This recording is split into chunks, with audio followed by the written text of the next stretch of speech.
Here, meanwhile, is Jack White from the City end. Will Frayne gets underneath this one and chips it up over the top of point. That's almost gone all the way for 6. In fact, Peter Hartley checking down towards the town centre. Short ball here by Taylor. That's ours. Straight over my head for 6 onto the clubhouse roof from Will Frayne. Sales bowls, and we're going to see a 6 there, though. That's a short delivery, and that is hooked over into the tennis court somewhere. New balls, please, perhaps. No. One more over, then a nation will rejoice. And that's gone a long way. Well, it's taken Frayne on. The 2 tin cans a bit tighter, I think.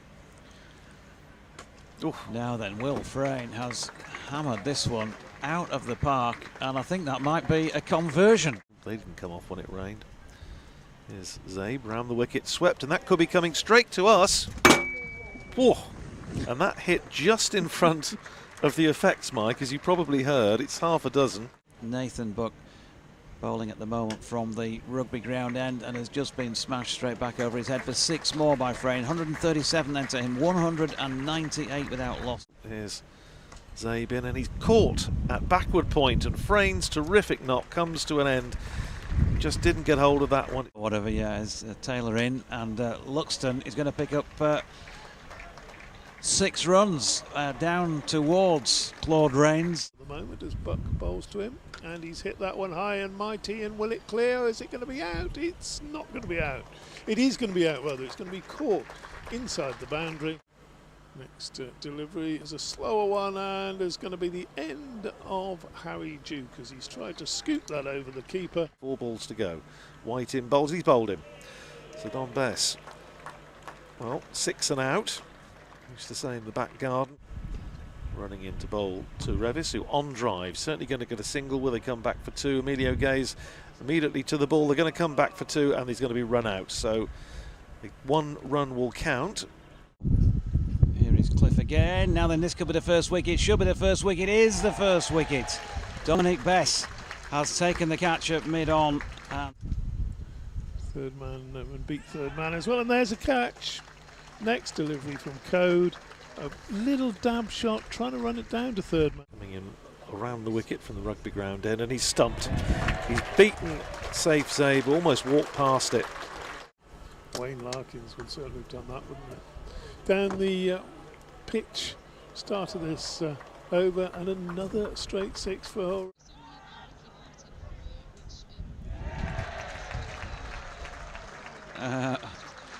Find themselves even further behind the clock. Bess in again. This time McManus has taken him on, and he's taken him on well, and it's gone for 6 over long off. Revis bowls, and that, oh my word, that's another conversion, I think. Oh, very nearly through there. Sullivan in again. Keogh has gone aerial. This time he could be out and is caught.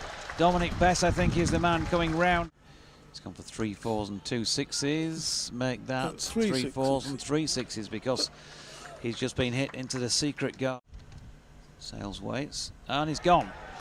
He is gone, stepping away to leg, trying to cut that one through the offside. On his way. Bowls, and that's lobbed in the air back to Bess, and caught and bowled. Soft dismissal. Hadn't got the pace of the pitch. Frayne to backward point. And this is going to go for 6. That is going to go for a big 6 onto the balcony. Bowls again, and he's gone for another big hit. And where's that one? It's in the air, and it's going to be excellently caught by Will Frayne coming in off the boundary. Others go straight to the centres. Ah, yes. I do recall that from last year now. That's a lovely shot by McManus, who swung Code away over backward square leg. 1987 Benches and Hedges final. And a huge 6 here over long on. Lowton, big tall man, bowls a full toss, or a low if you like. Got him LBW in the previous over. Now short ball, this could be it, this should be it, that is it. The end of Jack White, caught by Matthew Revis at mid-on, off the bowling of Lowton, who finishes with 2 wickets. And White gone for 9, with Alex Russell not out on 2.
BBC Radio Lancs.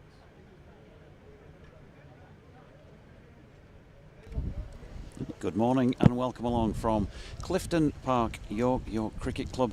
We were here on Tuesday for Yorkshire's match against Northamptonshire, and today an even bigger one. The Roses clash in this RL50 competition. The first competitive game for Lancashire because, of course, they were washed out up at Sedbergh on Tuesday. So first chance to see them in action for the Red Rose supporters. And for Yorkshire, well, an encouraging win in the first match of the campaign here against Northamptonshire by 30 runs or so. Alongside myself, Jonathan Deutsch, to bring you ball-by-ball coverage for the day is BBC Radio Lancashire's Scott Reed. We've also got David Townsend as our third voice once again, and the umpires and players starting to walk out onto the field, which is clear of all those, barring those involved officially, but around the periphery, a magnificent scene here. Sun is shining. We've got just about a full house across the way in the temporary stand, which I believe holds 2,500 people, and then the lining of the boundary with people's own deck chairs and all the rest of it. The picnics are here. It's absolutely full to bursting, and there is still a queue outside as well of people making their way in as Will Frayne and Harry Duke make their way out to the middle, because Yorkshire, having lost the toss, have been put into bat by a pretty strong Lancashire side that includes 3 List A debutants for the club. Just one change for Yorkshire from the team that won here on Tuesday. Ben Cliff this time misses out, and Matthew Waite, who missed out on Tuesday because of a back spasm he'd suffered, has passed a fitness test and will start the day. So welcome along, looking forward to a cracking day's action. Some really close games between these two sides in various competitions so far this season. Lancashire have had the best of it, better of it in List A cricket between the two over the years, but that's all history. Scott Reed, and we're looking forward to what's ahead of us today. Hi Doji, yeah, good morning everybody. Yeah, fantastic to be here. Never been here before. So my first visit to York Cricket Club, and I've got to say what a beautiful venue it is. Helped by the weather as ever, but a fantastic crowd, and I'm really looking forward to the next few hours. It's good to see the weather being as pleasant as it is today. We had a complete washout at Sedbergh School for what was scheduled to be Lancashire's first game against Essex. So brilliant, the weather's great and the crowd is terrific. And first over to the day from the city end. Yeah, it can be bowled by Will Williams, and the first runs of the day flicked away towards square leg. It'll be picked up at the rope before it reaches the boundary, and they cross for 2. So Will Frayne up and running, as indeed are Yorkshire, 2 without loss in the first over of the match. Did you run through the teams or not, Doji? Because I just mentioned that you had 3 debutants. We did, that's correct. Yeah, so Lancashire have got this guy bowling now, Will Williams, making his Lancashire List A debut, plus Washington Sundar and Jack Blatherwick. That's a defender by Frayne, just pushing it back along the pitch, and there's no run. So Lancashire with 3 List A debutants: Washington Sundar, Will Williams and Jack Blatherwick. And the Lancashire team in full, led by their captain Keaton Jennings. See Jack Morley, one of the 2 spinners that Lancashire have got in their side. Morley, left arm spinner, and Washington Sundar, the off spinner, the Indian international. We've got Keaton Jennings and Luke Wells, Josh Bohannon, Stephen Croft, Rob Jones, Washington Sundar, George Lavelle. A break off. Here's Williams with a slip in place. It's down the leg side and signalled as a wide by the umpire, so 3 without loss. George Lavelle, Daniel Lamb, Will Williams, Jack Blatherwick and Jack Morley make up Lancashire's 11. These two, of course, put on a really good opening partnership on Tuesday. Will Frayne making 143, a Yorkshire best for him. 111 for Harry Duke. They put on 209 first up. And there comes Williams, right arm over the wicket and bowls. Getting down the leg side. Another tumbling take by George Lavelle. Another wide signalled by the umpire. Our umpires Jack Shantry and Neil Pratt today.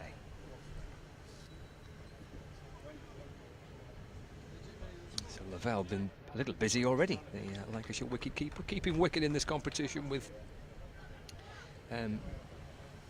Dane Villas injured. Williams balls again. It's defender back into the offside, and there is no run. It's a 4 without loss. We're halfway through the first over of the day. 2 runs for Will Frayne and 2 wide sent down by Will Williams. So 3 deliveries left. And Williams then turns, makes his way in to bowl again. Right arm over the wicket, tall figure of young Will Williams. That's pushed back to him by Frayne. And there is no run. I mentioned Will Frayne making 143. That was from exactly the same number of deliveries as Harry Duke took to make his 111, 107 balls apiece the other day. 84 as well to Will Luxton, who's next in at 3. So I'll give you the full Yorkshire lineup for those who weren't aware, didn't hear or see the details from the other day. But Williams is in again. That's played backward of square leg, contact towards the inside edge of the bat, but timed it nicely enough because it raced away down towards our commentary position. Frayne moves on to 3 with that single, the score to 5 without loss. So Frayne and Duke, Luxton at 3, Revis 4, Bess 5, Hill, Tattersall, Loughton, Sullivan, Code, and now Matthew Waite replacing Ben Cliff. That won't be the batting order. Matthew Waite very, very unlikely to be coming in at number 11. Hit 32 in an over here, of course, against Warwickshire in an RL 50 game last year. And Williams to Duke, who drops it out into the offside to complete the first over of the day without any damage, if you like, for either side, just the 5 off it. Lancashire will be happy enough with that. Will Williams getting himself loose, and Yorkshire without any damage in the wickets column. Different conditions today to what they were on Tuesday when there was rain around. It was very, very thick grey cloud overhead, and it looked like a good toss to win. Northamptonshire put Yorkshire in, and then Yorkshire batted very, very well given those circumstances. There was a little bit of a rain break after about 20 minutes or so for around about half an hour or so. No concerns over that today. Forecast is pretty clear. Jack Blatherwick into the attack then to open the bowling at the rugby ground end of the field. Going to be bowling to Will Frayne, who hit a huge 6 the other day in that general direction. We think it dropped over the crossbar and between the posts on the rugby ground at the side of the we thought it was a conversion at the side of the jousting tent over there. And how apt as well. Rose's match, it looks like it's you know, the bit of war tent. It does a bit, doesn't it? Yeah, pitched up over there. It's a great setup. Looks terrific. So 5 without loss. DT has returned, and in comes Blatherwick then from this rugby ground end. Right arm over the wicket, down the leg side. May have got a tickle on that. Looks like he did. It's not been signalled as a wide. There was a yelp of an appeal. First game of the season this for Jack Blatherwick. He's not played so far this this campaign. First one-day match for Lancashire as well. He didn't feature last year in the competition. He was injured actually in a warm-up match, so had to wait a long time to get some cricket last year, and this is his first appearance this year. Former Nottinghamshire man, Lancashire picking him up from Notts a couple of years back. Here he is, number 4 on his back, and straight delivery pushed out into the offside by Frayne, where Josh Bohannon does the fielding, and that was a no ball. So 2 runs to the total and a free hit for Will Frayne to have a go at here. They've got 2 slips in place, a point, a cover, mid-off, mid-on, all inside the circle, mid-wicket inside the circle as well. Just scanning the boundary edge. It's difficult to tell, isn't it, when the crowd are so close. There is a man down at long leg I can see. It's almost like one of those spot the difference type things that you used to do when you were a kid. Can you see anybody among there? It's not a player search, like a word search. Blatherwick in, and that's a short ball down the leg side. Frayne had a go at it and missed. Blatherwick is not happy that that's been given as a wide, and there's another free hit. I can't remember actually seeing that before. The free hit going for more extras.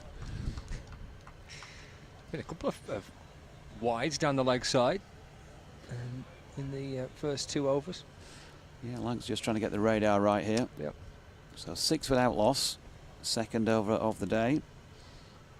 Huge crowd in here at Clifton Park. What a fine sight this is as Blatherwick is in again, and Frayne flicks it off his legs down to our word search man at long leg and picks up just the 1 off the free hit. 4 to him. 7 without loss now. It does take some picking out there, doesn't he? I mean, Yeah. you even told me where he was fielding, and I still took some time to be able to pick him out. When he's standing still like now, I now know where he is, but when I was looking along, I'm just like, please, somebody move to give me that, you know, the idea of the point of difference between the static supporters and the player who's walking in pretty much directly towards us from that angle. As Blatherwick's in bowling to Duke. It's wide of off stump and there's no run. Bit of pace about that delivery from Jack Blatherwick. Not so much of him bowl. He say he's not played too often for Lancashire. It's a pretty tough team to get into, especially the competition amongst the bowlers is pretty fierce. He played a championship match at Somerset right at the back end of last season and bowled really well in that game, but not seen a lot of him. So looking forward to watching him play over the course of the next month or so in this competition.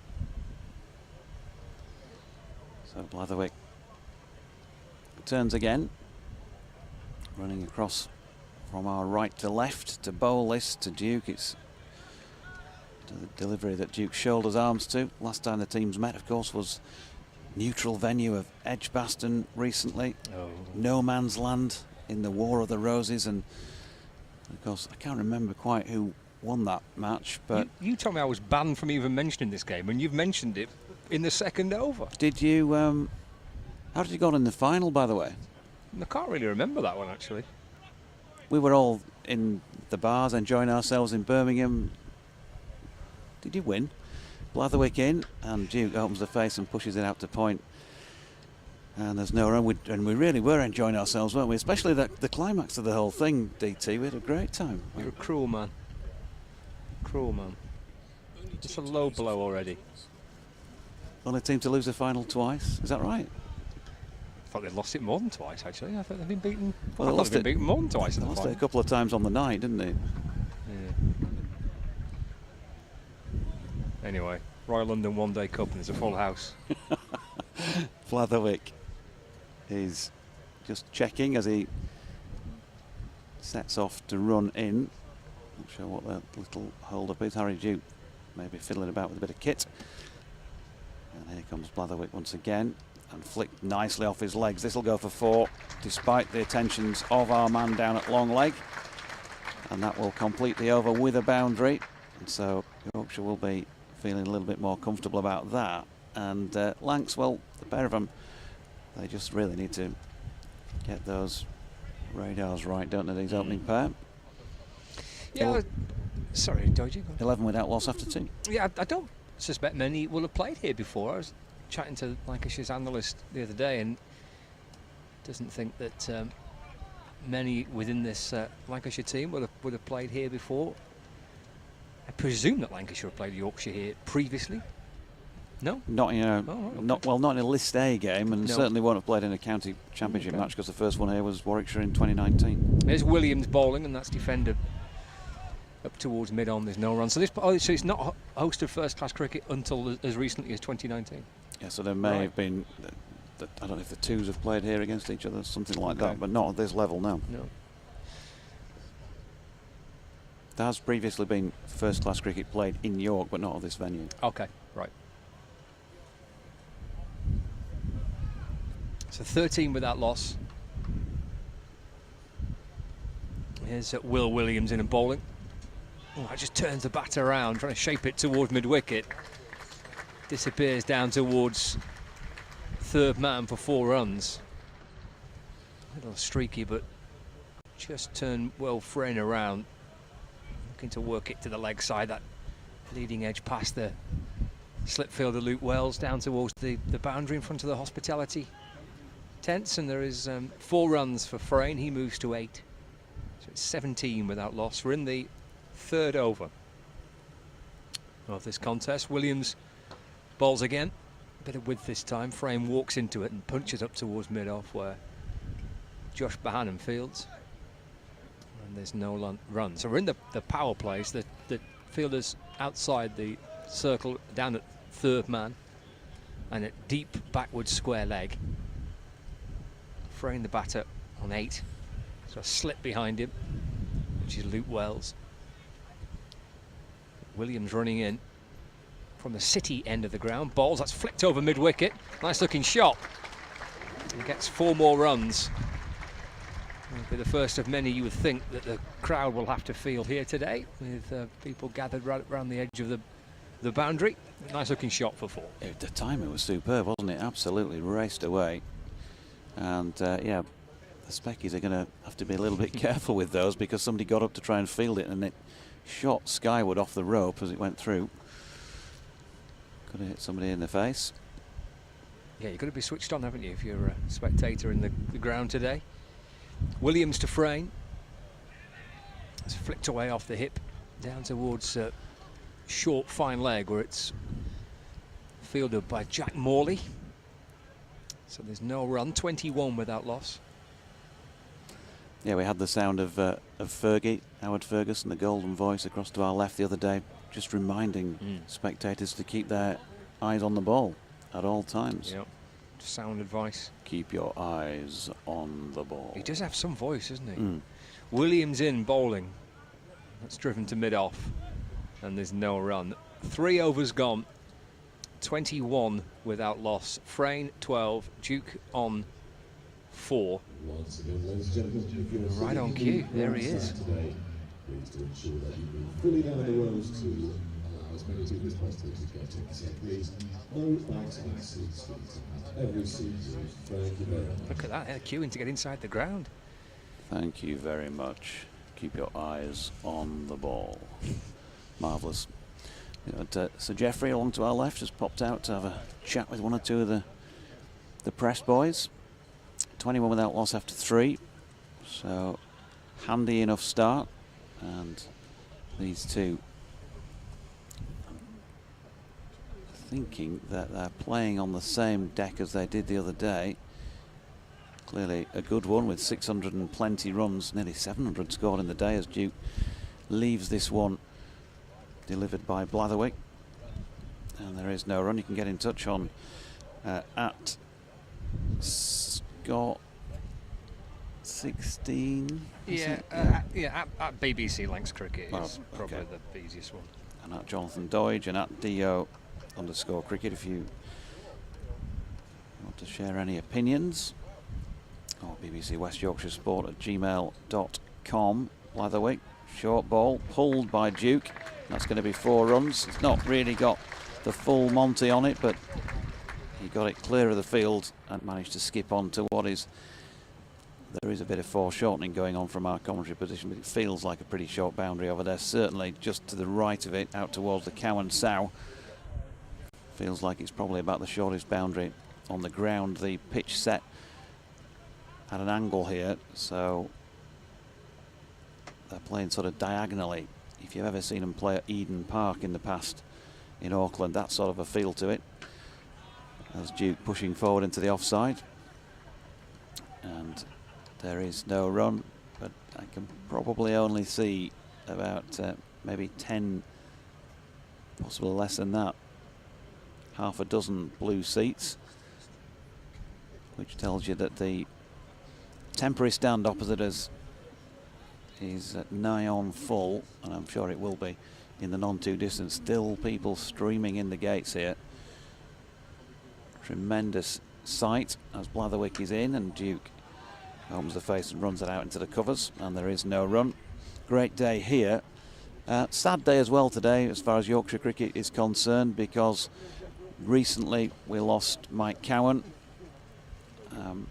Played for the county back in the 50s and 60s. Fast bowler Mike Cowan, and it's his funeral today taking place down in Doncaster, so thoughts of course with Mike's family and all those close. Too young to have seen him play, but I certainly heard him speak at a few dinners over the years, and he was a very funny man. As Duke drops this into the offside, and again there's no run. They've still got the 2 slips in place here, so it's an attacking start as far as the field goes for Lancashire. Well, they've gone for 12 so far. Williams for 13. Blatherwick turns then. Nice measured sort of a run-up. Fairly lengthy one. Bangs this one into the pitch. Duke flicks it off the hip down to the man coming in from the long leg boundary. And they get a single. Also good news for those of you who love your first-class cricket, because I'm sure you won't, as they finished the over there at 26 without loss. It won't have escaped your attention that Ben Stokes, of all people, England's skipper, has been adding his support to county cricket, county championship cricket, remaining as a 14-match season, which can only be, Scott Reed, a good thing for those of us who love watching our 4-day cricket. Yeah, absolutely. I'm sure plenty of people inside the ground will be encouraged to hear that. We'll see how things unfold over the course of the next month or two. Over number 5 of the innings, just swinging in towards Duke. Clips it up towards mid-on, where it's fielded by Keaton Jennings. And there is no run. Lancashire's 12th man, ferrying a few drinks around the outfield. That's George Balderson. It's a warm day, so the bowlers in particular will be wanting some supplies. So he could be busy, the respective 12 men on both sides when teams are fielding. Williams again, a little nudge off the hip by Duke, and he'll get 4 for it. No bat actually, 4 leg by, signalled by the umpire, just deflected off the thigh pad and down towards the boundary. Surprised at George Balderson being 12th man, because we talked about him quite a bit. Obviously we've seen him play together quite a bit, haven't we, when we've done previous commentaries. Is that a form thing? I just think it's actually much this season. It's actually quite a strong team to get into. I think Lancashire look pretty strong. There's Williams bowls again that beats Duke, playing a miss, and through to the keeper. There's no run. I mean, the top 3 in this are the top 3 that play in the county championship. Croft plays in the county championship. Rob Jones has played the last few county championship matches. The bowler here, Will Williams, has played county championship cricket. They've signed an overseas player in Washington Sundar for the competition. So I don't think it's form for bowlers, and I just think it's strength that Lancashire have got. Williams again to Duke, who's off the front foot and pushing up towards mid-off, and there's no run. Yeah, Lancs tournament favourites with the bookmakers. So everybody who takes them on in these group stages, I'm sure, are in for a tough old ride. 30 without loss. If you're watching on the live stream, I'm not quite sure who the statue there is of. And the image flicked out towards square leg, where Washington Sundar fields. Ooh, sends a throw in towards the bowler's end. There's certainly a run-out opportunity. Will Frayne. He was a long way down, wasn't he? He was sent back by Duke, and the throw came in towards the bowler's end. Sundar doing ever so well. Yeah, he was an awful long way down. He's having to scamper back. It was one of those direct hit. It was definitely gone, and closer to the stumps throw, it would have been interesting, wouldn't it? I think so. Slightly off balance as he threw it, Washington Sundar. Still 30 without loss. Williams bowls again. Dabbed away into the offside by Duke. And there is no run. That's the end of the over. We've had 5 now of the Yorkshire innings. 30 runs on the board. 12 for Frayne, 9 for Duke. Steady start by the White Rose in this initial phase of the match. Of course, the power play. It's the 69th List A match between the sides, although, having said that, the figures don't quite add up. Yorkshire have won 25 of them, Lancashire 35. 4 no results, and 3 times matches have not been played, so it doesn't quite add up to 68, that. 67, don't know where the other match went. But the first time they played was way back in the 1967 Gillette Cup. Match won by Lancashire at Old Trafford. As the first delivery of this over, Blatherwick in. That's turned backward of square by Frayne. They've got through for one. A shy at the stumps and a deflected throw because it hit them means they come back for a second. It's the 6th time they've met in the Royal London itself. First one since 2019. But List A cricket, of course, includes all of those competitions that we've known over the years. They've played each other in Benson and Hedges matches in the past. They've played each other in John Player League matches and under other sponsors in other guises as well. Punch off the back foot this time by Frayne. Fielded out there in the covers.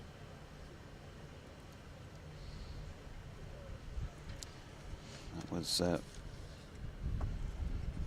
Rob Jones with the fading cap. Planks in navy blue bottoms, navy blue top with a bit of lighter blue faded into it. And a bit of red trim. Yorkshire largely in the navy. The Oxford blue with a bit of Cambridge slapped around the top, as well as this latest Blatherwick delivery is signalled as a wide. You go around the counties actually, and you know, we see coloured clothing. We've seen it for decades now, but quite often it's very similar, isn't it? There's lots of blue around. Lots of blue. Lancashire had a couple of seasons in lime green for the one day. Yeah. You remember that one, the lime green one? That divided opinion. Here is Blatherwick again, and that's dropped out into the offside by Frayne, and there's no run. You'd kind of think there might be, I know everyone's got their own kit sponsorship deals that are completely separate, but there might be some sort of attempt at coherence from the top, saying, well, okay, you know, can you talk to your guys about doing a more red kit than normal this year? And then, you know, you just got a point of difference, haven't you then? You wouldn't go out on a football pitch with everybody looking like this, would you? You just wouldn't. No, fair point. But then again, I know we go out on a cricket field with everyone wearing white or cream during county championship matches, so I suppose you could argue that as well. Blatherwick in, and down the leg side, Frayne has a flick at it. It's given as a no ball. Was it a front footer? It was. It was, and he's coming back and checking where his foot went. In the umpire's opinion, it was too far forward, and so a free hit for the 2nd time off the bowling of Jack Blatherwick. The previous one, well, of course, first that we saw wide, and then on the back of that, a single. The 2nd attempted free hit. 35 without loss. Fairly quiet around the ground to say there are so many in just at this moment in time. People still waking up, trying to get their heads into the game. Blatherwick in, and Frayne tries to lever that over the top of mid-wicket, but doesn't get a good enough contact this time. And there's no run, so he gets away with a dot for the free hit. Danny Lamb out there doing the fielding. Still a stiffish breeze, different feel to what we had on Tuesday. Does feel a little bit cooler. Sun just gone in for the moment as Blatherwick's in and driven back down the pitch by Frayne, but no further than Keaton Jennings at mid-on. No run. What else have you got coming up, Scott, in the weekend fixtures? Old Trafford, I think, on, let me just double check. I think it's Old Trafford on Sunday for a game against Derbyshire, and then back to Manchester midweek, I think, for Worcestershire, and a couple of away trips coming on the back of that. Blatherwick in, Frayne pulls, that could go all the way. I think it does go all the way for 6 runs, just creeping over the boundary down at long leg. First 6 of the day takes Yorkshire to 41 without loss after 6. Frayne on to 20. Yeah, 1 bounce catch in the crowd, nicely done. Mixed start for Jack Blatherwick, isn't he? He just seems to have struggled a little bit from this end so far. A couple of wides down the leg side, a couple of no balls. Quite got into his rhythm just yet. He's not played much first team cricket recently. Just From the city end, struggling to Danny Lamb. get himself into a bit of a flow, really. See our first bowling change of the day. Will Williams replaced, and Danny Lamb comes into the attack from the city end of the ground. It's down the leg side, another wide. Signalled by, I think that's Jack Shantry at that city end of the ground. Nice to see Jack umpiring. Promoted to the first class list this season. Neil Pratt at the rugby end of the ground. 41 without loss. We're in the 7th over. And bowls again, and Duke plays forward in defence, and there is no run. Just a little bit of cloud drifting across the ground for the first time. We've had loads of sunshine, but plenty of patches of blue sky. But cloud just sitting above us for the time being. Quite a breezy day. We've been watching images on the live stream of the Yorkshire flag billowing pretty firmly. This is flicked out to mid-wicket by Duke and fielded by Washington Sundar, and there is no run.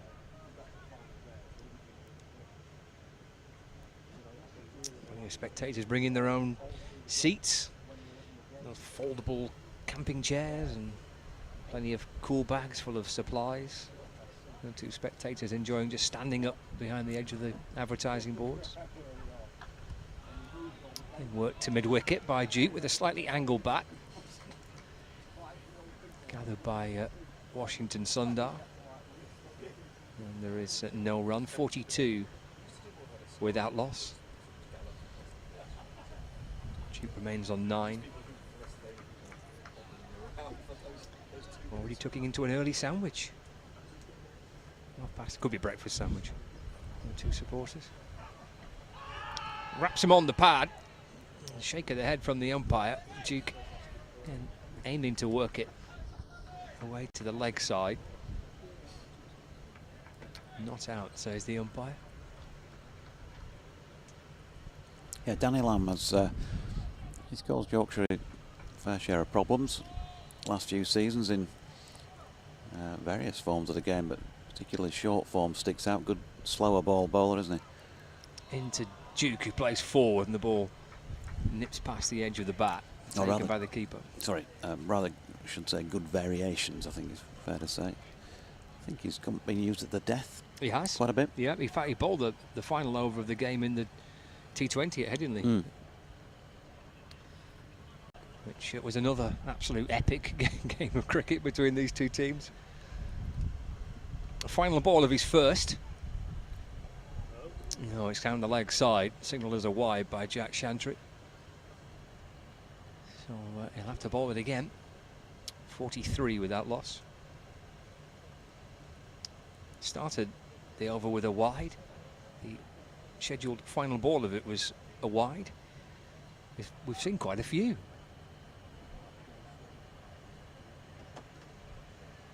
Lamb over the wicket and bowls once more, just dabbed into the offside by Duke. Runs away towards Rob Jones. He sends it in to George Lavelle, who has to make a tumbling take.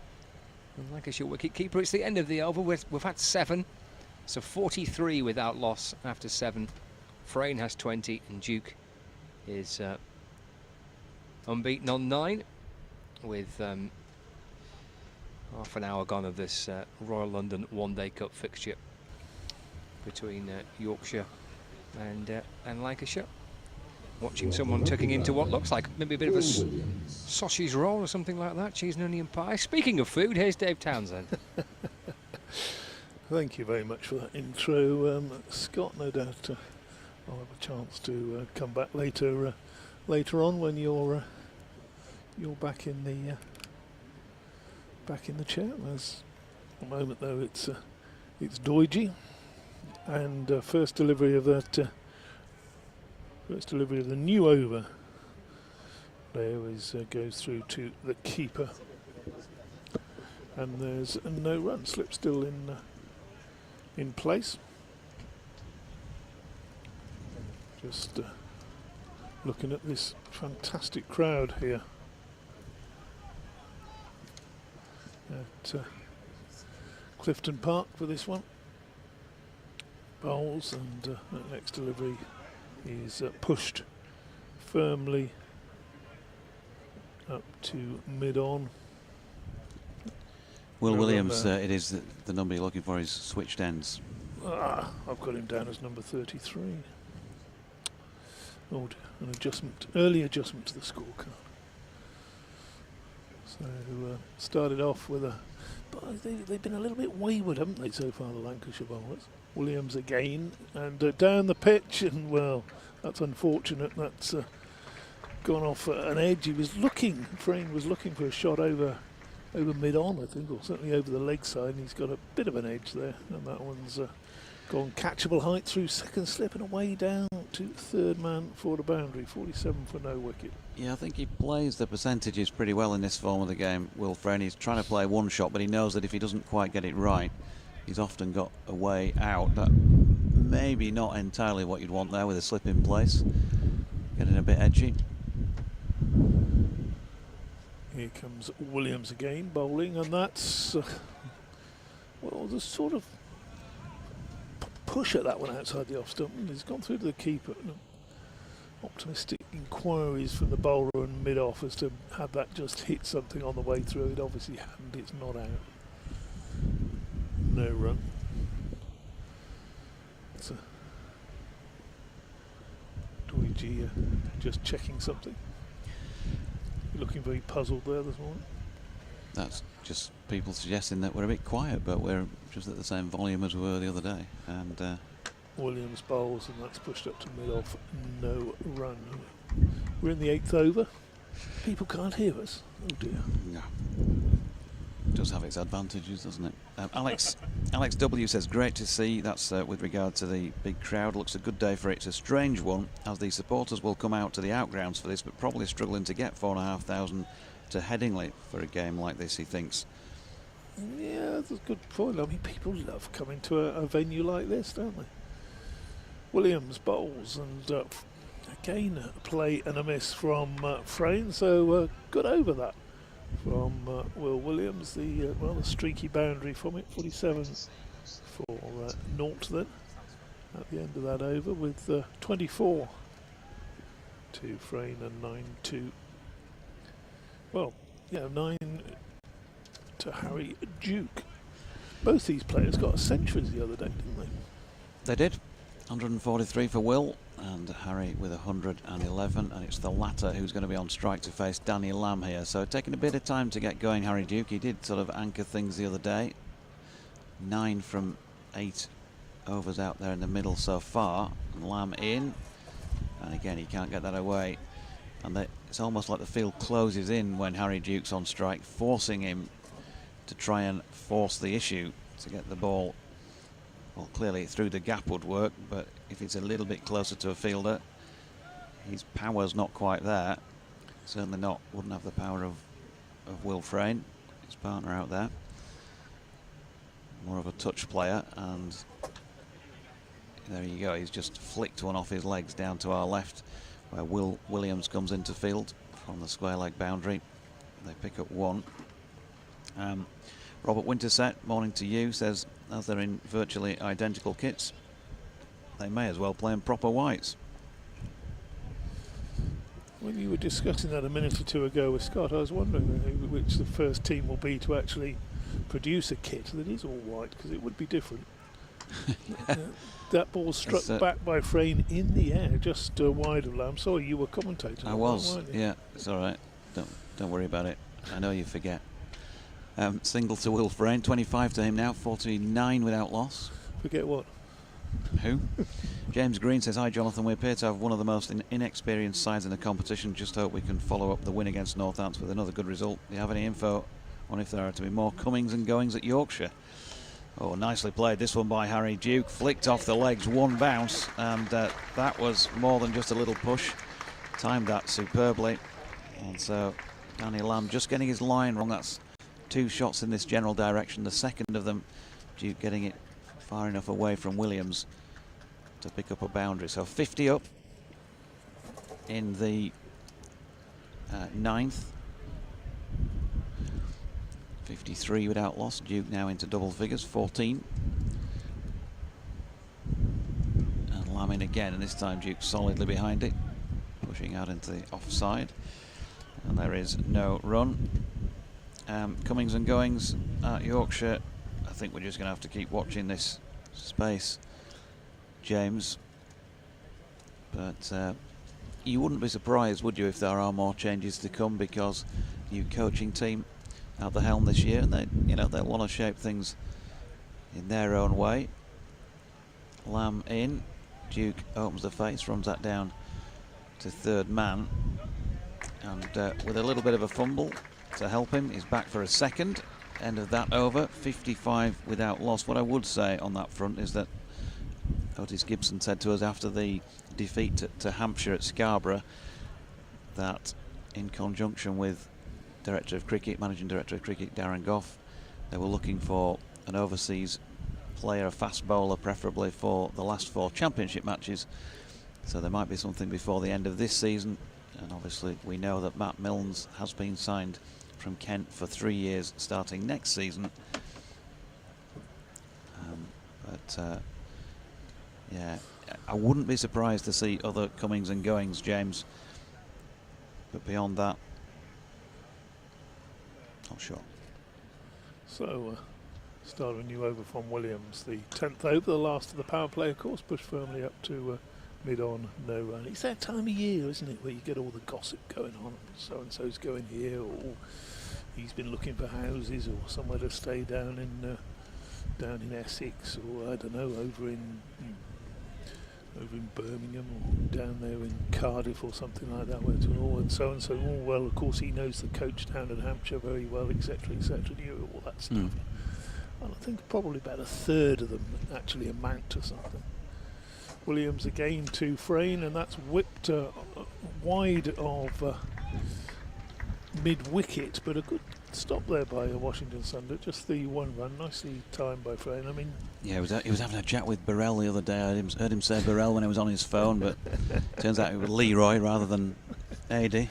Indeed, and I mean, you and I were talking to the parents of a player the other night, and who apparently, he says he's heard a rumour he's off at the end of the season, yeah. and Dad knew nothing at all about it. So maybe he is, maybe he isn't, but it's all good fun and games this time of the year. 56 for no wicket. We're in the 10th over, the last of the power play. Williams bowls, and that's seems to be a little bit of bat and pad on that one, I would have thought. Loud shout for LPW, but no interest there. Still an attacking field from Lancashire. They'll be looking to make a breakthrough. If Lancashire fans listening to this thinking, oh dear, 56 for naught in the 10th, that, trust me, is not a big score here at York. Very fast scoring ground. Williams bowls to Duke, and Duke plays that down into the gully. No run to be had there. So somewhere around 60 runs in the power play. You'd be happy with that, I think, as a bowling team. And I think we can see just how the Lancashire team don't think they're under the cosh at the moment. They've still got 2 slips in, trying to look for this first wicket. Couple of men out in the deep, hard to see against the crowd. Big crowd here. Williams bowls, and that's clipped away. In fact, it's just popped. Popped off the pad for a leg by. There's another optimistic shout. He was some way down. It was striking him, I think, above the pad. Never mind above the roll. Have a look at that one again. Well, that's actually not a bad shout, is it? Probably just going over. 57 for Norton. Another extra, and that's the thing that's quite striking about that board at the moment. 26 to Frayne, 16 to Duke, so a total of 42 runs off the bat, in a total of 57 for naught as Williams bowls, and Frayne pushes that one firmly up to mid-on. He's going to have to scamper. Keaton Jennings, though, doesn't pick that one up perfectly, and sends his throw into the wicket-keeper batsman at home. Good run, end of the over, end of the power play. 58 for no wicket. And the crowd are still coming in, Deutsche. Yeah, I think both sides will be reasonably happy at this stage. Yorkshire not to have lost a wicket, and Lancashire even to have kept them to 58. They've not torn away with things, and just looking back, nice to get the same comparison from the same pitch on a different day. In fact, Yorkshire made it to 53 without loss against Northamptonshire, so slightly better off here. Finished it with 353.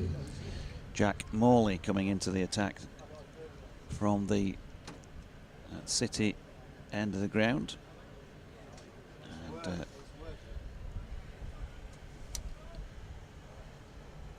just getting himself sorted to bowl left arm spin, left arm round the wicket. Howard says ECB marginalised county cricket in favour of tests and some other competition, taking key players. There should be shown photos of today's gate, which could easily be doubled given more stands. Long live county champion, county cricket. Do you know he talks like that? Yeah. Yeah, okay. He wasn't talking like I was. Ah, okay. So here's Morley. And Frayne stepping back and across and cutting first ball for a single, taking him to 28, the total to 59. Yorkshire lad says the wonderful Harry Gresham would have loved this view from the boundary at York today, as York's take on Lancs. Yeah, Harry's funeral on Monday, and a big crowd here on the back of that. Here's Morley again, nicely played cut once again by Harry Duke. They've got that sweeper set back so they can milk those singles, and again it's one of those things where Yorkshire will take them. Lancashire won't be too disillusioned to concede 6 and over. Yeah, I think the batters back should be themselves to get that. just waiting a little bit on that shot and trying to get a bit more, because it is a short boundary that side. Morley to Frayne, push that one through a little quicker. It was leg side-ish, and they could get a couple here. Now then, waiting for the umpire's signal. Was there any bat on it? Looks like there was. So the throw came in to the non-striking end, and Morley wasn't there to take it, and they got back for a couple. Long off going in to do the cleaning up. So 60 without loss. 28 now to Will Frayne on the back of that 143 the other day, and steps back and cuts. That's a super shot. Shortish boundary over there, but that was very, very good placement by Will Frayne. Back and across again, up the face, and got it just beyond the grasp of Danny Lamb, who was just at backward point. Once it had got past him, the sweeper this time was not able to get round. Yeah, I think the sweepers are. He's at mid wicket on the cover side, if that makes sense. He's not square of the wicket. He's well in front. Morley again, good delivery this time, good response. It looked like it might have been a little bit of turn there. Frayne anchored at the crease. He moved on to 34 with that boundary, 66 without loss. Cracking bit of placement from Frayne.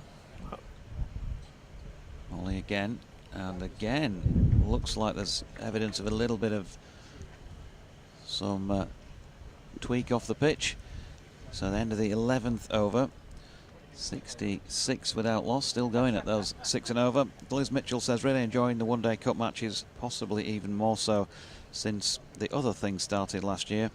So many younger players and new faces playing in the team. New discoveries, exciting stuff. It is, especially what we saw on Tuesday, and whichever way this goes, let's just hope we get a very good competitive game here, because people have turned up in seriously large numbers to watch it. They've got the weather. They've got two teams who always want to beat each other, don't they? There's that extra little bit of spice involved. Neil Dutton says, morning Dodgy, looks a marvellous crowd at a smashing ground. Feel a bit dirty though, as I find myself really liking the Lancs kit. Might be coming down with something. You need to go and see a doctor. So it's A&E for you, Neil, I think. Will Williams bowls, and Duke tries to turn that on the onside, just plays it back to the bowler. No, a run, 66 for no wicket. He's been complimentary about us earlier, so we mustn't say anything to upset Neil today. There's some nice tweets. David Atkin sends us a shot of the streaming and says, loving the commentary and YouTube coverage from Koh Samui. Next delivery is a wicket caught behind. Defensive shot from Duke. He just pushed forward at that one. The ball left him. Little nick straight through to the keeper, and the first wicket has fallen. 66 for no wicket, because lack of drama about that. Doidgy, just a little wicket. Keeper, no real appeal. Duke tap just promptly walks off, and he's not going to get a century today. He's gone for 17, caught by Lavelle off the bowling of Williams. The first wicket's gone down, 66 for 1. Yeah, all just sort of felt a little bit routine, didn't it, really? It did. There's something I've sort of realised recently, though. There's a sort of beauty, isn't there, about a medium-paced delivery that just does enough to kiss the outside of the bat on the way through to the keeper. A lovely way to take a wicket. And yeah, they've still done a good job, though. I'll try not to be too poetic, but you know. Got them off to a good start, haven't they, again? And another 60-odd run partnership to go with that 209 the other day. He wasn't quite on it today, was he, as he usually was against Northamptonshire the other day. Better bowling, perhaps. A different day, who knows. But as you say, a good solid start, bit of a platform. 17 off 33 deliveries in 48 minutes, and including 3 fours. Harry Duke caught by George Lavelle off the bowling of Will Williams. So Williams now to the Will to Will. Comes in bowls. There's a lot of Wills out there at the moment, isn't it? It's like a funeral parlour. 66 for 1.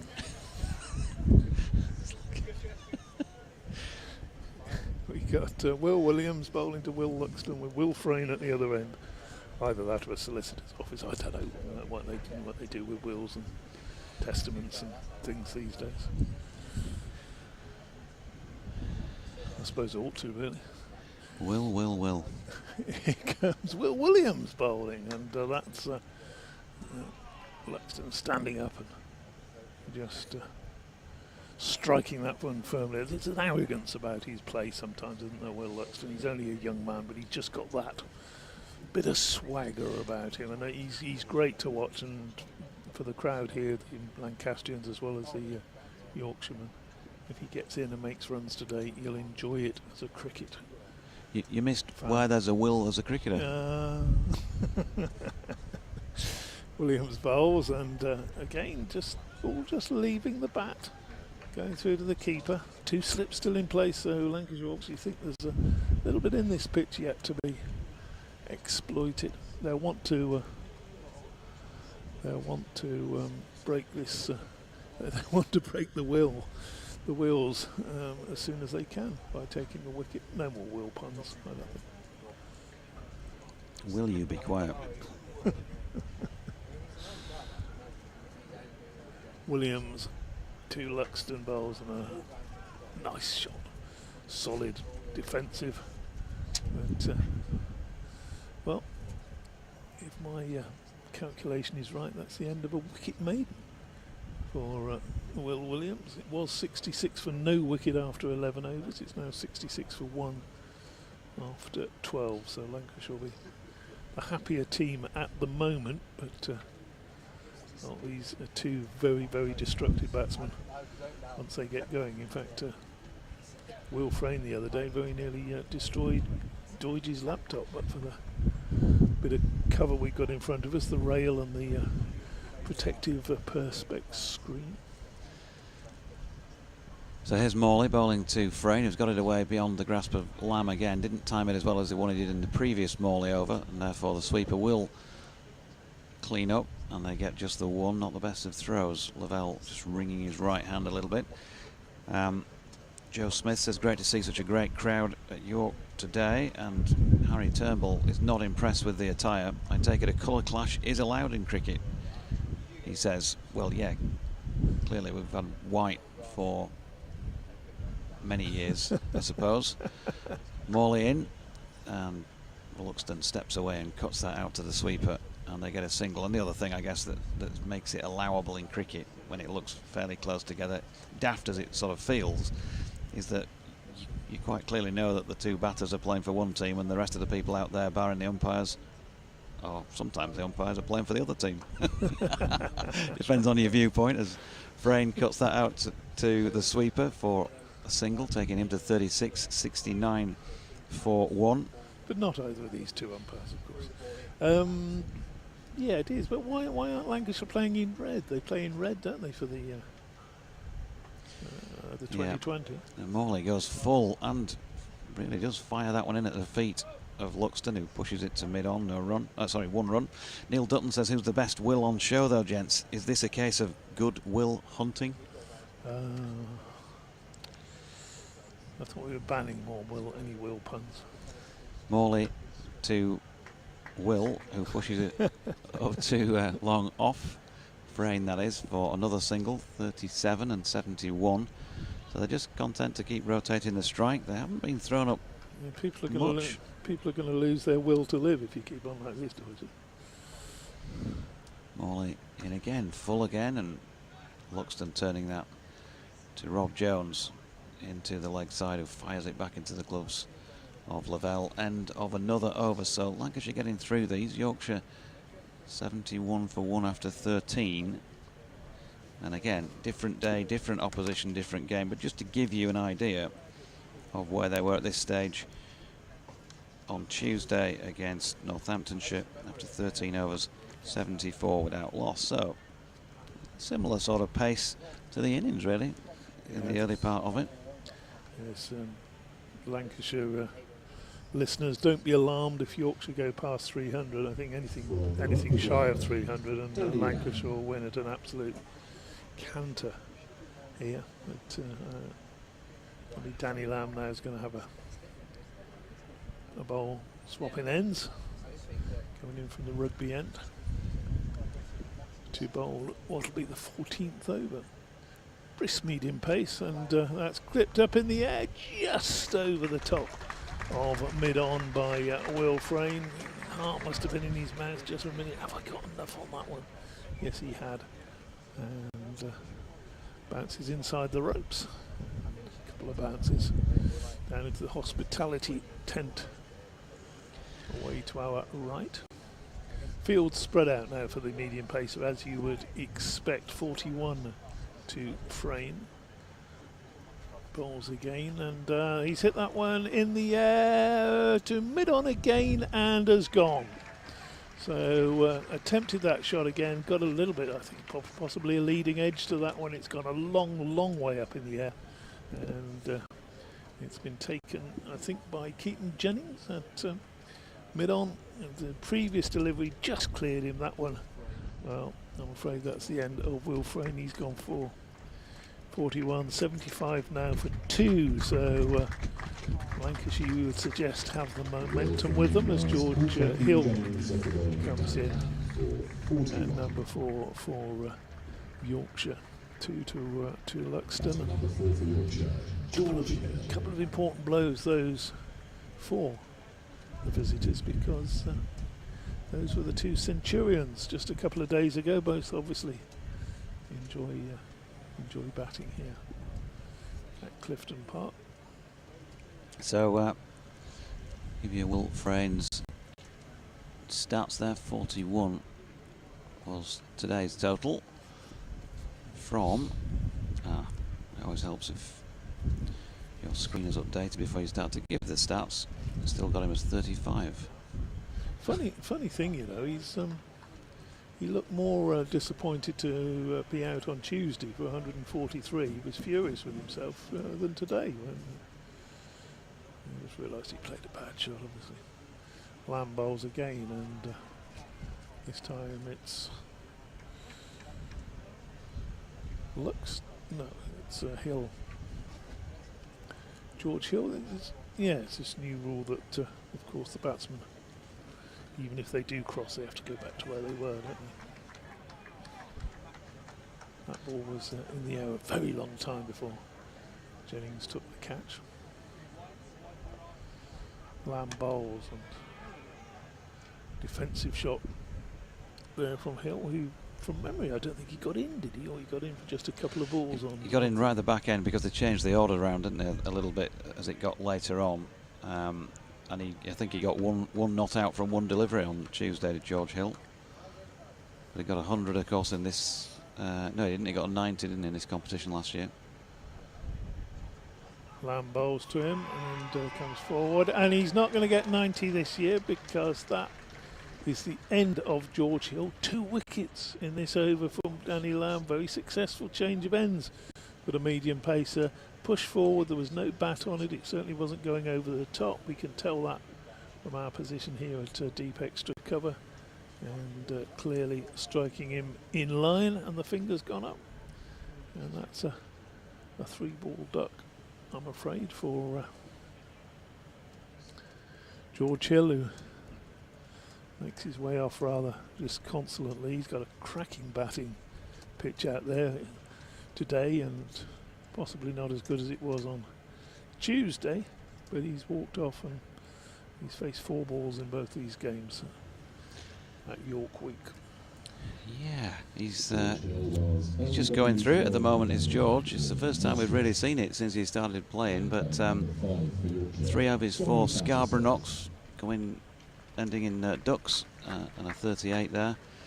Can't remember what he got in between actually at Taunton, but another duck here, and obviously it didn't get in, as we were just saying, for very long, just the 1 ball on Tuesday, so it just starts to feel like a little bit of a drought by the standards of what we've seen from him, and his look at the heavens in disgust there. Not sure whether that was with the decision or whether it was just not again. LBW again, wasn't it? Not yep. dissimilar to one of his dismissals at Scarborough. Yeah, it struck him in front of probably the offside of middle. It was going that way, so maybe he might have thought it was going down. I think it probably would have hit some wood on the way through. Danny Lamb then to complete an excellent over. Bowls to Tattersall. Very nearly had a 3rd wicket there. The Tattersall played that one down into the crease. It popped up just past leg stump, went towards where leg slip would have been. Keepers around, shies at the stumps, frames through for the single. He skippers off the mark. Fraines in the changing room. Sorry, Luxton through very quickly, and that's the skipper away. He's got a single, 2 to Luxton. Good response there for him, because it was a cheeky little single really, and a very good over from a Lancashire point of view. With those wickets falling, that'll just won't it? 76 for 3. It'll just peg Yorkshire back a little bit. You know, the momentum that we were expecting to pick up as they got towards 100 and beyond. They'll just have to mind the work a little bit. Yeah, this is a challenge today, isn't it now? 3 wickets already gone, excuse me. And Jonathan Tattersall on strike to face Morley again for over number 15. Flicks that one nicely off his legs down towards the clubhouse. Of course, Yorkshire's skipper until the end of the season. Who knows, possibly beyond as well, but we'll wait for what eventuates on that front. But he's playing at his current home club. He'll know this place well, know the square, the pitch well. And he's got a full house here to show us what he can do. And he has been in fine form of late. Will Luxton pushes back to Morley. Dot ball, the pair of them have got 2 apiece, the Yorkshire batters. 77 for 3. Morley in again. Luxton steps back and cuts. There's a half stop in the covers, and Keaton Jennings doing that. Ends up with a bit of assistance completing the job. So Will Frayne made 41 from as many deliveries. Was out when the score was on 75. After 13 overs and 2 balls, another dot pushed into the leg side by Luxton, and then George Hill, as DT called it, lasted just the 3 deliveries without scoring LBW to Danny Lamb.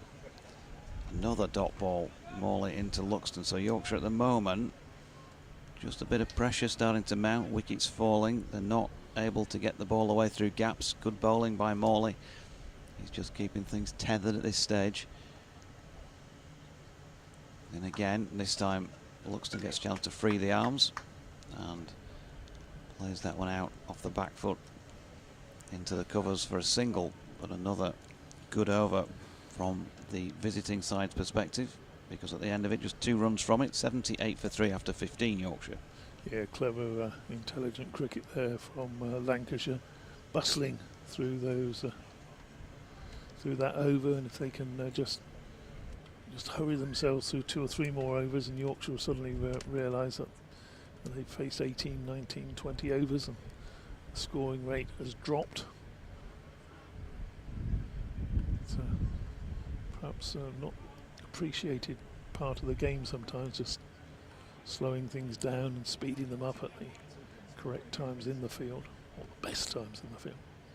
So Lamb bowls, and that's whipped away by Luxton down to fine leg for a single. He moves on to 4. We haven't seen any big shots from Will Luxton so far. Made a splendid 84 here the other day. Top quality, very, very good young batsman for the future. Lamb bowls, and that's played down wide. Well, it's still got a slip in place, wide of the slip. Who scampers round. Luke Wells picks up, shies at the stumps, hits middle stump. But well, I think it's fair to say that Luxton was not only home, he was probably showered and dried off as well by the time that ball hit the stumps. 80 for 3. 4 to Luxton, 3 to skipper Johnny Tattersall. Luxton on strike, of course. The stumps have been repaired, and well, he's going to pick up 4 runs for this, but he went through with the shot, sort of half stop. There's no sweeper out on the cover boundary. Almost one hand coming off the bat. It's gone head height wide of backward point, and now slip is coming out and going all the way to the cover boundary. 15 overs gone. Just counting the fielders for a minute. Wondered why there was no one out there at this stage. So he'd had the slip in early. Glorious straight right by Will Luxton. That one's over pitch from Lamb, and that's the shot of the morning so far. Just stood up, struck it back past the bowler. Absolutely gorgeous shot. That takes him on to 12. 88 for 3. 3 to Johnny Tattersall. Shot of the morning, Scott? I think so, yeah. It was a beauty, wasn't it? Lovely, lovely shot. It was. Next delivery is going to be another run, but nowhere near as impressively. He cut off the inside edge, played down to fine leg, could easily have deflected into his stumps. A little bit casual there from Will Luxton. Have you seen much of him batting? I haven't, no, I haven't. I've seen him in action a couple of times, scored a very good 80 here on earlier in the week on Tuesday. Nice. Very, very impressive innings, probably the best of the 3. Okay. Lamb bowls and clipped away by Tattersall down to deep backward square for 1 run. The just checking things out here. Are you assuming technical control here? That's a good idea. Just needed a cough. That's Oh, I see. You have to turn the mic off. This is what we professionals do, you know. I know, I need to keep learning about these things. How are you, Scott? Are you well? I'm great. Well, this is terrific, though, isn't it? This is this is perfect. The old saying, it's what county cricket's all about, isn't it? It's just days like today for me. Is the left arm spinner, Jack Morley, to into bowl, and that's Tattersall off the front foot and pushing away into the offside for a single. Score moves on to 91 for 3. I couldn't agree any more. I've been spoilt actually this summer, DT, in terms of getting out to the outgrounds. It's forward in defence, goes to Luxton. There's no realm. You've just been spoilt your whole life. Started with your mum, didn't you? I've been spoilt from my mum since the day I was born. Younger brother always got looked after more.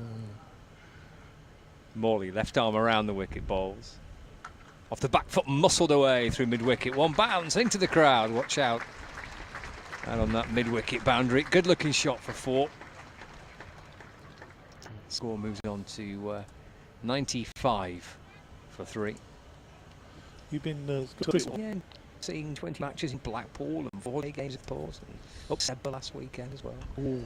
Forward in defence. Said there's one on my list, I think, about done that. You have that, yeah. So yeah, we've been lucky. Seeing some good crowds around you. I know we're scheduled to be at the Southport match, weren't you, for the Lancashire Somerset? It didn't quite work out. That was a terrific 4 days. It's hit firmly back along the ground by his own bowling. Good shot, actually. It was hit hard. It would probably have been long off, I think. You know, it was travelling that much. Absolutely caught it. That stung the hand of Jack Morley. Tries not to show it. In bowling, he just dabbed away towards third. Washington Starfield, and there's no runs. That completes the over. 17 gone. 95 for 3. Tattersall on 5 and Luxton on 17.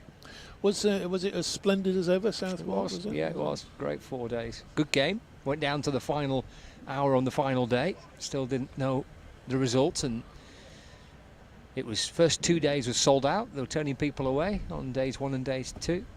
Fantastic. Weather was great. Yeah, it was good to be back. It's not been a few years since Lancashire played at Southport.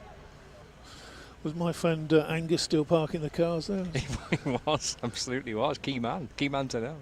Oh, slip me in somewhere, Angus. And he's very good. He's good with that. You're not on the list. Lamb bowls, and that's beaten Tattersall outside the off stump through to the keeper. No run. I'll have to go back there next year. Yeah, well, fingers crossed. Well, it's such a lovely spot, isn't it? That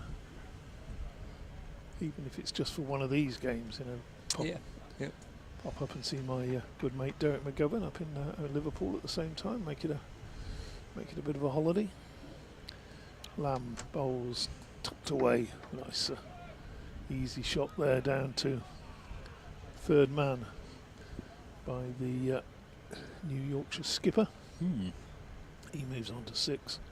17 to Luxton. 96 now for 3 in the 18th over. Don't worry about that, Lancashire fans. That's very much a par score here, possibly below par even. Very fast scoring ground. This next delivery is the end of Luxton. He's got a little nick on that one. A very, very good driving catch by George Lavelle behind the stumps. He's taken that just off the deck, diving a long way to his right. I think that's why Lancashire were keeping the slip in there, and that is a big blow, and that's not only in terms of Yorkshire fans it's disappointing, but possibly even in terms of the excitement later on in the game, because 96 now for 4. Yorkshire do need to get up to 300, 320, about somewhere around there if they're going to defend that. That's a disappointing 4th wicket to go. Elation for Lancashire, of course, but big crowd here. Want to see a competitive game, want to see a decent run chase later on. Yorkshire, where will they get from 96 for 4 in the 18th? Disappointing to see Luxton go like that as a neutral. Obviously Lancashire happy to see the back of him, but he's such a talented young cricketer. We see an hour or so of him batting. It would not only be runs for Yorkshire, it would of course be pleasing on the eye, I think. Yeah, I was looking forward to watching him bat. I've not seen much of him, but there was a good catch from Lavelle, diving away to his right hand side. It went low. It kind of just dropped to Lavelle. He did well to get the gloves on that. Yeah, it was almost one of those where you'd have thought, has it carried? It obviously did carry. I'm not suggesting it didn't, but it was that low, you know. He was a diving. It probably wouldn't have. Well, now we've got a slip in, and the slip's level with the keeper, which is interesting. Well, the keeper's moved forward. So next, is this Waite who's come in? It is, yeah. So Matthew Waite, who missed Tuesday's game, he had a bit of a back spasm on Monday. Could hardly move on Monday, apparently. He was moving okay on Tuesday, and obviously another couple of days has sorted him out. Oh, it's a game you don't want to miss, isn't it? When Lancashire in town, the Roses fixture. Always always good games between these sides, and usually very close. Next ball is hit firmly by Waite, diving stop at backward point there. Yeah, Stephen Croft. They've got the cover out on the. They've got the sweeper out on the cover boundary now, which didn't have in the previous over when Luxton hit that slightly loose shot in the air for the boundary before playing that gorgeous straight drive. Lamb again, and that's through to the keeper. Lamb doing the damage here. Switch of ends for him. Worked a treat, hasn't it? It has. That's the end of the over. The end of the 18th over. Yorkshire in a spotter bob at 96 for 4. This spell from the rugby end of the ground, 3 overs, 3 for 18 for Daniel Lamb. Yeah, that's excellent. In the context of a high-scoring game, you know, conceding a runner ball, you're happy enough to do that. We saw what 350 on Tuesday last year. Big score here as well against Warwickshire, which Warwickshire chased down. Yorkshire, no, they've got to set a target. Here's Morley bowling to Tattersall, that's left. And taken by Lavelle. Yeah, 3-5-3 for 5 Yorkshire on Tuesday against Northamptonshire. Northants 320 all out in reply. Should have got closer. Forward again goes Tattersall. Pushing it back along the pitch. Lavelle comes from behind the stumps to field, and there's no run. There was another Will playing on Tuesday. Will Young. There's too many Wills. Wills all over the place. Tattersall cutting away in a good tumbling stop. Just backward of point by Will Williams, and there's no run. Did you use any of the Will Young puns? Or yeah? Were they used? Doherty obviously Yeah, did. he couldn't resist, yeah. Morley left arm around the wicket balls, and Tattersall on the front foot smothers the ball away into the offside, no run. What's that lyric or something about leaving now? Leave right now. Leave Yeah. right now. That was Doherty Doherty gave got him that that one. send-off Yeah. when he was out. And he's got leave right now. It's hard not to, really. Morley bowls again to Tattersall, works away off the pads. Out to deep backward square leg. Rob Jones comes up from the boundary to field. Score ticks along to 97 for 4. So it brings Waite on strike, facing Lancashire's left arm spinner for the first time. Little tap of the bat, sun beating down. Morley bouncing in. Waits for it and cuts down towards third man, and he'll get 4 for it. Washington Sundar inside the circle. A short third man diving to his left-hand side. May have just got the fingertip on that, but the point that Dave Townsend was making with regards to the speed of the outfield, even though Sundar did get something on it, bounces and bobbles its way to the rope for 4, and that brings up the 100 as well for Yorkshire. 101 for 4, the end of the 19th over. Waite off the mark with that. He's on to 4. Tattersall's on 7. Yeah, it's not the biggest of playing areas either, is it? I think if you turned up here for a club game, you know, the average amateur player wouldn't be going, oh, look at the size of these boundaries. You know, you'd be saying, oh yeah, I could, not so bad here. Decent size, of course. I've seen first-class cricket played on, and you know, one-day cup played on much smaller areas. Next ball from Lamb is the start of a new over, just turned square for a single by Tattersall. He moves to 8. I think is the ball going quicker today? There was a definite rhythm to the board the other day. There you go, 8 and 102 for 4. Just got to wait that little bit of time. Got to choose the scoreboard. What's the smallest ground you've seen? You know, professional, say Lancashire, playing on Lamb bowls, and that's driven nicely by Waite up to mid-on. I want to say Trimbridge.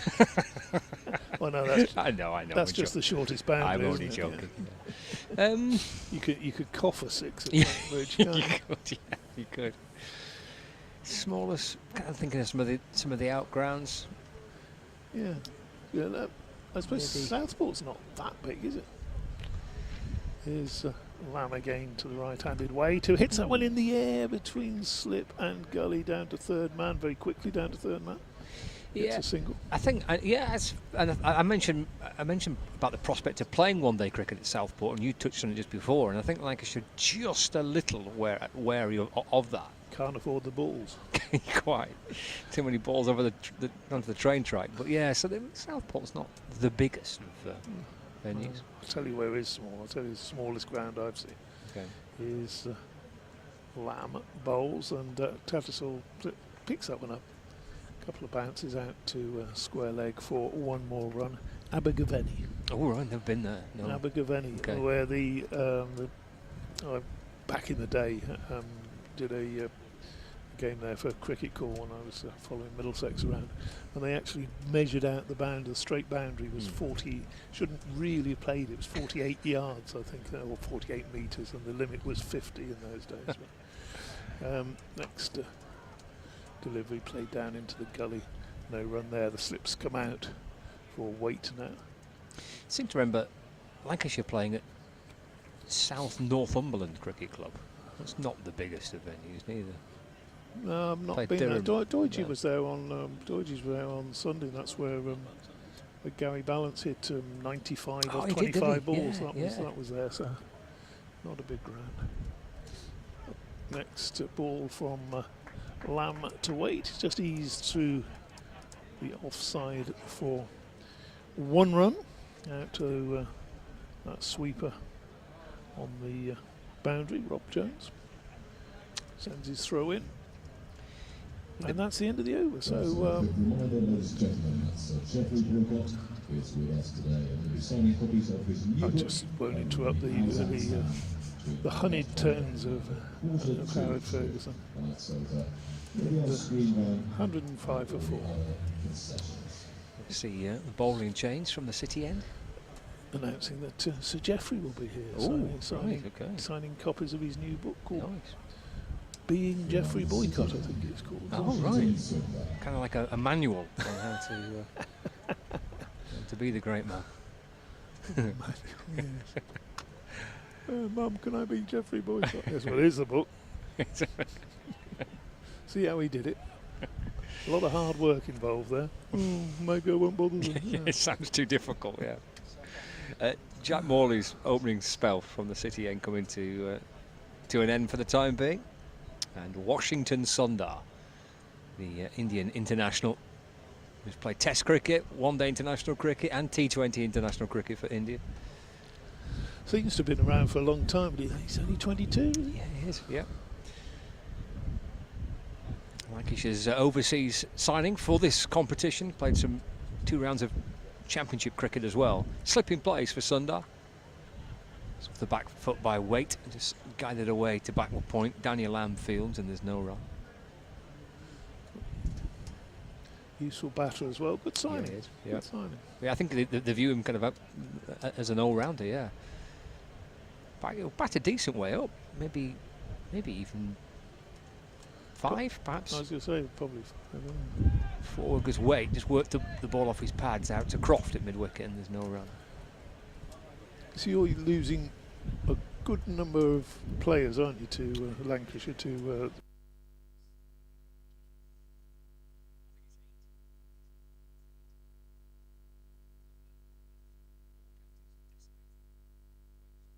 hits it down the pitch, there's no run. Players picked up by the 100. Did you catch the opening game last night, DT? No. 105 for 4. Washington Sundar bowls to Waite. That's pulled away towards deep backward square leg where Jones does well. It's good fielding, actually. Hit firmly off the back foot by Waite behind square. Jones shifting across to his left, probably 20 yards or so. I had some socks to wash. 106 for 4 brings Tattersall on Was it a strike. good game? I actually didn't catch it myself. Me and Doidge went to a pub quiz instead. But well, you know, so didn't quite catch it. Didn't look like a good game. No, bit of an easy win. 106 for 4. 2 balls left for the 21st over. Washington Sundar from the city end. Balls to Tattersall, chops the ball out towards backward point. And moves it into double figures now, moves up to 10. Score moves on to 107 for 4. They know where the singles are at the moment, but they're not finding the boundaries, are they? It's just a little period of consolidation. Final ball of the 21st over, Sundar into weight. And that's flicked off the hip. Jones in position to field. Watching the ball right into his hands and throwing on the bounce to the keeper Lavelle. And that completes the 21st over. So Yorkshire are 108 for 4. Tattersall on 10. Matthew Waite on 8. 3 wickets for Daniel Lamb, 3 for 32. And wickets there of Frayne for 41 and Duke for 17, Luxton for 17 and Hill for 0. Matthew Waite will have good memories of this ground. Last year against Warwickshire, I think I'm right in saying 32 in the over, Doidgy. Towards the end he went berserk, put a few over into the secret garden over there. There's a secret garden? Secret garden nice. behind the brick wall. Okay. To our left over there. There's a sort of 10-foot high brick wall. He was certainly peppering the wall and putting 1 or 2 over as well towards the end of that innings. So Jack Blatherwick. Jack Blatherwick back on, and that's pushed into the onside for a single. I thought Lancashire were a little bit rusty. Yes. Weren't they at the start? There were wides and there were a couple of no balls as well, and overthrows and things like that. Things that you don't normally see. But after his opening burst, let's see Blatherwick what he can do. Started off straightforward enough. Comes in now, bowls, and just eased again for a single through the gap on the offside. We've got a third man sweeper covering and 3 men saving 1 on the offside. Then there was a mid-on, mid-wicket, fine leg and a deep backward square. That's the field. No slips now. 3 overs for 25 in his opening spell, Jack Blatherwick, but 2 wides and 2 no balls in those 3 overs. Yeah, a little bit loose. Needs to just focus, and that's played through the onside. They're going to pick up a couple of runs here. Tattersall back quickly. That was played through mid-wicket. Chase around for deep backward square, who does that comfortably enough. Luke Wells out there was at first slipping. Now he's out in the distant pastures over the far side. So the closest fielder to the wicket, and now possibly the furthest, although the boundary is slightly bigger to the secret garden side. Short delivery this time, and caught and bowled as Waite looked to turn that one on the onside. Another leading edge, straight back to the bowler. Blatherwick takes the catch, leaps in the air, and that is the end of Matthew Waite. No 32 in an over for him today, and Yorkshire in trouble here. They were 112 for 5, and talk of scores north of 300. A very, very long way away. So batting to come, Matthew Revis, who's making his way out now. Certainly no bug. Don Bess as well. But well, Yorkshire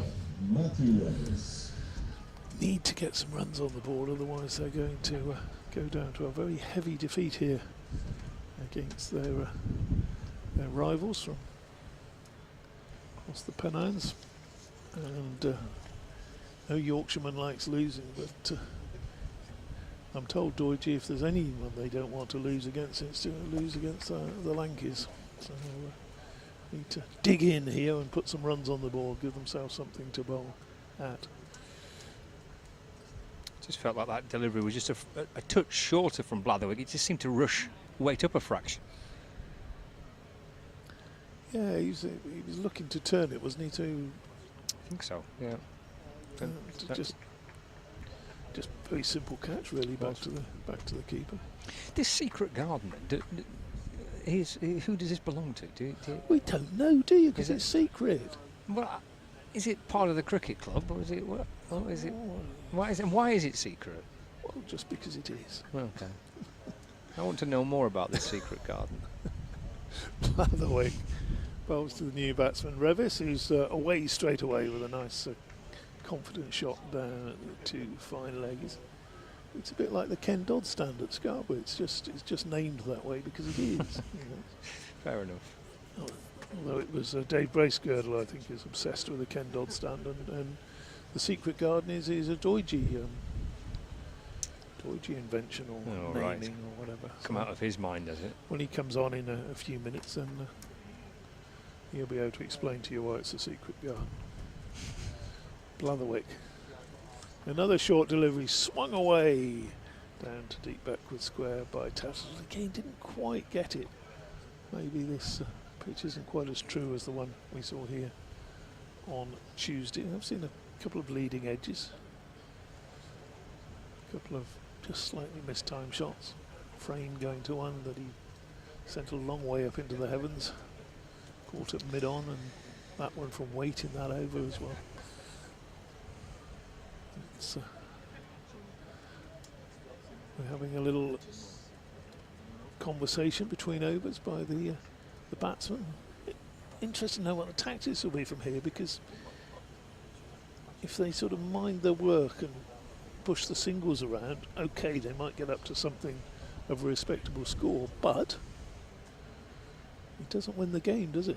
You keep your foot to the pedal. I don't know. What would you do, Scott?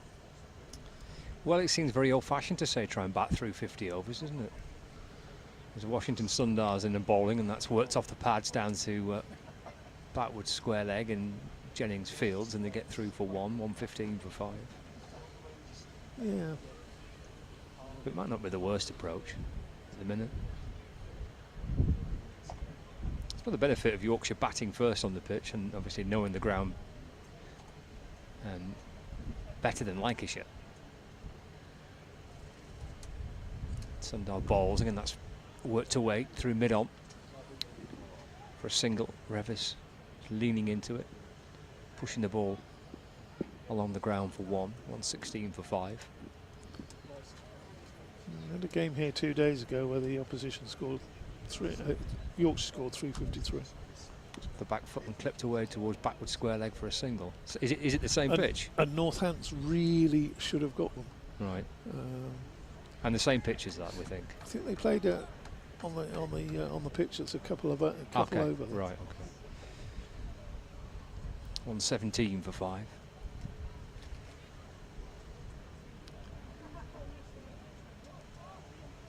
Revis back on strike. Mid off, long on, deep mid wicket. Deep backward point, deep backward square leg. Short third. Mid wicket, cover. Short mid on. Washington Sundar just making sure he's got his fielders in the correct location. In the balls, and getting off the front foot, just jabbed back along the pitch, and there is no run. 117 for 5. Again, fielding changes, mid wicket. Just moves a little to his left hand side.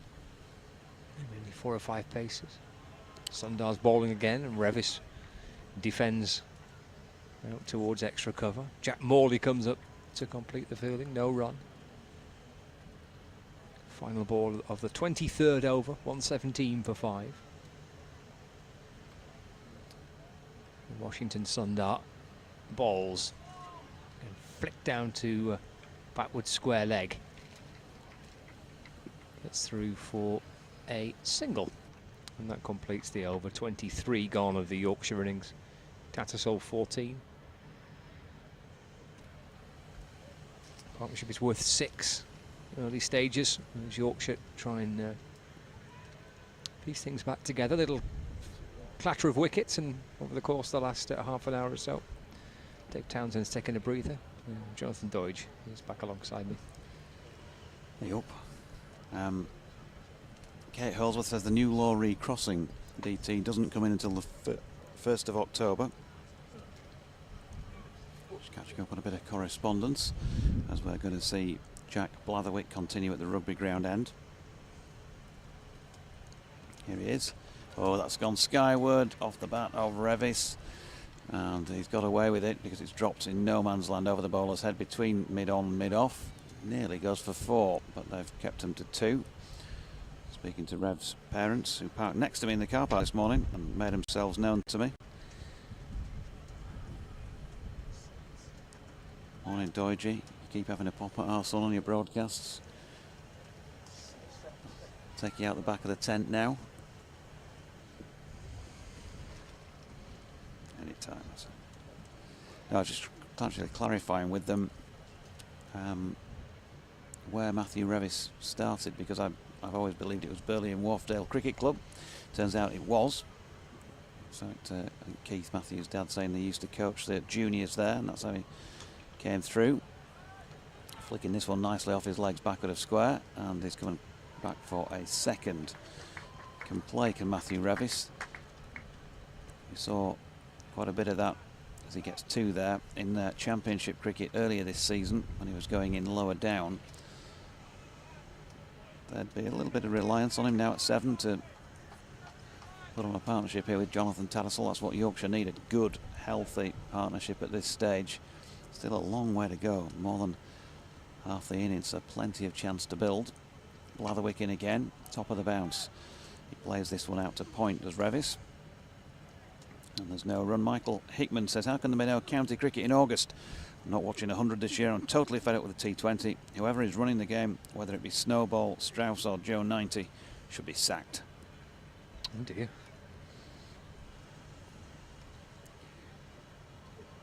I've been on points of view. I do have Barry Tuck sitting alongside. Barry Tuck, Townsend.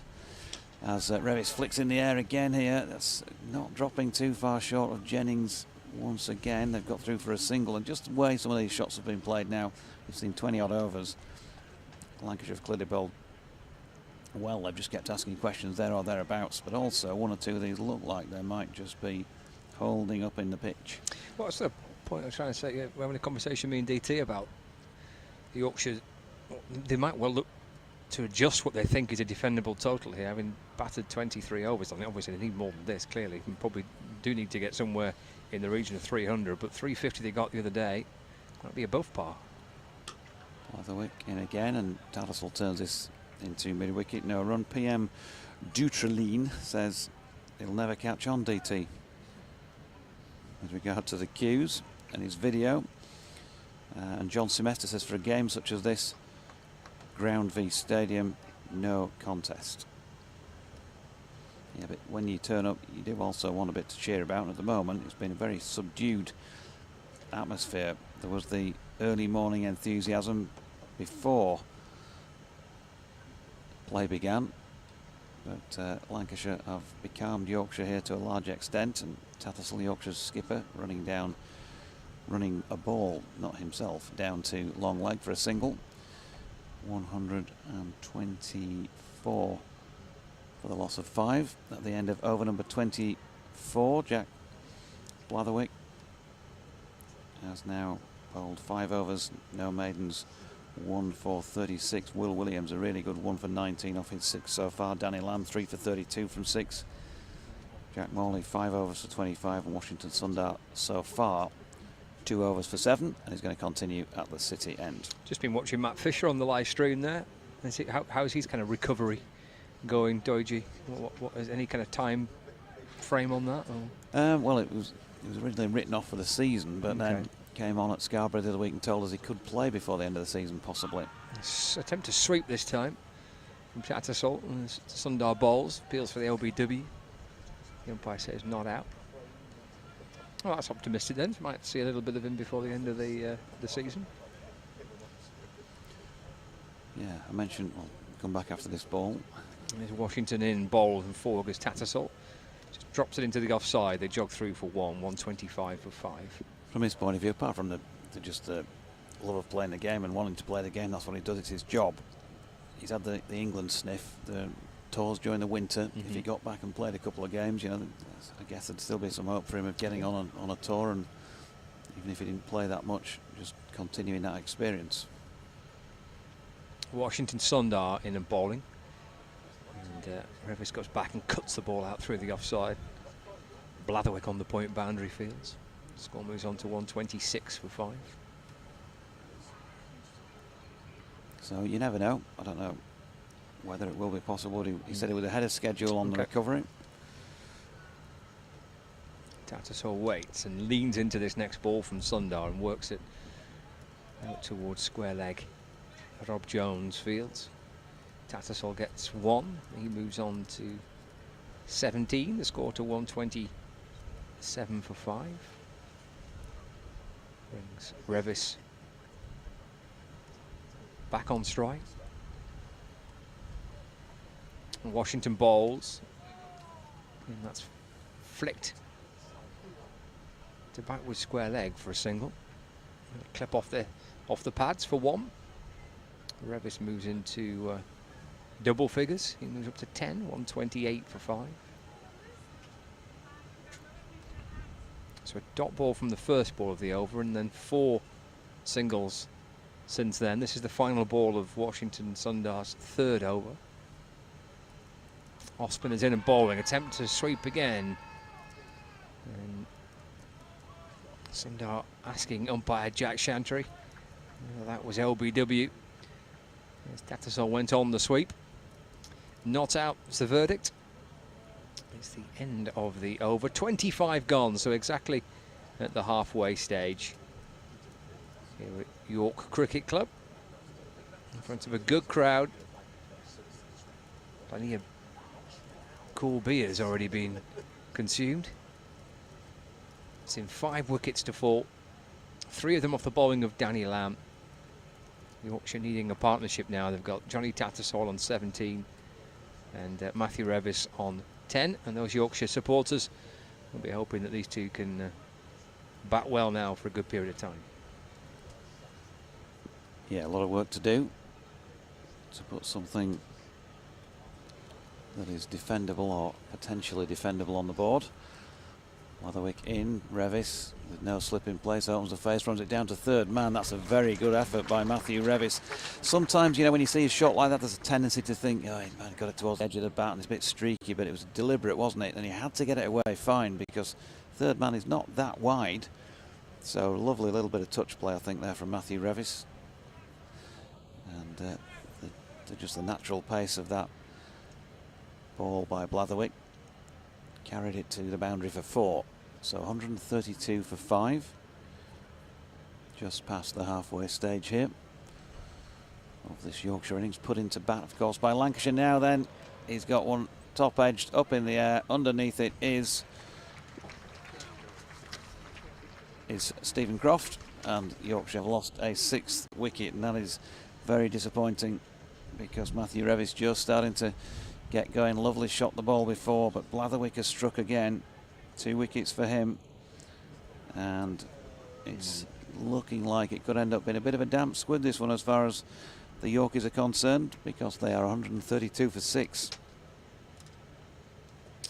Yeah, almost like he was through the shot a little too early there. I mean, difficult, obviously, from here to try and work out how the pitch is playing, clearly.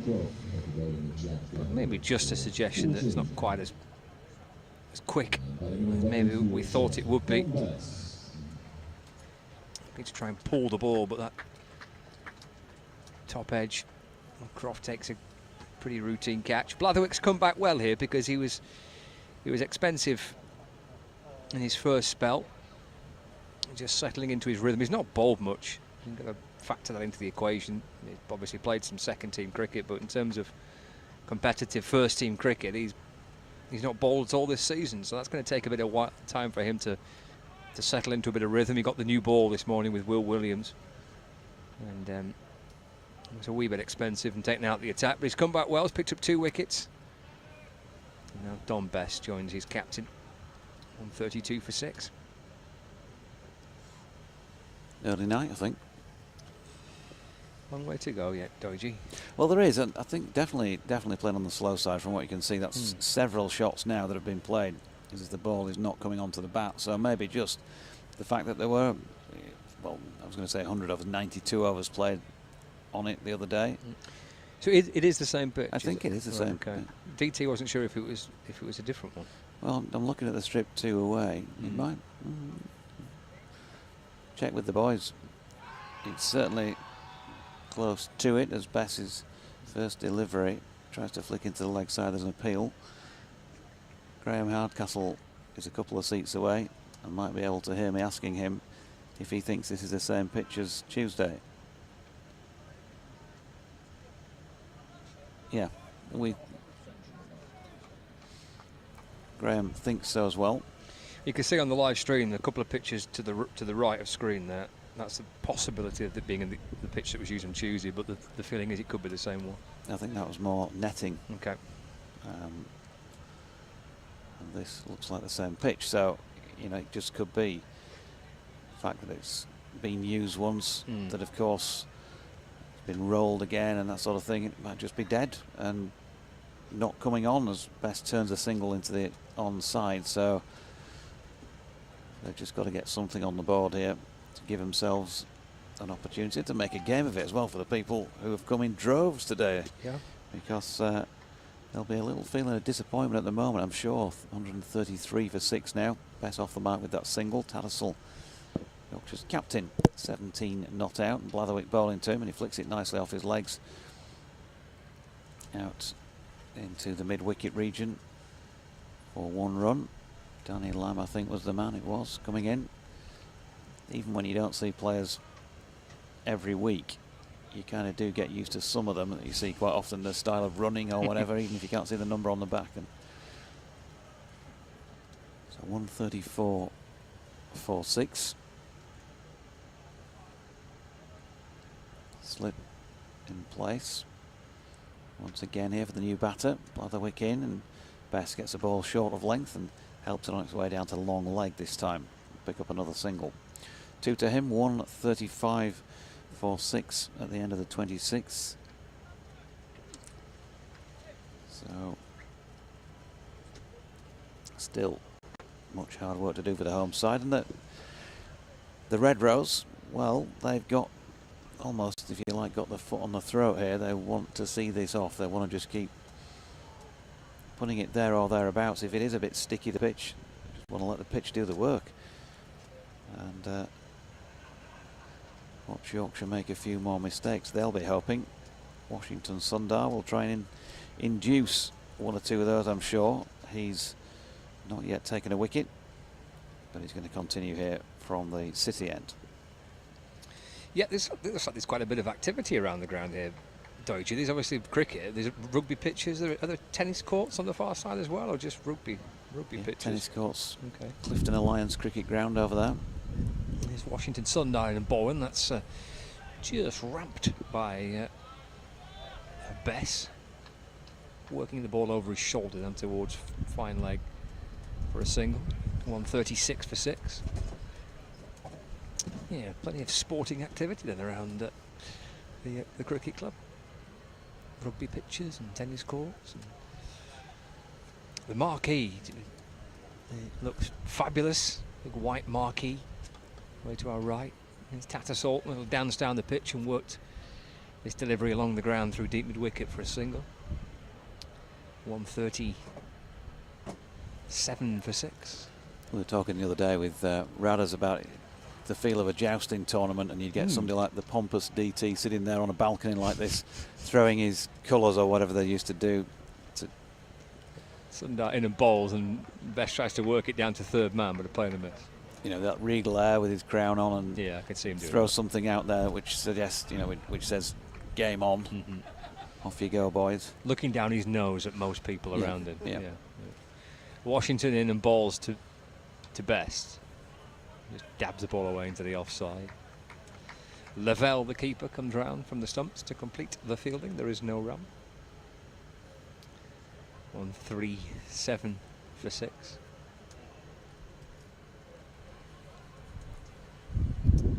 Best goes back. Works the ball away to mid-wicket. There's Croft coming up to field. Of course, it'd induce a few arguments, wouldn't it? My lance is bigger than yours, that sort of thing. Final ball of the 27th over, just 2 runs off this one so far. Best waits. Oh, he's given it LBW. Washington Sundar celebrates. Best on the sweep. And umpire Jack Shantry raises the finger.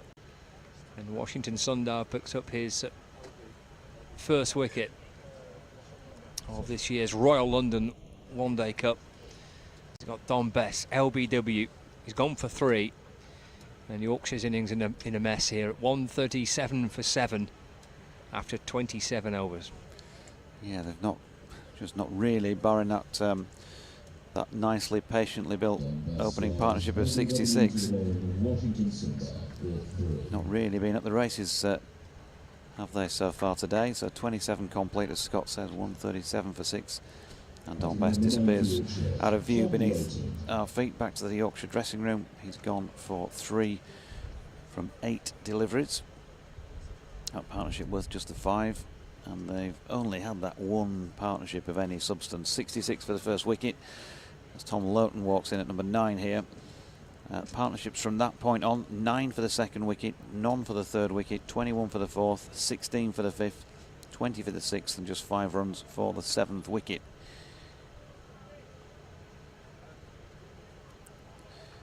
So 27 gone, as I say.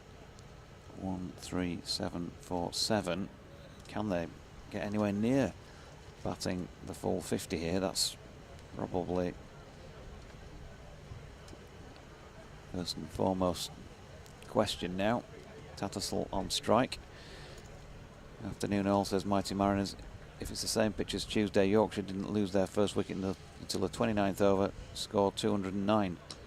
Slow, must have got slower. Tattersall works to leg this time. And there's no run. And same pitch for Lancashire to bat on, of course it is. So Yorkshire may still be able to do some damage there themselves, but when you are chasing a low score, you've got all the time in the world to work it around. You can be very patient, and a good top order as well for the Red Rose in this one. Dan said, afternoon Doidgy, great listeners always. We've got a spare ticket for the 100 on Tuesday and wondered if the Evergreen DT fancied joining us for some proper cricket. Will he be pulling on the purple for the Superchargers? Blatherwick in, and Tattersall picks up a boundary, flicking that one off the legs wide of mid-on for a nicely placed 4 to take him on to 23, the total to 141 for 7. He treated that tweet with a contemptuous raise of the snout, and he's now looking over the top of his spectacles.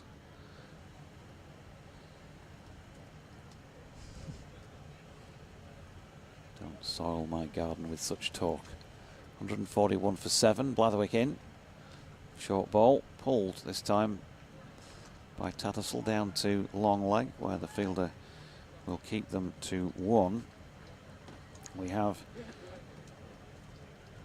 some more correspondence in. Charles Kitching says, looking glorious on the streaming. After such an encouraging performance on Tuesday, it'll be rather more difficult today. You're not wrong there. As ever in this compo, we can ask if the lads do their best. At the end of the day, can hold their heads high. Along with the championship, this is my favourite, so good to be able to see our cricketing future in action. That's Charles in Spain. As Blatherwick prepares here to bowl to Lowton, who's just taken guard. Big wide stance Tom Lowton, tall player from just across the far side of York. No ball. Thanks, Scott. Jeff Greenwood says, it would seem that Yorkshire are playing the RLOC and the spirit's meant to be played. I would rather have 9 uncapped players turning out rather than like Northamptonshire, who seem to have their first 11 turning out, or the Lankies, who seem to have imported Indian internationals. Even so, I'd much rather watch this form of cricket as opposed to the circus that was on TV last night. Can you remember who won the game? No, neither can I. Sundar in. Lowton's lifted this one for 6 over square leg. It was a pretty full delivery, and that was an effortless sort of a flick really over the top of Danny Lamb beyond the crowd, lining the boundary, probably about 6 deep over there. 150 up for Yorkshire for the loss of 7 wickets though in the 28th over, and they'll need a few more of those if they're going to get somewhere near what we think might be a challenging, competitive sort of score. But there's time, there's plenty of that. It's a free hit, wasn't it? Made the most of it. And here, once again, Blatherwick, this time Loughton helping it down to long leg for a single. Jeff Greenwood follows up by saying, sorry to email you again. Just after I sent my previous message, you mentioned the club were looking for an overseas fast bowler. I hope they make a better choice than the overseas players they've employed, probably at some expense, because in terms of value for money, they were, shall I say, disappointing. Just to add, what message does it send to Loughton, Leach, Revis, Waite about their future employment with the club? And in again comes Blatherwick, nicely flicked off the legs by Tattersall. That's a lovely shot, super piece of timing. The ball apparently picking up pace as it skipped across this carpet of an outfield here at Clifton Park, and 4 more. So Yorkshire with probably just about their most productive over of the match so far, going from 137 for 7 to 155 for 7 after 28 overs. 18 runs from it. Riches beyond compare. Elsewhere in the Royal London One Day Cup, games involving Durham and Surrey. That's it, up in the northeast at South Northumberland Cricket Club. Durham 143 for 6 after 31 overs. Middlesex against Leicestershire. Leicestershire batting first, 166 for 4 after 26 overs. Somerset 87 for 7 after 25 overs against Nottinghamshire. And Kent 165 for 2 after 29 overs against Glamorgan. This is over number 29 of the Yorkshire innings, and Washington Sundar will send it down with Loughton on strike. As the ball just deflects down towards backward square leg for a leg by, no bat on that. Solitary appeal from Washington Sundar. Score ticks along to 1-5, 6 for 7.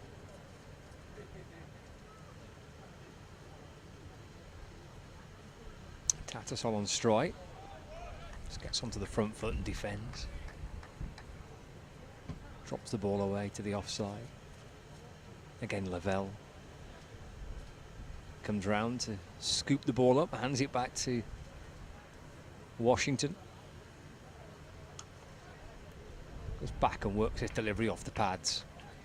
Tattersall for a single. Jones from backward square leg fields.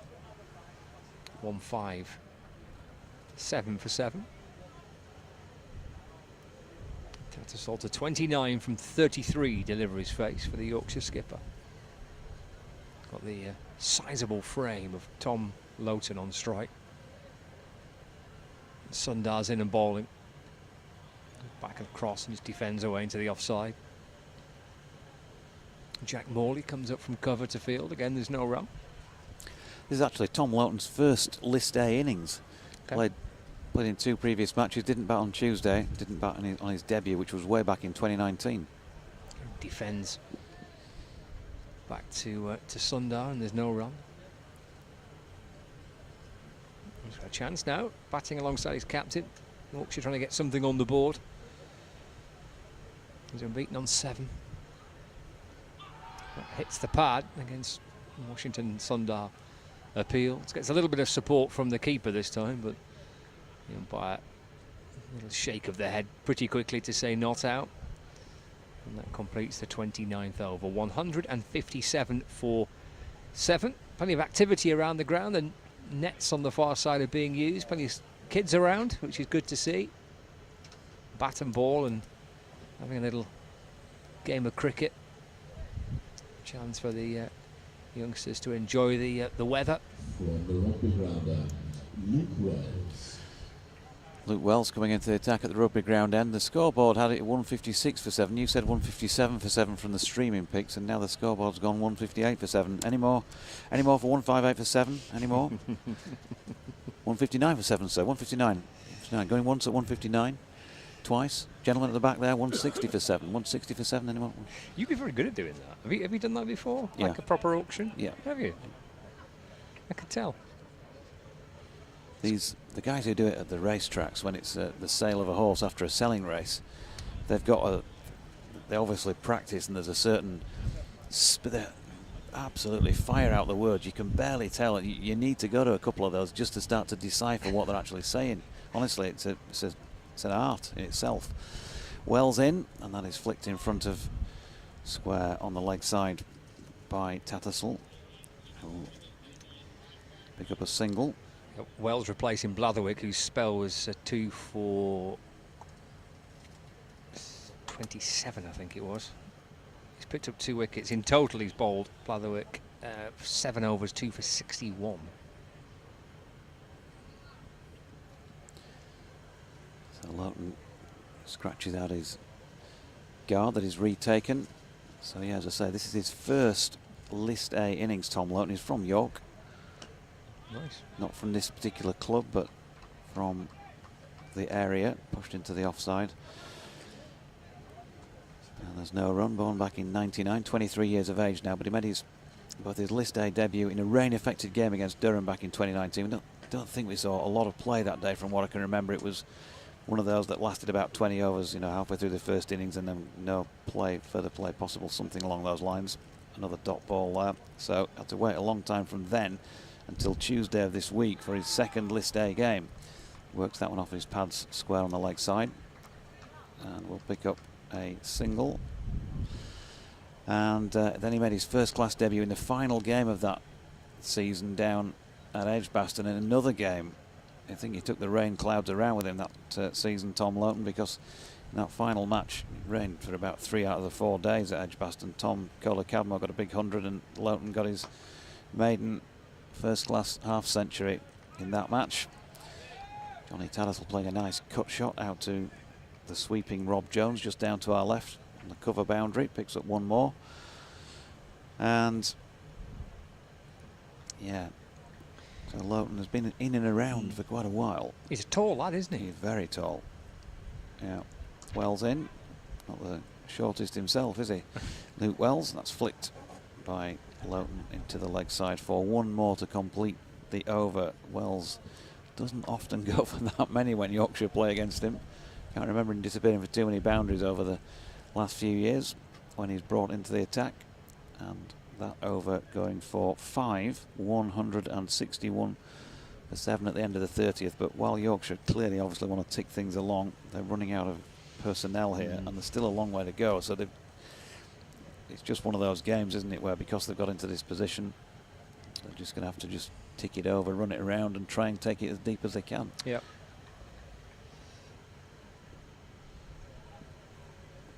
Yeah, Lancashire winning the toss and electing to have a bowl. Made the most of it so far, picking up 7 Yorkshire wickets. Loughton on strike for Washington Sundar's next over. Brings him forward, and the ball into the gloves of Lavelle. There's an enormous contrast between the two players there. George Lavelle can barely be 5'6" or something. Loughton is towering above him. 161 for 7. Washington in the balls. Turns it to square leg where Keaton Jennings, the Lancashire captain, fields, and there's no run. Got a couple of wickets on Tuesday, Tom Loughton. Again, that was his first spell of bowling in List A cricket. Handy all-rounder. Washington in the balls to him. They'll get a run here. It's deflected down towards Rob Jones. Gets through for a single. Just to go touch on that correspondence we received, don't think we got a chance to sort of respond on that front, but counties bringing in overseas players like Lancashire have done versus counties deciding not to go down that route like Yorkshire have done. Washington in, balls forward with Tattersall in defence, no run. I'm not sure there's a right or wrong answer on that front, to be honest with you. It's a competition in professional cricket that's there to be won. There's a T20, there's a county championship, there's an RL 53 comps in the season. Washington Sundar bowling. It's muscled off the back foot by Tattersall out towards deep mid-wicket for a single. Takes him to 32. The score moves on to 163 for 7. You know, what do you do if you're Northamptonshire and you just don't happen to have a lot of players taken out for international calls or the 100? You know, you play them. They're contracted players. They're on salaries. Yes. Without doubt, you know. Rest your senior players. As Loughton goes back and works the ball behind square on the offside for 1. He moves to 11. End of the over. 31 gone. 164 for 7. And Loughton and Tattersall currently batting for Yorkshire as they try to get themselves something on the board. 164 the minute. Loss of those wickets. Top score, Will Frayne, 41. A couple of guys getting into the teens, but Tattersall 32 not out, and Loughton on 11. Yeah, they've got to get up to something to bowl at, even just to give the large crowd a little bit of hope here at Clifton Park. It's going to be Luke Wells to continue rolling his leggies off half a dozen paces or so, tosses up, and that's pushed back to him by Loughton. You can't really mix these two up, can you? It's the long and the short of it of this Yorkshire innings. Wells bowls again, and Loughton just offers up on the pad, allows it through to Lavelle. It's a really good opportunity this for Tom Loughton because the situation kind of demands it. Just have a good look. Next delivery is chopped down backwards of a square, and no run to be had there. Do you have any strong views on who you should be using in this competition, or should you just be using who's available in the club? Well, you should be, yeah. I don't. You just wonder whether the Wells bowls, and that's turned to mid-wicket. Wells hands on his head. He thought he'd just about crapped that one through, but he hadn't. Just wonder whether if Steve Patterson's available, whether he would just add that little bit of experience to the bowling attack. Next delivery is short, and this time Loughton finds the gap through to the man on the sweeper boundary on the cover side. 166 now for 7. I think it will be when it just clicks over. Next ball is pushed firmly up to mid-on by the Yorkshire skipper, Johnny Tatt, who won't be pleased with the way things are going at the moment. He's going all right. He's on 32. 12 to Loughton. And it is 165 for 7. You have to strike a balance, don't you? You want a winning team. You want to give the youngsters some experience as well. It's a good competition in that sense, that it does allow fringe players, if you like, to get time in the middle, get experience of a large crowd like this, is certainly large in terms of capacity. Hardly a seat to be had over on the far side of the ground. Sundar bowls, and Loughton looks to drive, beaten by one that goes straight on through to the keeper, who fumbles it a bit, but wasn't a chance, so no problem. Doing what he does, Washington Sundar, just tidy off spin. Bowls, and just dabbed behind square by Loughton for a single. And a very good point that Doidge made was that it's a good opportunity here for the big man, Tom Loughton. Show what he can do with the bat. He showed us a few brisk overs the other day, took a couple of wickets. Sundar bowls to Tattersall, who's forward positively, playing that up to long on for a single. He moves to 33, 167 now for 7. The field changes subtly for the big man, Lowton, with the deep backward square coming around to long leg below us. So that's turned in the direction of where he was, which is deep backward square, which the short fine leg has now moved around to cover off that avenue of runs. Just pick this up, DT, if I can, because I've got an update for BBC Humberside in a moment. Here we go. Sundar in. Lowton picks up a single out to long on. Yeah, tough start to the day for Yorkshire, who were put into bat this morning when Lancashire won the toss. And on the same pitch, we think that they played in on Tuesday when, of course, they beat Northamptonshire, being reduced to, at one stage, 137 for 7. A little bit of recovery, 168 for 7 at the moment. Jonathan Tattersall on his home ground, of course, Yorkshire's captain here, not out 33. And another man from York, Tom Lowton at the other end, is not out on 14. Will Frayne, the top scorer so far with 41. But a lot of work to do for Yorkshire with still around about 18 overs remaining in their innings. That told him. So 169 for 7 at the end of the 32nd, is that? Or 33rd? End of the 33rd. Indeed, that's where the bowling started from that end this morning. Seems a long time ago now, doesn't it? Will Williamson bowling to Will Frayne. Yeah, so Luke Wells going to continue then at this rugby ground end, bowling to Tattersall, who is just doing what we expect to see Johnny Tat do. That's running the ball around, picking up the odd boundary when he can. He needs to stick around a long time, but he ain't going to do so, because that yelp of an appeal will tell you that there was some confidence behind the shout by Lancashire, and Yorkshire's captain has gone. 34 he made from 40 deliveries. Looks a long way down He there, did, didn't he? He did look a long way down. It caught him on the full. It's difficult to tell with the pick there. The umpire, it's quite low, isn't it, the camera?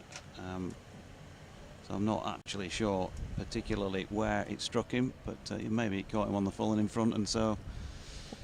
Caught him on the pad somewhere, didn't it? Yep, 34 off 41. He swishes his bat in a little bit of disappointment with himself. And Wells, who just has this knack of coming on and doing something with the ball against the Tykes in particular, the Vikings as they are in this match, has struck again. 169 for 8. It's going to be Ben Code going out there to the middle. Practicing some proper shots on his way out. Yeah, he's got a chance of a bat, hasn't he? There's 17 overs. There's a good hour and a bit to bat if you want to, from a Yorkshire point of view. But it's whether you can, I think, is the question at the moment. Another couple of wickets, and well, that shouldn't be any problem at all for Lancashire to knock off. Should be able to do that as a canter. And that's disappointing for the crowd here, because obviously the majority of them are looking for a Yorkshire win. But I think they're also looking for a good game of cricket, a good day out, a few beers, bite of lunch, chat with the mates. County cricket's all about. 169 for 8. So Wells then from this rugby ground end. Very subdued atmosphere, almost silence around the ground apart from that bit of chit chat as Code pushes solidly forward. Just a very low hum around the ground, isn't there? Disappointed faces. Wells again. Right arm, good delivery that turns away from the outside edge of Code. A little bit of pace about it as well. He's got a little bit of a skipping run. It's something that when we normally see him from end on, you don't quite get as much as I am from this angle.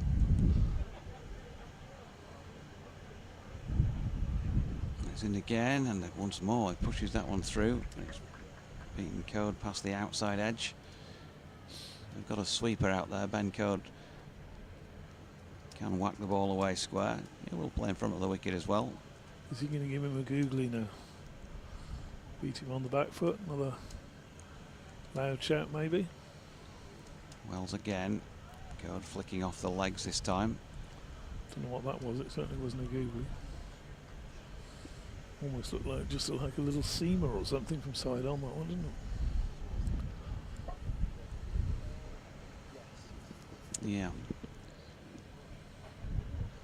Code yet to get off the mark. 2 to come in the over.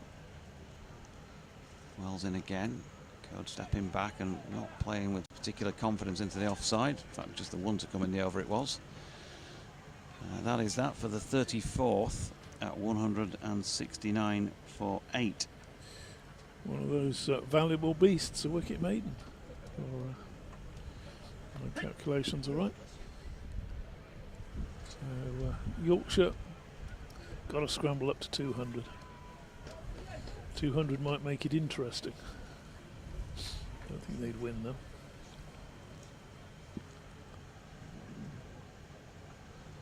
You'd think this is a 280, 300 pitch at the very minimum. At the, as you say, the one we played on the other day.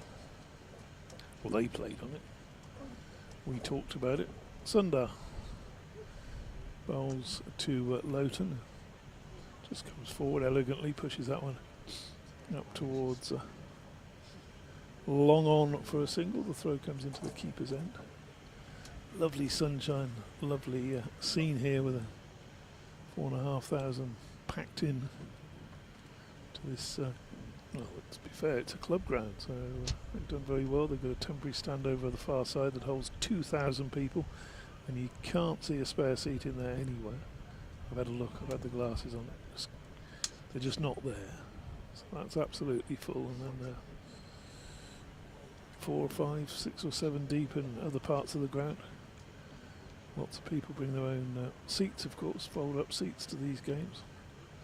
Sundar bowls and Code pushes square the wicket. No run for him there. That's picked up by Morley. 15 to Loughton. Code not yet off the mark. Let's see what he can do this ball. Sundar bowls to him and he is off the mark now. A little double down fine. He's going to probably pick up a couple. Should have picked up a couple of runs. Could still pick up a couple of runs as Blatherwick makes a mess of picking the ball up. But in the end, it's only the single. Just a little dab down past the first slip that they brought in. And deep backward point, had to run around. He had a lot of ground to cover, and Code really should have stretched those legs of his and come back for a second. Sundar now, he's making all sorts of movements about where he wants fielders. He's moved Rob Jones round. He said, go and stand underneath the commentator's position. And that's where he is. And, pitches up and driven nicely up to long on again. So I think both sides will be happy with this sort of phase of the play, if you like. Just 3 or 4 runs and over for Yorkshire, get them up towards some sort of respectability, and that next ball from Code is played in the air up through mid-on, a couple of bounces, reaches long on in the distance. Yorkshire wants something, won't they? They'll think they can have a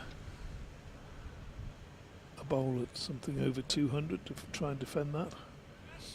Another nice stroke through the onside by Loughton, out to deep mid-wicket this time. He gets a single there, so 5 runs off that over.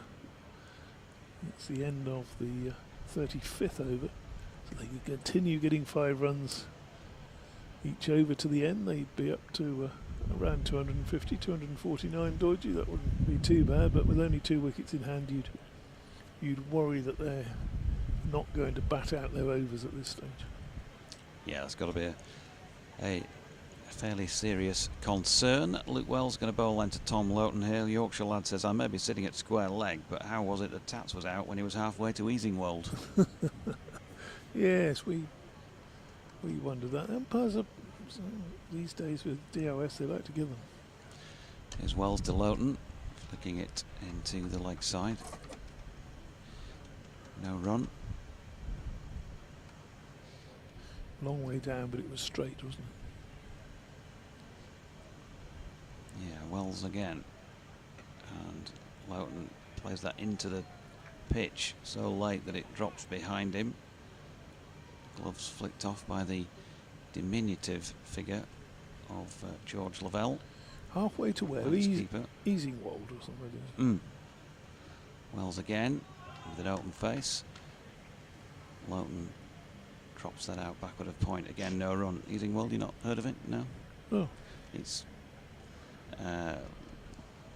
well, I know where it is because Johnny Tats was halfway to it. So, it's north of York, I think. You'd probably describe it as the most general of directions. You'll probably pedantically get the compass out and tell me it's north-northwest or something like that, north-northeast. But, you know, it's generally... It's higher up on a map if you look at it the right way up. I wouldn't be pedantic at all, George. I've learnt a few things about York from you this week. Another dot ball there. Wells in again, flicked off the legs nicely by Loughton, timed it well out to mid-wicket. They get the hurry up on, but can't, in fact, in the end, get back for 2.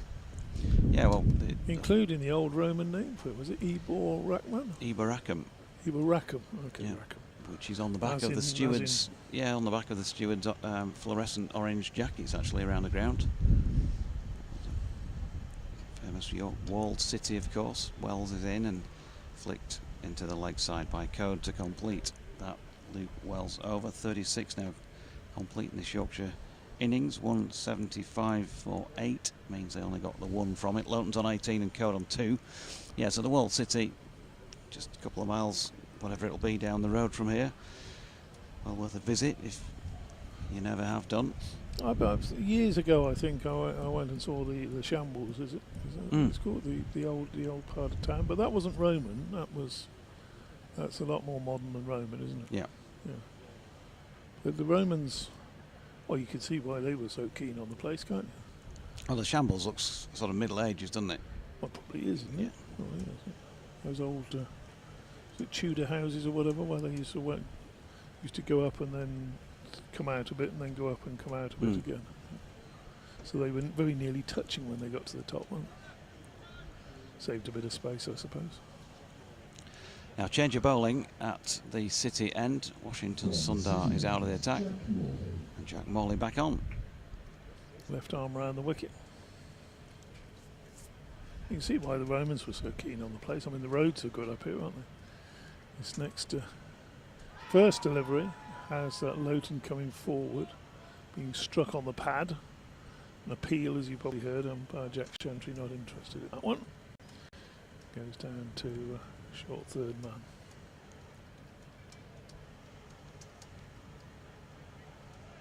Next delivery has Loughton turning that just around the corner for a single. I'm just going to cut in here and do an update for BBC Radio York. Difficult day at Clifton Park for Yorkshire, who lost the toss this morning and were put into bat by their arch rivals Lancashire, and at the moment the home side 176 for the loss of 8 wickets. The first question is, will they make it through to the end of the 50 allotted overs here? They're in the 37th at this moment in time, with local lad Tom Loughton on 19 not out. His first innings in List A cricket, despite the fact that it's his 3rd match. And at the other end, Ben Code not out on 2. Top scorer so far, Will Frayne. He made 41 out of an opening partnership of 66, along with Harry Duke. Both of them, of course, Centurions here against Northamptonshire on Tuesday, but neither could achieve anything like that feat this time. Jonathan Tattersall, home club player here, of course, as well as skipper of Yorkshire now. 34 off 41 is the next best contributor, but quite a few players getting into the teens and then getting out on a pitch that looks a little bit on the slow side. So they just need to set something that they've got half a chance of defending. Lancashire, with a strong batting lineup to come, would be strong favourites to win the game at the moment. But in the 37th over, Yorkshire 177, I should say, for the loss of 8 wickets. Morley bowls, and that's again down the leg side, so a couple of consecutive wides whilst Doidge was updating the good people of what was that? Which one was York. That was York. Oh, okay. Local station. Morley bowls. Code back defending, pushes to cover. No run to be had there. Slip in place. Lancashire obviously looking to finish this off. 2 wickets to fall, 178 for 8. Yorkshire getting them in wides at the moment, Morley bowls, and that's clipped away by Code out to deep square leg, deep backwards square, runs around. That's Rob Jones. Sends his throw in, and another single accrues. 179 for 8. Code on to 4, 19 to Lowton. And well, disappointing day so far, and disappointing for most of the large crowd here. But, when did it become York, the walled city? Is it originally Ebor? They would have changed in the Middle Ages sometime. You're not sure about that one? I'm not sure. I like a bit of history. Luke Wells, meanwhile, from the rugby ground end, bowling to Code, who steps back and pushes that into the covers, where there's a little bit of a fumble there by Washington Sundar. They get through for a single. 180 for 8. It's looking a little bit better, but still don't fancy it for being enough at this moment in time. Given all that time to knock them off. Lowton flicking this latest Wells delivery backward of square leg, and Yorkshire just having to run this around and not take any serious risks, and as I said before, take it deep. One man to come after this pair, Harry Sullivan.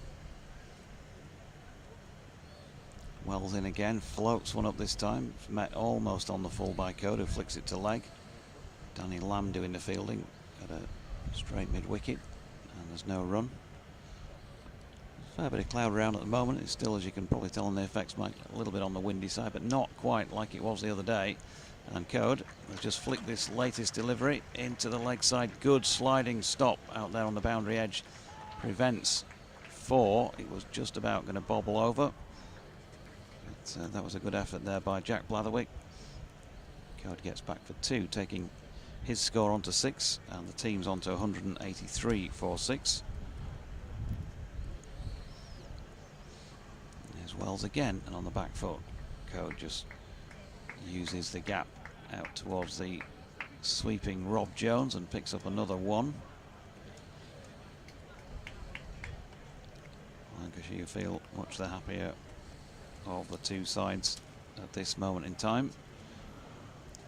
Have Yorkshire where they want them, just having to consolidate, run it around, kill a bit of time, take it as deep as they can. Nicely played by Lowton, who dropped it into the offside quite firmly, and the ball skips on past the diving Stephen Croft. Rob Jones doing the sweeping, and they get another single to complete that over. 38 now gone. 185, so 6 runs from it for the loss of 8 wickets. Would he be considered an all-rounder, Lowton? And he's yep. So he's no mug, is he, coming in at number 9? Clearly not a top-line batsman, but he's gone very nicely here. Some shots of his legs. And well, interesting you should say that, but when he got his maiden first-class half-century, I think whether he opened or batted at 3, he certainly was in the top 3 anyway. Fair play to him. So turns this one nicely off his legs down to short, fine leg. Doesn't, not being unkind to him, but he's a very good batsman. Just doesn't seem to have that bit of polish that the likes of Will Frayne or Duke. Certainly not that Luxton has. Morley bowls, and Code, who's now beginning to ease into his work out there in the middle, has just pushed that one through the offside. Bit of a quiet start from the number 10, but he now gets another single. Morley to Lowton, who plays that one down to the finer of the 2 short third men. 8 to Code, 187 for 8, 21 to Lowton.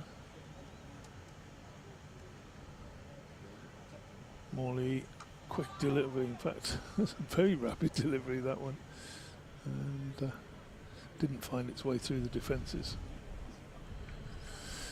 of number 40, Tom Lowton.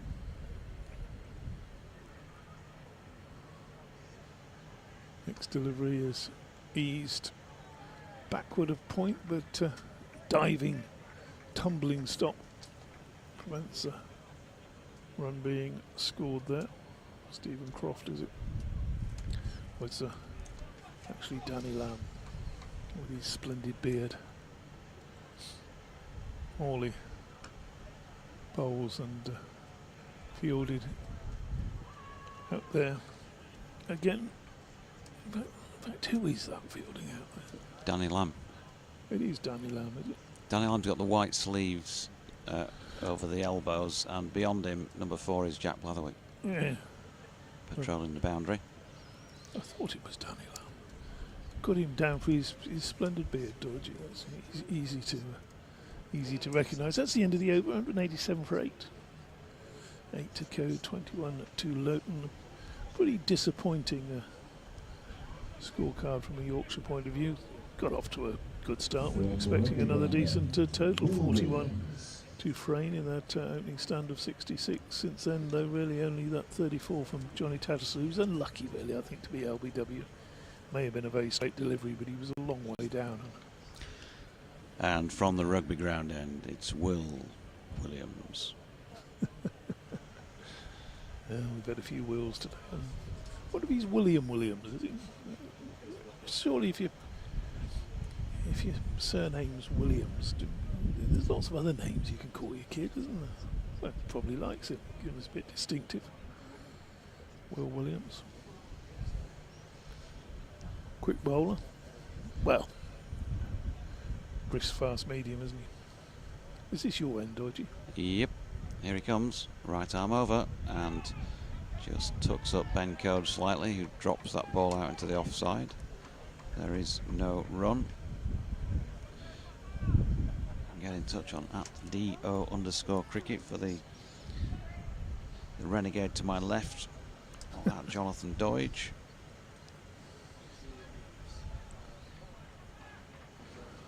If you care to do so, on BBC West Yorkshire Sport @gmail.com. Here's Williams again, and Code getting the leg side of the ball, as he does with the pace men, just dropping it out into the offside. And again, there's no run. This sort of back of a length bowling, of course, very effective against someone like Ben Code. Would have been meat and drink to the Wills at the top of the order. News came through this morning, by the way, that Jofra Archer has signed a 1-year extension to his Sussex contract. Williams in, Code pushing out into the offside. Fielded at cover, no run, which you'd want him, if he's fit, to be playing for you if he's available. You would. But he's obviously had a lot of problems in that regard in the last couple of years, Jofra Archer. But they're giving him a bit more time. When you've got a player who's constantly injured, it's how long can you afford to keep him, isn't it, when you're paying him money to do rehab? Top cash, I would have thought. I'm sure there's some sort of deal worked out there. Here's Williams again, slower ball, nicely bowled as well, but also well weighted by Ben Code, who's got it away through the covers and picked up 4 runs. Well, a little bit of room outside off stump, which is what the man enjoys, and that's taken him into double figures, a 12 now to Ben Code. This pair came together when the score was on 169 for 8, so a little bit of something developing. Don't get too carried away yet with a 22-run 9th wicket stand. Good. Again, opening the face and running it into the offside to this latest Williams delivery. There's no run, bit of arm winging going on out in the distance by Jack Blatherwick, who's in front of the deck chairs. I'm sure there's been a few words. It's great, isn't it, that these sort of venues, I think one of the reasons they're so popular is that, apart from it being just a bit different, it's not heavily concreted and all those super duper costly seats. Here you get to bring your own seat with your own creature comforts, Ben Coe trying to run that down to third man and misses. And you also just feel that much closer to the players, so you can have a word and you can get that little bit of interaction and a smile or a few words back from the players. It's great to see. 191 for 8 at the end of that over. That'll do for me for now. I'll leave you with DT and then Scott back on board. Thanks very much to Jonathan Doidge. Yeah, real cricket, real people. Same sort of buzz I expect you get down the lower divisions in the football league. Get fans who feel sort of close to the players, otherwise being semi-gods and detached and untouchable. 191 for 8. It's Morley bowls and Lowton tries to force that one off the back foot. Gets it to backward point. And talking of semi-gods, Scott Reed back on. Oh, goodness. Do I owe you some money?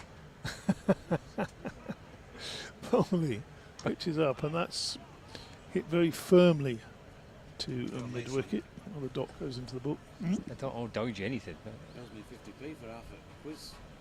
Yeah, two of you quiz night last night. 50p? You wanting 50p off me?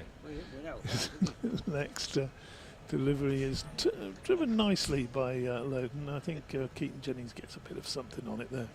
That short extra cover, it goes out to long off for 1 run, 192.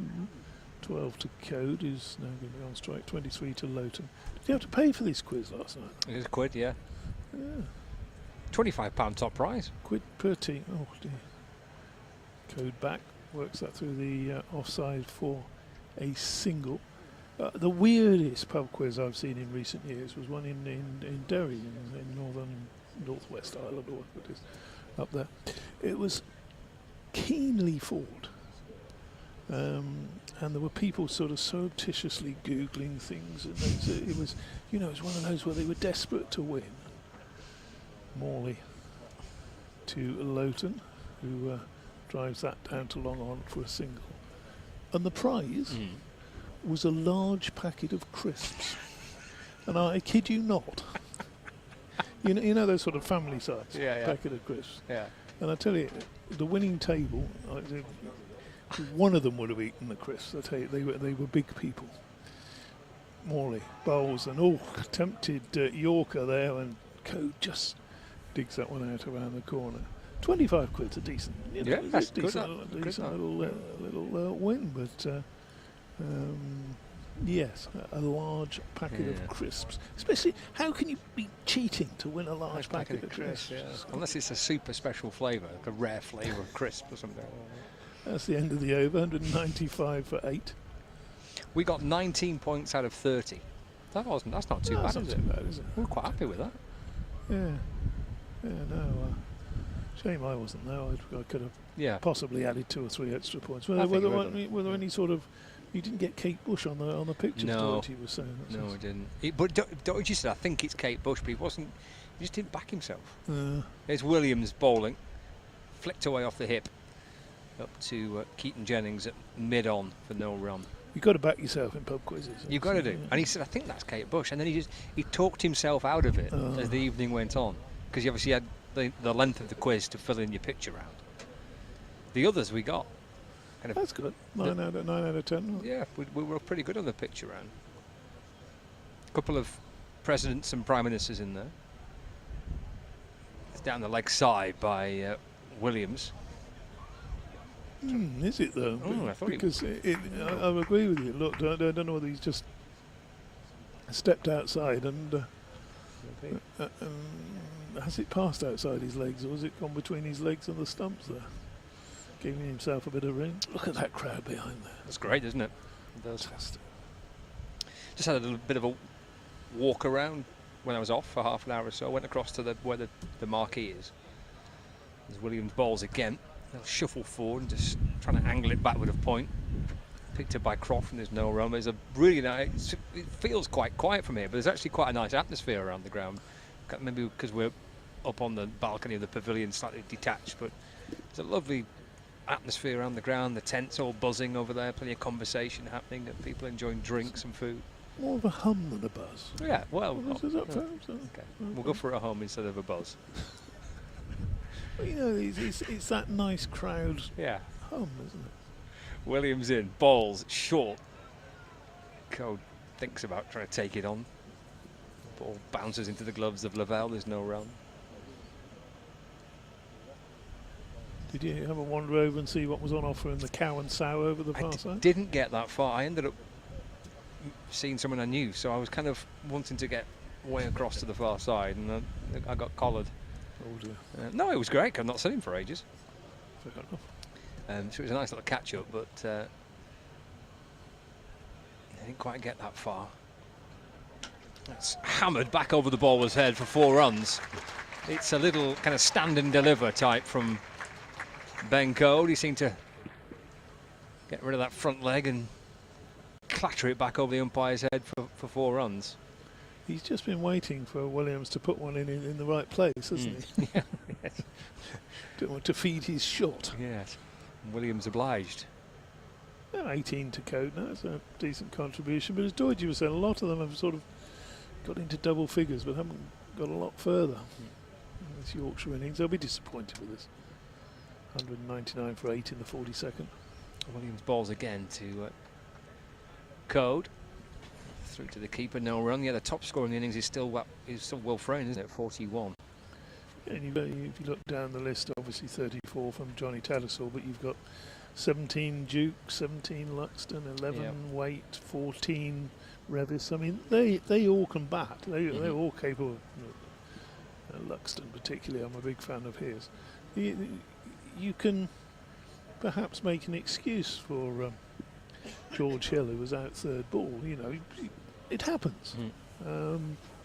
You get to 17 on a nice day, there's no sighting problems, a decent scoring ground, you should really be looking to go on and get more. The velvet tones of Howard Ferguson there. From the city end, Washington Sundar. He's great. He is. So he'll be at Scarborough on Sunday, I expect, when Yorkshire take on Worcestershire. I should be there with Doidge. Sunder bowls, and that's down the leg side. It's going to be wide, I would suspect. Is it also going to? It's got that. They've run one as well, so I think that counts as 2, doesn't it? So the board will tick over, and the applause you can hear. Not exactly enthusiastic, because of course Yorkshire in this position they are 201 for 8 in the 43rd over. They could just creep up a few more, give themselves just a smidgen of a chance. Sundar bowls, and that's about to say swung away, and I think that's what Ben Code had in mind, but it went through to the keeper. Yes. He was looking to plant one into the secret garden over there. For that. Yeah. Bit of a yahoo, really. Yeah. Pinned his ears back and went for it. Next ball. Not heard that phrase before. Next ball is out to mid wicket. No run. Code then facing the Indian off spinner who bowls to him. Shorter, good bowling that by Sundar. He saw Code giving him the charge and bowled a perfect length delivery, i.e. it would have been a long hop had Code stayed where he was, but again he found it just in front of him. What's he going to do with this one? Well, plays a nice, elegant top order shot up to a long on for a single. It's getting quite warm now, isn't it? It is, yeah. Chubb Dodge's got some sun cream, isn't it? I'm going to have to take one of my sweaters off in a minute. Steady on. Field changing round slightly for the right-handed Loughton, big tall man. 2 men on the offside, saving 1, 2 on the rest dotted around the boundary. As that's dragged down and just eased into the onside by big Tom Loughton. That's his 25th run. Good little knock, isn't it? for 8. 25 or 46, good contribution from Loughton. Yeah, but the problem is in this is a good stand, and you know it's taken Yorkshire towards respectability. But the problem is, if the 9th wicket partnership can score Yes. this, you know, can have little trouble out there, then Lancashire's top order will be vying to get as high up the order as they can. That next ball is again worked up too long on by Code. That's the end of another tidy over. Both sides will be happy with that. One side more than the other, you would think. But, well, I'm sure when Johnny Tattersall was LBW a long way down, it has to be said. That was 169 for 8 to get a 35-run partnership for the 9th wicket. There'll be people in the crowd who'll just be thinking, oh, come on, another 30 or 40, get up towards that 250, mind.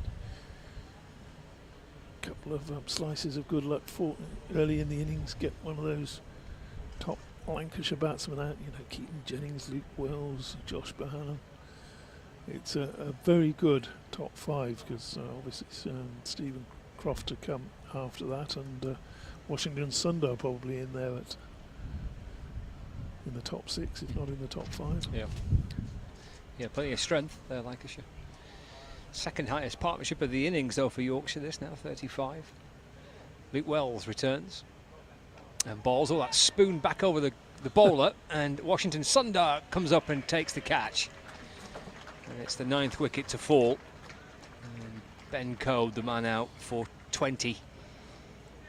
Shot that in the end just kind of ballooned back over the keeper's head, and up came Sundar from the boundary and takes a relatively comfortable catch. 9 down, 204 for 9. It was sort of nothing shot really, wasn't it? Yeah. He either needed to go through with it or just check it all together, and sort of didn't commit to it, spooned it up in the air. Decent little knock from Ben Code, who's out. Brought Sundar bowled Wells for 20, 204 now for 9. Code was kicked by Washington Sundar, with Luke Wells for 20. There you go. Howard's told everyone dotted around the ground. Yeah, 20 off 38 deliveries with 2 fours. 35 run partnership from 60 deliveries between Code and Loughton. It's good to see the score just tick past 200.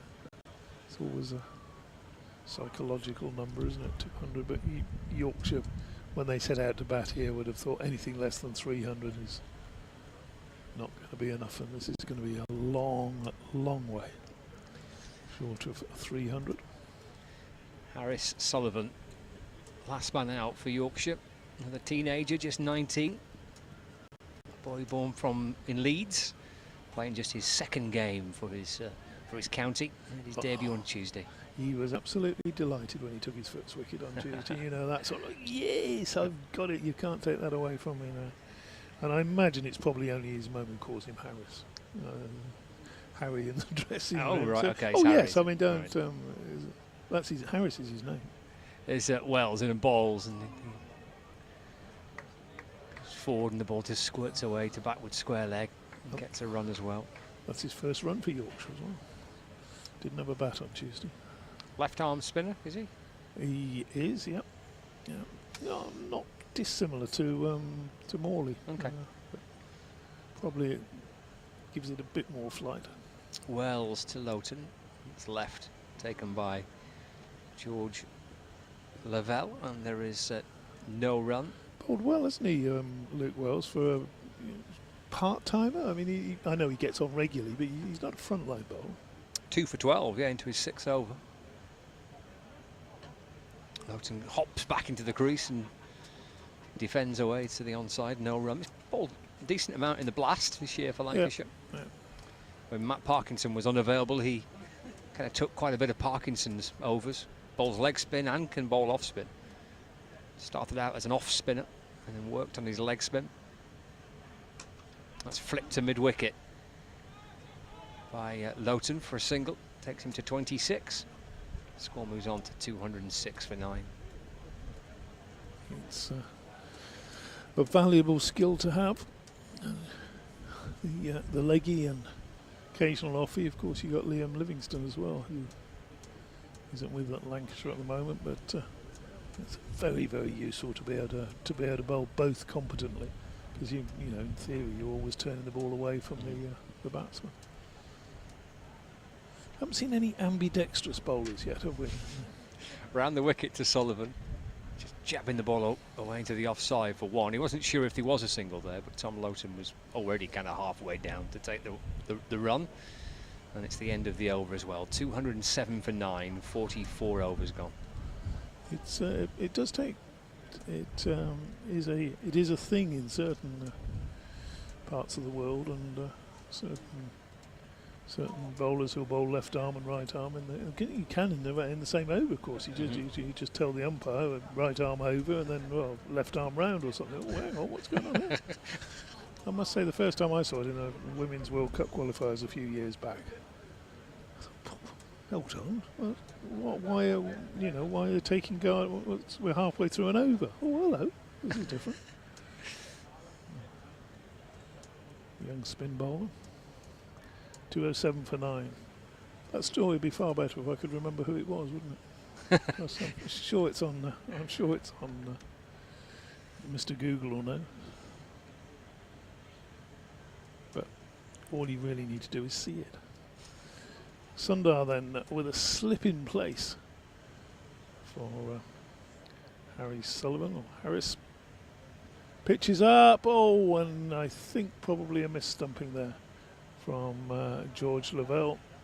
He was desperately keen to get that ball into the. He got it in his gloves briefly and was just looking to whip the bails off, but lost control of the ball. So Sundar is bowling a good pace with his off spin, and a very nice looking shot. Sure.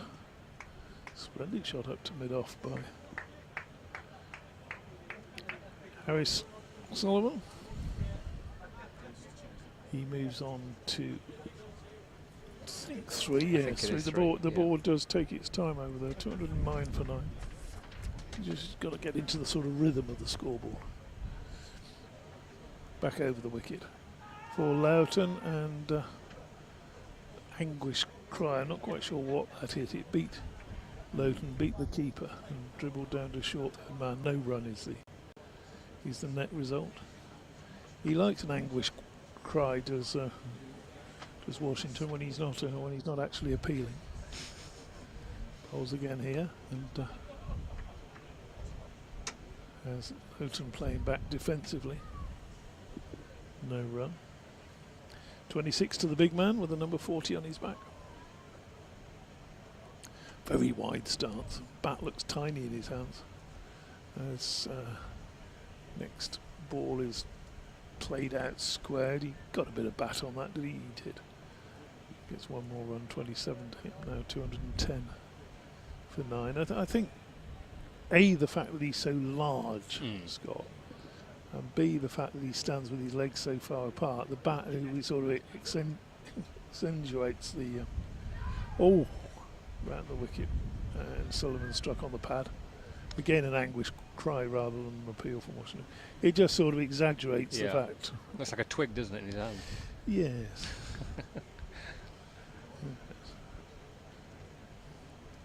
So Sundar again round the wicket, slip in place for Sullivan, who drives again, and another decent looking shot up to long off for a single. I don't know why I sound surprised, because the likes of Harry Sullivan, of course, will play bat much higher up when he plays club cricket, and will come through and be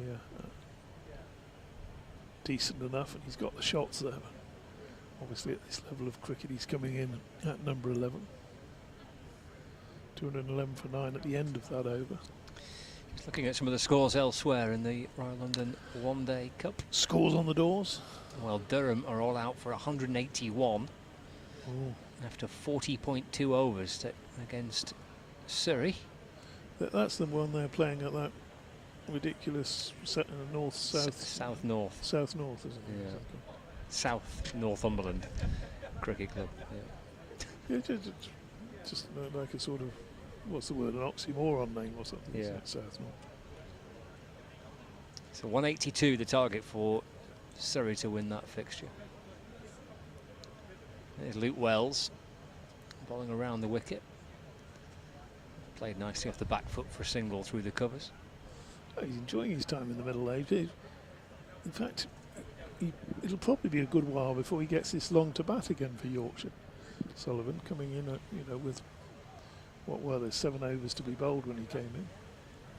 A little bit of time just to work it around. Number 11. Oh, sorry, you were doing the scores on That's that. okay. No, it's fine. It's plenty of time to. Well, you turn now, it could be all over. So. Loughton looking to the leg side as Wells bowls. He drives the ball firmly through mid-on for a single. Go on then, let's have some more scores. 213 for 9. So Leicestershire playing Middlesex. 40 overs gone. Leicestershire 247 for 7. Oh, decent score in the making there. Another team bowled out, Somerset. As Wells is in. Let's work back to him by Sullivan for no run. Somerset 119 all out after 35 overs. Who's Again, that? Who's against those? Nottinghamshire. Oh. Both those teams have lost a lot of players, haven't they? This is driven again, but Wells fields and there's no run. And Kent are 269 for 4 after 43 overs. Another 300 plus score going up there. Taking on Glamorgan this week. That's cut down towards the third man boundary. It's a good looking shot. And 2 spectators sitting down beyond the boundary rope there to field. Nice back foot, late cut for 4 down to third man. 1 or 2 seats starting to open up. In fact, quite a few seats starting to open up in the stand over the far side there. I think on their way round to queue at the Cow and Sow and various other establishments on the far side. We had to rename Cow Corner Cow and Sow Corner. Yeah, you know that we should do, yeah. burger truck over there. Seen Washington Sundar signing a few autographs as well for a couple of young kids at the edge of the boundary. Wells in, forward goes Sullivan in defence, and there's no run. And that completes the over as well. So 46 overs gone, 217 for 9. Loughton 28, Sullivan on 9, and now there's 4 or 5 kids coming up towards the edge of the boundary wanting the autograph of Washington Sundar. That's it. You encourage one of them, and And he's swarmed. yeah. And he's obliged them all. He's signing bats and books and caps and all sorts. We're talking about being. Was it with you or with Georgie just now about these grounds and you being that close to the action, that you feel close to the players, and the youngsters can actually go up and can I have an autograph or a selfie or whatever. Don't get so many autographs these days, do you? Selfies are very. Actually, that's quite nice to see. Yeah, that it was the young kids not wanting selfies. Old school autograph. Little signature on the back. I read that at Southport as well. I'm sure that happens when the Yorkshire travel to Scarborough. You are just more connected, aren't you, as a cricket fan to what's going on than perhaps you would be at Headingley or at Old Trafford. I think as the game sort of diverges in the future, this will become more and more county cricket, not the big stadiums. All this, it'll become more here. Southport, Higgsworth, start of a new over. We got a bit of pace back into the attack. Is that Mr. Williams? It is. Yep. Steaming in and hit just quietly backward a point. Yeah, you get the to me that's. I know county secretaries and executives and all that. Oh, if you realise how much this costs to set up, yeah, but it brings you to the people, doesn't it? Kids will go away from this and remember this. Next delivery is down at the leg side. Is it wide? It's not going to be given as a wide. So you must have got a long way over there. Loughton trying to play that one. And I'd be happy. Okay, your smaller county headquarters like maybe Hove and New Road, Worcester, Northants. Yeah, they're already quite intimate venues, aren't they? Even Canterbury to an extent. Leicestershire, Derbyshire, those sort of grounds. Ironically, all the ones that are under threat, apparently. Loughton eases this next one out to the cover sweeper and jogs through for a single, 218 for 9. We'll see how good the left-hander is, having seen him against the number 11, having seen him against the spin, as he can do with the ball up around his chest if Williams bends his back. Going to slip in place, probably will do. Yeah, looks like Keaton Jennings, I think. Oh no, he changed his mind. He's going to gully. He's looking for the one that's just fended off, isn't he? That's what he's looking for there. Extra cover and mid-off, saving one on that side as well. There's that Williams poles. Covered up, Sullivan, no trouble with that one. Pushed it up towards mid-on, no run. Still the 5 men back on the boundary. There in the distance. We've got fine leg, deep mid-wicket. I'll assume there's a long on out there somewhere, but again, it's where's Wally out there, isn't it? It's very difficult to spot him. Oh, I spotted him. There he is, yes. He's just rubbing his face now as the next delivery from Williams is played back to him by Sullivan. 218 for 9. It's Luke Wells at long on, but he is almost completely camouflaged by the bank of spectators behind him in that temporary stand. Well, he's coming in a bit now, so coming in to save the one inside the circle. I'll hand you back to Doidge in a minute. Let you two finish off this. We're in the 47th over. Williams bowls and a play and a miss outside the off stump. End of the over, that I think as well, DT. Yep. So I'll hand over to you, Scott. I'll let Doidge come in to. He's got an update or something to do. Cheers, DT. Dave Townsend, Jonathan Doidge, Scott Reed with you on the balcony of the pavilion at York Cricket Club. We've got 3 overs left of the Yorkshire innings, 218 for 9. The hospitality tent, I had a little wander across to the hospitality tent. And did you avail yourself of some? I didn't, but I just had a little mooch around. It's a nice little setup there. There's plenty of people in good spirits. Food and drink being well consumed. It's a lovely atmosphere. It's a great marquee. It's a big white marquee. You can watch it, see it there on the live stream. It's a big old venue in there. Could get quite a few people inside. And see Luke Wells to continue from the rugby end of the ground. Just a little bit of shade, which is quite welcome for spectators as well. Just a cloud drifting across us. Swing and a miss from Loughton, down on one knee, trying to slog sweep this delivery from Luke Wells into the gloves of George Lavelle. He flicks the bails off just in case. Loughton's back footed perhaps left its ground, but it hadn't. He's okay, and Wells is back in again. He uses his feet and comes down the pitch, just slicing the ball away down towards short third. But for no run, remains on 29. Yorkshire 218 for 9. Wells 2 for 21, his figures. And then balls again to Loughton. Gets a single this time, just chopped away into the offside. Calls Sullivan through for 1. Loughton moves up to 30. 219 for 9.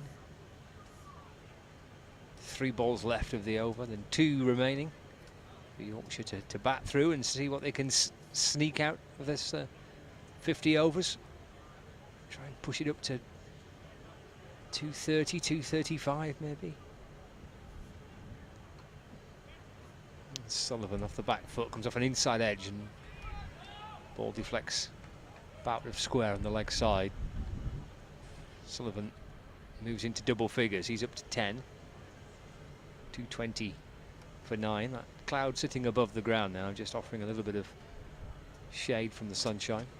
The pocket of blue sky in and around it, but even though the clouds on the live stream there looked a little dark, nothing too threatening. No forecast for rain at all today. Lowton drives the ball away through the onside. Blatherwick comes up from deep square leg. Lowton moves to 31. The score moves on to 221 for 9.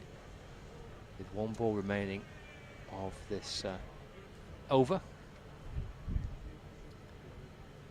Luke Wells has gone 2 for 24 from his 7.5 overs. Sullivan on strike. It's chipped away into the offside again. It's 8-1.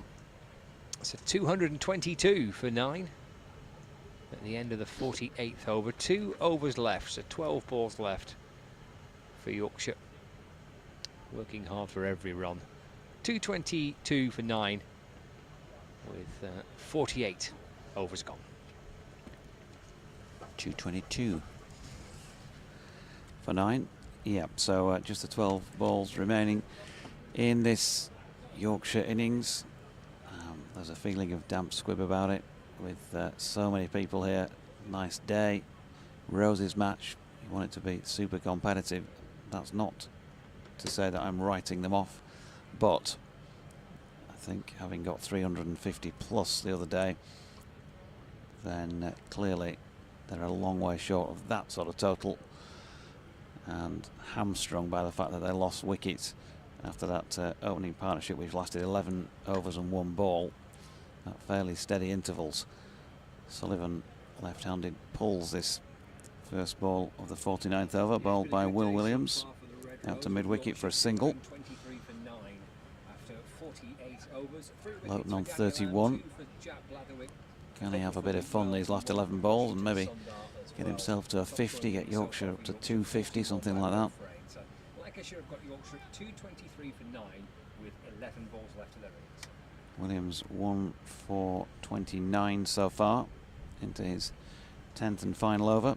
Sundar having bowled out. 10 overs, 1 for 35. Lowton, nicely played scoop shot. Down to backward square leg, but they'll get through for 1.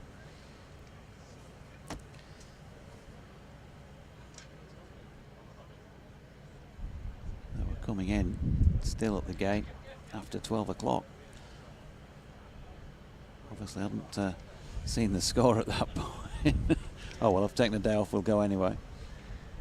You never know, Doige. You never know. Absolutely. A couple of quick wickets. Full to bursting, isn't it? Right back in it, Yorkshire. Williams in, and Sullivan has picked that up, and he's going to be caught, is he? Yes. Coming in from the boundary by Danny Lamb, and that is the end of Yorkshire's resistance then. They didn't quite make it to the end of the 50 overs because it's 48 point something, which sees Lamb catch Sullivan for 12 off the bowling there of Will Williams, who finishes with a couple of wickets himself. The wickets shared, in fact, on this Lancashire analysis. 224 all out, halfway through the 49th over, so we can now bring you the bowling figures. Wait for Will Williams to update because he'll be last on my list. But Jack Blatherwick, 7 overs, no maidens, 2 for 61. Danny Lamb, who took the final catch there, he bowled 6 overs, no maidens, 3 for 32. Jack Morley was 8 overs, no maidens, none for 35. Washington Sundar, 10 overs, no maidens, 1 for 35. Luke Wells, 6 overs, 1 maiden, 2 for 25. And Will Williams finishing with 9.3 overs, 2 maidens, an excellent 2 for 30. Tom Lowton, local lad, in his first List A innings was undefeated on 32 from 61 balls. And last man out, Harris Sullivan, was caught Lamb, bowled Williams for 12 off 17 deliveries. 224 all out, 225 then for Lancashire to win. Very firm favourite, Scott Reed. Yeah, yeah, definitely. They'll be delighted with that, but look, it's 225 runs still to get. You back a team to get that within 50 overs, but Yorkshire got to believe if they can get in and amongst Lancashire's top order, and they need a good power play, don't they, Yorkshire? They need a good 10 overs at the start if they can try and get Wells and Jennings and Bohannon pretty cheaply. You never know, but after I thought sloppy might be a bit harsh, but a little bit below par at the begin with by Lancashire with the ball in the field. They've come back well. Yeah, 23 extras actually, 6 leg byes, 6 no balls and 11 wides in the innings, so could have been worse for Yorkshire, but anyway, 225 for Lancashire to win. We'll take a break and we'll be back with you to pick up ball by ball commentary when Lancashire walk out for their response.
on the way now. They told me that there's good news with allergies. Yeah, she's basically got clear of egg.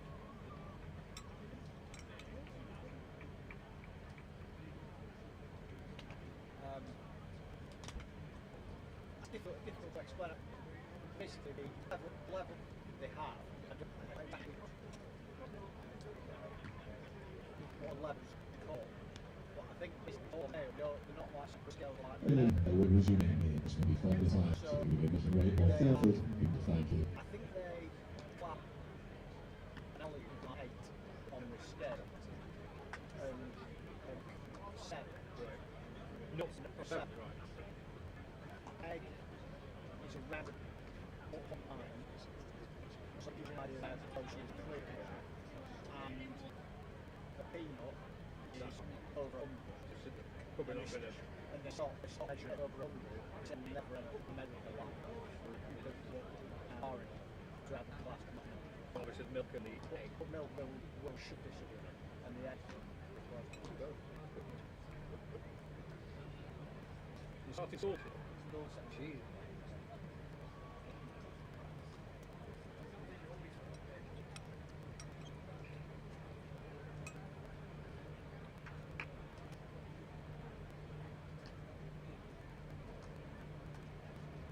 What's into do you think it's been a game OT? Which one? Two birds. Not no.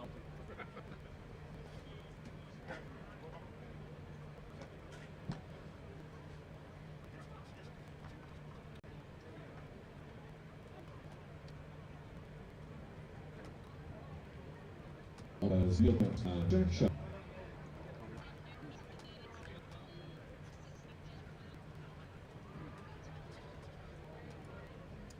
Ice cream. And the mushrooms.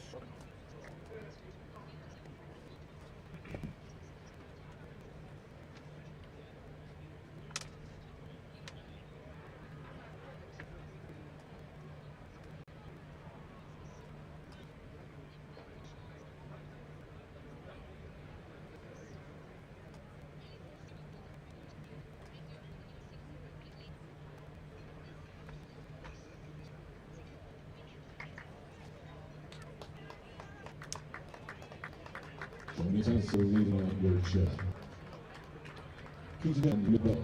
Good afternoon, Reem again. In the best of days for the White Rose so far. They're just going back out on the field, actually, having had the mid-innings break. It's 50 over competition, this is the RL 50, so we don't get that sort of lunch and tea thing that we do for championship matches. We just get one food thingy going on, food break during the day. I've got to say, it was very nice. We just had some bœuf bourguignon, a bit of rice, some healthy broccoli, but then to finish with the pièce de résistance was a kind of chocolate brownie with toffee sauce and some caramel honeycomb ice cream and a strawberry. We're in York, aren't we here, darling? You know, we're in York, darling. So, you know, it's rather posh over here. Yes, so 224 all out was the story. Yorkshire were put into bat by Lancashire, and they just couldn't really ever get going. They're playing on the same strip of ground as they did a couple of days ago, which means it looks like it's got a bit slower out there, a little bit more difficult to bat on, and also Lancashire did bowl very well. So Will Frayne top scoring for Yorkshire with 41. There was 34 for skipper Johnny Taddisel and 32 not out for Tom Loughton. 224 when you consider that on the same deck a couple of days ago, meaning pitch, I'm getting into cricket parlance there with you, 353 they got a couple of days ago. 224 today is obviously looking below par, and with a pretty strong top order, Lancashire would be expected now as competition favourites to rub these off. We shall see. Yorkshire need to bowl well though.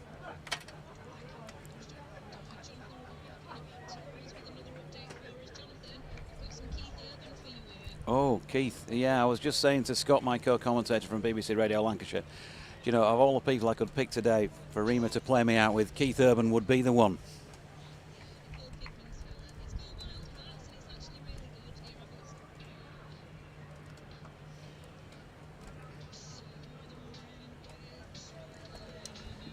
There we go, a bit of Keith Urban.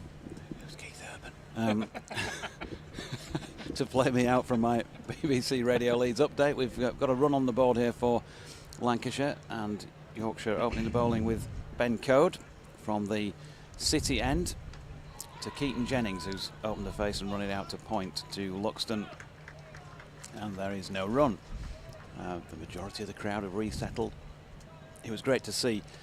Another thing that you just love to see about outground cricket, and it's not all perfection. We know that, you know, as broadcasters, it's not always easy for us, is it? It's a bit more difficult sometimes with positions where we are, facilities and things like that. So it's not perfection outground cricket, but one thing that you can get from a spectator's point of view that you don't get in test grounds, as Jennings drops it out into the offside, no run, is that you're allowed on the pitch in the breaks. And so they were getting up close and personal with the netting that was going on, the fielding practice.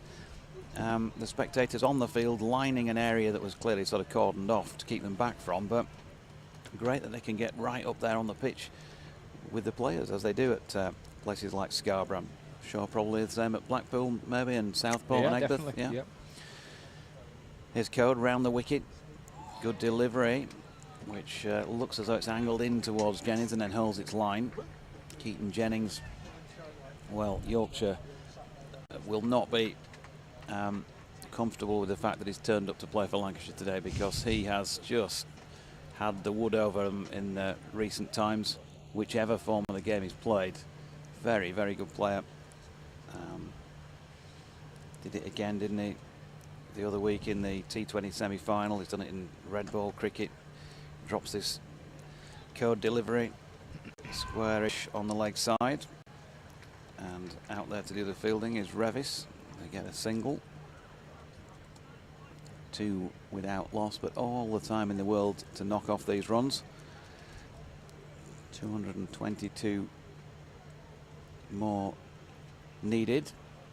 Yorkshire, as they've got to do really, got to try and attack here, try and keep it tight, but try and take wickets. See if they can do something similar to that which Lancashire did to them. 2 slips in place. Will Frayne at first, George Hill at second. Walking into the shot, Luke Wells. Left-handed as well, all lefty combi. Pushes into the offside. No run, end of the over. First over of Lancashire's response, then they're 2 without loss. Yeah, it's lovely at lunch to see everybody milling around and wandering out to the middle. In fact, the supporters still drifting off the outfield as the Yorkshire players were heading out. Plenty of food outlets, ice cream vans and beer tents. Grab a bit of lunch. Bring your own lunch, of course. Plenty have done that. Cool bags full of food and supplies. Bowling for Yorkshire this afternoon from the rugby ground now, Matthew Waite. Matthew Waite to open up from the rugby ground. End of the ground, we can see Keaton Jennings there taking guard, scratching around in his crease. Did have 2 slips in place for the first over. Just down to 1 now though. They've strengthened the leg side instead in the mid wicket. So 1 slip, point, cover, mid off, mid on, short mid wicket.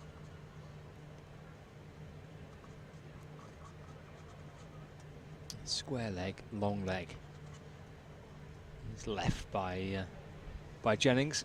In fact, it's signalled as a wide by the umpire. Wide outside the off stump.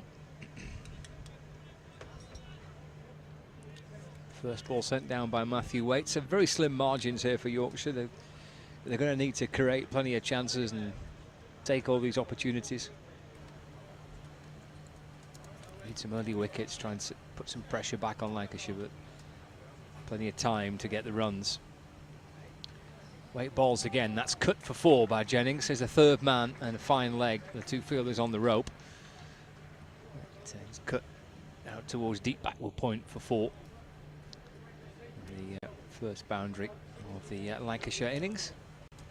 Sliced away by Keaton Jennings. Score moves on to 7 without loss, and Jennings moves up to 5.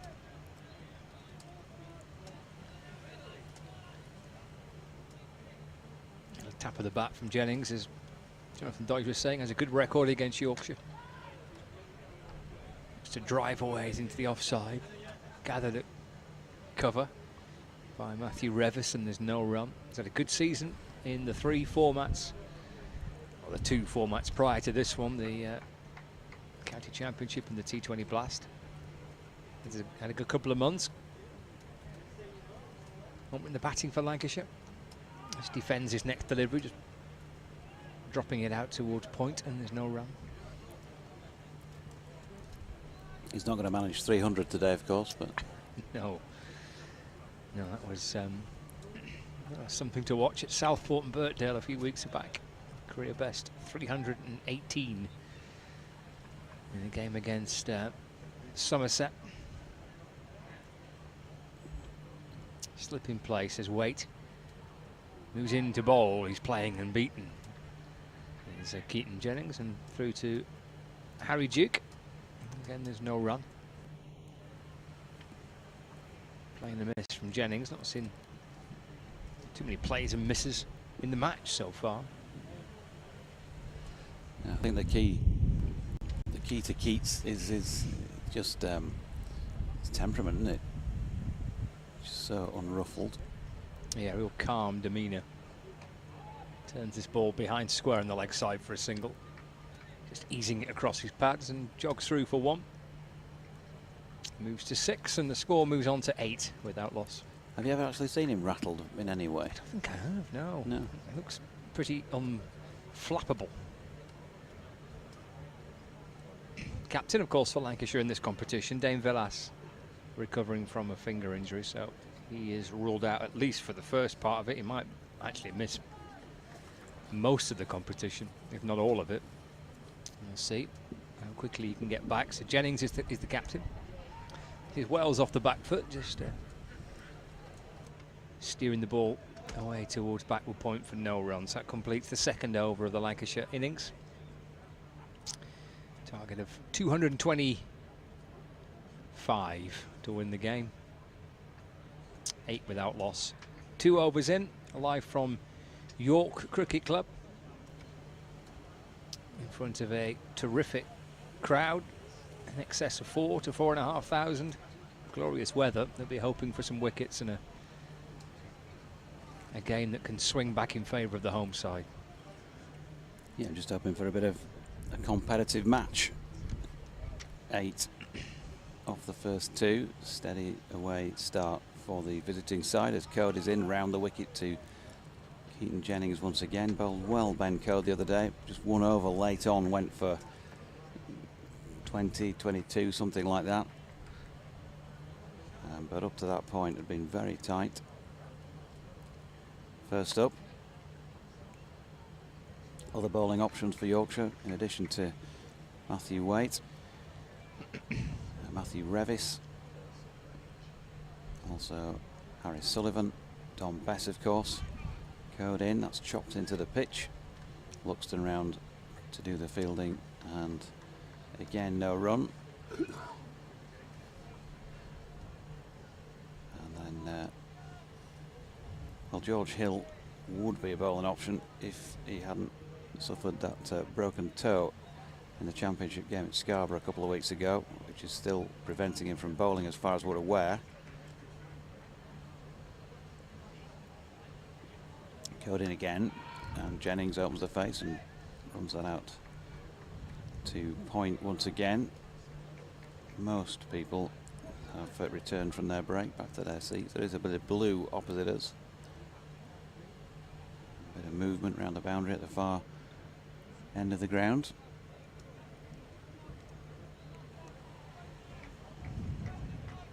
Plenty of encouragement among the Yorkshire fielding contingent. They got together in the usual huddle with a few words by the looks of things from Ali Maiden, who's taken on the coaching responsibility for this competition with Otis Gibson being away.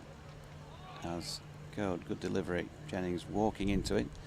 Looks like he clips it onto some part of his body. It skews out into the offside and no run. And once Ali had left him behind, a few words as well from Jonathan Tattersall, trying to G the boys up, get the message out there, what they're trying to achieve out there in this one. They're trying to achieve victory, of course, Of course they are.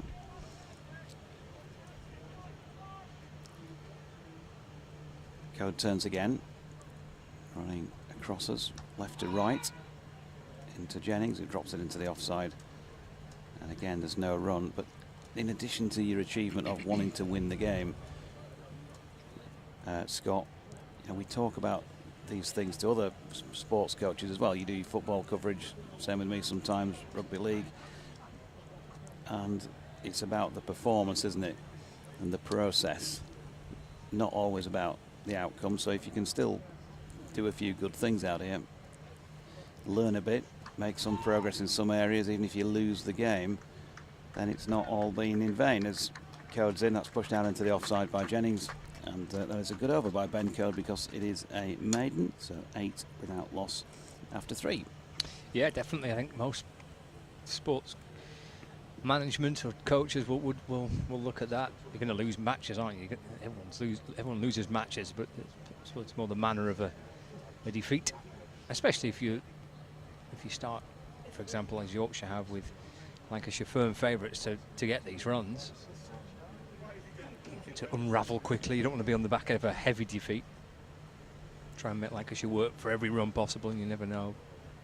These things can change quickly. Big home crowd as well, so wanting to impress.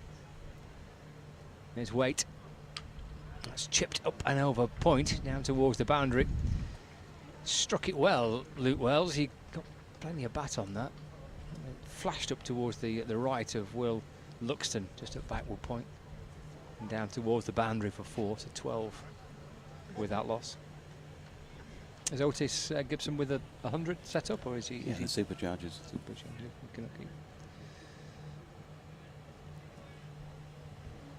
Yeah, both these two teams then without their head coaches and without their with different captains as well. That's pulled for 4 this time by Wells. Into deep backward square leg. Successive boundaries, one up and over backward point and one which he kind of rocks onto the back foot and pivots into the crease and pulls the ball behind square for 4, 16 without loss. Yeah, Matthew Waite, he's had some good days with the white ball, but he's also gone for a few at times this year. Balls to Wells, who's a step down the pitch. Just defends his delivery actually, but gets a run for it. The ball ricochets away down towards short fine leg, so Wells moves up to double figures. He's on to 10, and Squam moves on to 17 without loss. Yes, Glenn Chappell is part of the coaching team for the Manchester Originals, so he's not with Lancashire for the one-day competition. So Carl Cricken and Graham Onions are running the one-day team. That's driven through the offside by Keaton Jennings. He'll get 4 as well. So there's 3 boundaries of the first 4 deliveries sent down by Waite. 2 to Wells, and now this one for Jennings, carved away through the offside to take Lancashire to 21 without loss. I didn't realise Crick was involved in it, so great bloke. Carl, wherever he is, he's just been for a walk around here. Looking for him actually, so you know, not really consciously thinking about him doing that job. Yeah, he's over there, just at the side of the pavilion. He's been wandering around with Will Williams. Jennings drives to mid-off, and there's no run. Spoke to him at Sebba on Tuesday. Obviously didn't play in that game against Essex, so the match was abandoned, no ball was bowled, but he was telling me how happy he is to be kind of in charge of the team and looking forward to this month ahead and getting the chance to kind of run the show with the support of Graham Onions. Craig White, actually part of the team as well, part of the coaching setup. Craig White's been with the Lancashire Thunder team, but he's now in and around the coaching setup for this competition. And Jennings off the back foot, just trying to work the ball down towards short third man. And there is no run. That completes the over. 4 gone. Lancashire 21 without loss. Wells on 10, and Keaton Jennings unbeaten on 10 as well. Yeah, a bit of sad news I heard today as well, just as I was off air just before the end of the Yorkshire innings. Tony Chalk out there, who did pop in the box earlier this season back at Headingley. Tony, heard many times on BBC Radio Leeds doing local cricket and rugby league coverage and rugby union as well, I think, over the years. As Ben Cody's in round the wicket and just pushing forward from the crease here, Luke Wells misses out. And Tony, yeah, mentioned the sad news of the passing of Stan Dawson, another man who Radio Leeds listeners in particular would remember. Did a lot of local sports coverage back in the probably 80s, 90s, maybe into the noughties. Absolutely top man, Stan. Used to see him walking around in his Toronto Maple Leafs top. Here comes Ben Code, and Luke Wells just clipping that into his pad and out into the offside, no run. And it reminded me when I met Stan, when I first started to do radio, doing hospital radio to get my first, bit of experience going back to the 1990s, reminded me of what I'd been like when I was 9, 10, 11, 12 in terms of being just an anorak about sport, wanting to know about every sport, not just cricket, all the records in athletics and who finished where in the league table last year and what the nickname of that club was and all those sorts of things. Stan was just like the adult version of that. He was just his encyclopedic knowledge of sport. As Cody's in, that's dropped into the offside by Wells and no run. And so 88 years of age, yeah, sadly. Stan passed on Monday, I'm told, in St Gemma's Hospice over there in Leeds. So thoughts with you, Kath, if you're with us, and all those close to Stan. Very, very enthusiastic and absolute top man. Here, meanwhile, is Ben Code coming in and round the wicket. And that's pushed out into the offside by Luke Wells. Jonathan Tattersall whips the ball back into the gloves of Harry Duke. There's no run. 21 without loss. 10 apiece to these two batters. They've got what feels like all the time in the world with the abilities they've got. When you look at some of the T20 scores that we see, just trying to knock off 224 in 50 overs here. Unless Yorkshire can get in and among and get some pretty early wickets here. Put some pressure on. It's going to be a tough day for the White Rose, as Luke Wells runs this latest delivery down to third man, where Tom Lowton's in to do the fielding. We've had our first result of this round of one-day cup fixtures. Nottinghamshire beating Somerset by 10 wickets. So they needed 120 to win, and they got there in the 12th over. A 10-wicket win for Notts at Somerset. Poor old Gibbo. They'll have suffered there. Here's Code. That's flicked nicely off the legs by Keaton Jennings. A deep backwards square. Matthew Waite comes in off the boundary there, and they get a single. So 23 without loss at the end of that fifth over, I should say. Was it the fifth or was it the fourth? It was the fourth, wasn't it? Yeah. Fifth.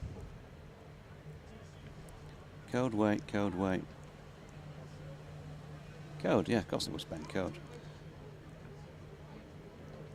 So I'd forgotten to note the score at the end of the previous over, my fault. The Royal London One Day Cup again split into two groups of 9 teams. So Lancashire and Yorkshire in a group with Glamorgan and Kent, Essex, Hampshire, Northamptonshire, Worcestershire and Derbyshire. There's Waite bowling, and that's 4 more crunched away through the offside by Keaton Jennings, and Matthew Waite at the minute is bleeding boundaries. Another one off his bowling, coming around the wicket to the left-hander this time. Hammer away firmly for 4. Yeah, just gone for 23 already. And another back takes the ball away, point. Waite having bowled over the wicket, now just not quite yet. Wells cashing in here, 31 without loss. Successive boundaries to start the 6th over. Leg down on the boundary. There's a slip in place. Third man's come inside the ring now. It's dropped out towards the offside. Well, it's fielded by Will Luxton at point, and there's no run. Square leg cover, mid off and mid on. Dot ball for Matthew Waite, halfway through the 6th.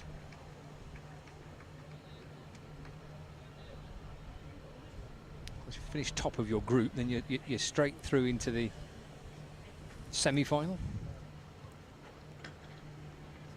Play back down the pitch and picked up by Waite, who throws the ball at the stumps and actually throws it onto the back of Keaton Jennings and instantly apologises, Matthew Waite. Actually threw the ball and it hit somewhere, Jennings on the lower leg somewhere. Umpire's having a little brief conversation, but the two of them going to punch fists. So all is well. He apologised straight away, did Matt Waite. It's kind of instinctive thing. You see it so many times when your ball was picking up and throwing at the stump.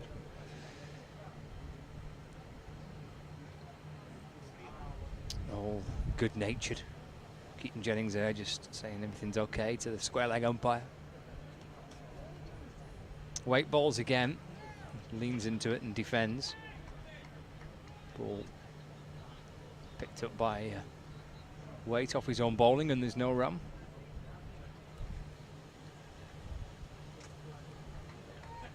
You then got potential eliminators to play if you don't finish top of your group to reach the semi-finals. Final again at Trent Bridge this year, as it was last year. Jennings with a step down the pitch, and that's driven to mid-on. And there's no run. End of the over, 6 gone. 31 without loss. Good comeback from Waite. 2 boundaries off the first 2 deliveries, and then 4 dot balls. And Lancashire 31 without loss. 6 overs in, target of 225 to win. Yeah, so just 194 more from 44 overs. And they really can just get their heads down, these two, and run the ball around and look to knock them off without loss. Unless Yorkshire can find a way in. Ben Cody's trying to do that, and he's going to continue at the City end of the ground. A bit of bat twiddling going on by the waiting Luke Wells, who now gets himself set, and in comes Code around the wicket. Angle in towards the lefty, who steps back and works it up to mid-on, where Harry Sullivan does the fielding. Should be getting a bowl at some point. The Yorkshire left-arm spinner. They've got both him and Don Bess to bowl the tweak. Matthew Revis, seam up, plus this pair.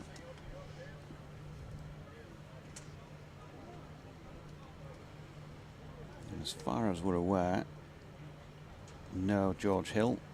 Of course, Tom Loughton in as well to bowl some seam. So 6 bowlers for Yorkshire. Code gets the better of Luke Wells, who walks limping away as that one wrapped him in that unprotected area above the pad. Players like Wells and Keaton Jennings maybe have a little bit more unprotected because of their height.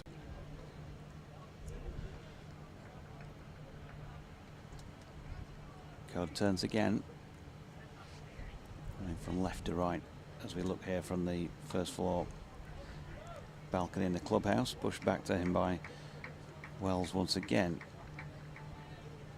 And it's got more of a 4-day feel to it this than 1 day. Given the length of time they've got to get these runs, Ben Code's gone for just the 4 so far, and he's into his 4th over here. Mentioned Cal Cricken. Graham Onions also walked down beneath our commentary position just a couple of minutes ago. Good delivery by Code again here as the measure of Wells, who asks if he can pick the ball up after it cannons into his pad or thigh pad and drops into the pitch.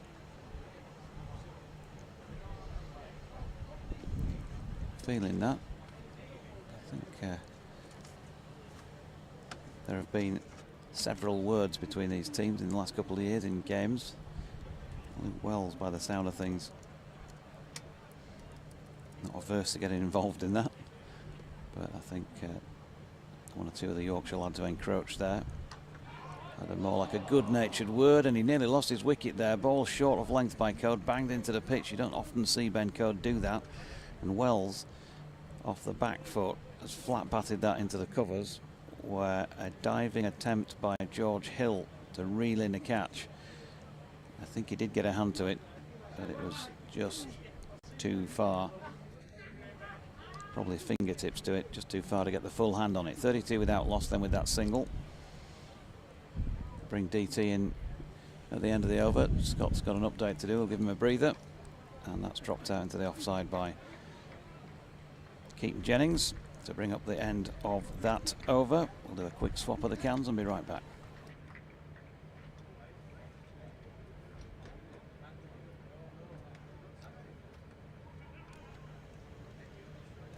32 without loss.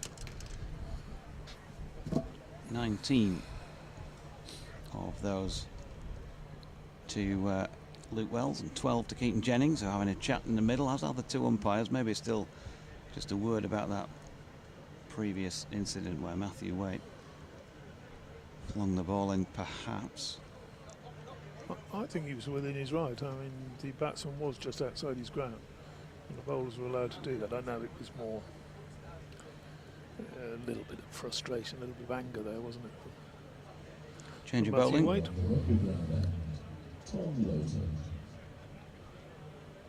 Tom Lowton in the attack, the big man with the number 40 on his back.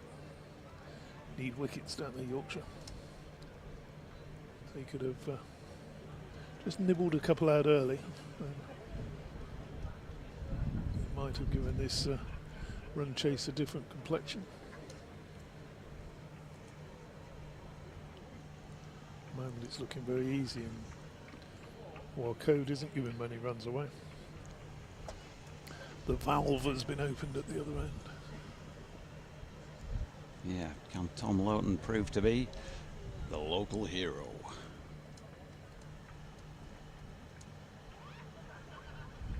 Lowton round the wicket, and he's crashed into the covers, but doesn't pick up a run there. Nice piece of fielding by George Hill. So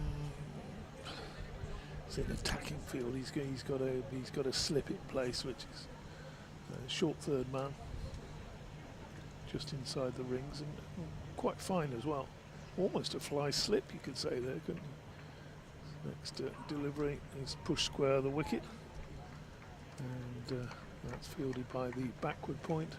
Extra cover mid-off, and somewhere playing Where's Wally on the far boundary will be the sweeper. Can you spot him, Doidgy?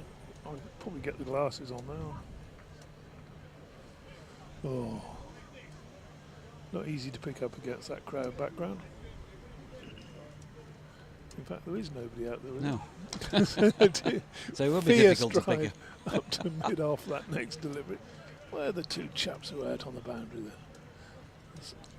Might only be one because they're They got 8 inside the ring. trying to save runs. 1, 2, 3, 4, 5, 6, 7, 8, 9, 10. No. Maybe having a sit down. There's a long leg out there. You would think there was somebody out on the square boundary, on the cover side, but he's not. Lowton bowls and push defensively. There is movement, yes.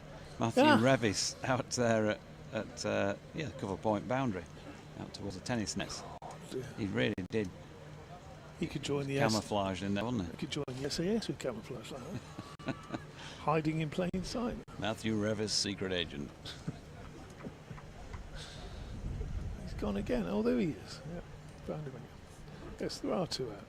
Lowton bowls, and that's a wide delivery outside the off stump with the left-handed Wells sort of advancing down the pitch to him. And he just went a little bit too wide. Big young man, Tom Lowton. Sort of the length of the cricket pitch. Run up, little skip at the start, right arm round, bowls, and that's crashed to backward point by Wells. Backward point gets a hand on it, a diving left hand deflects it out towards the man of mystery, Matthew Revis, who comes in from that cover boundary, isn't he, to the left hander.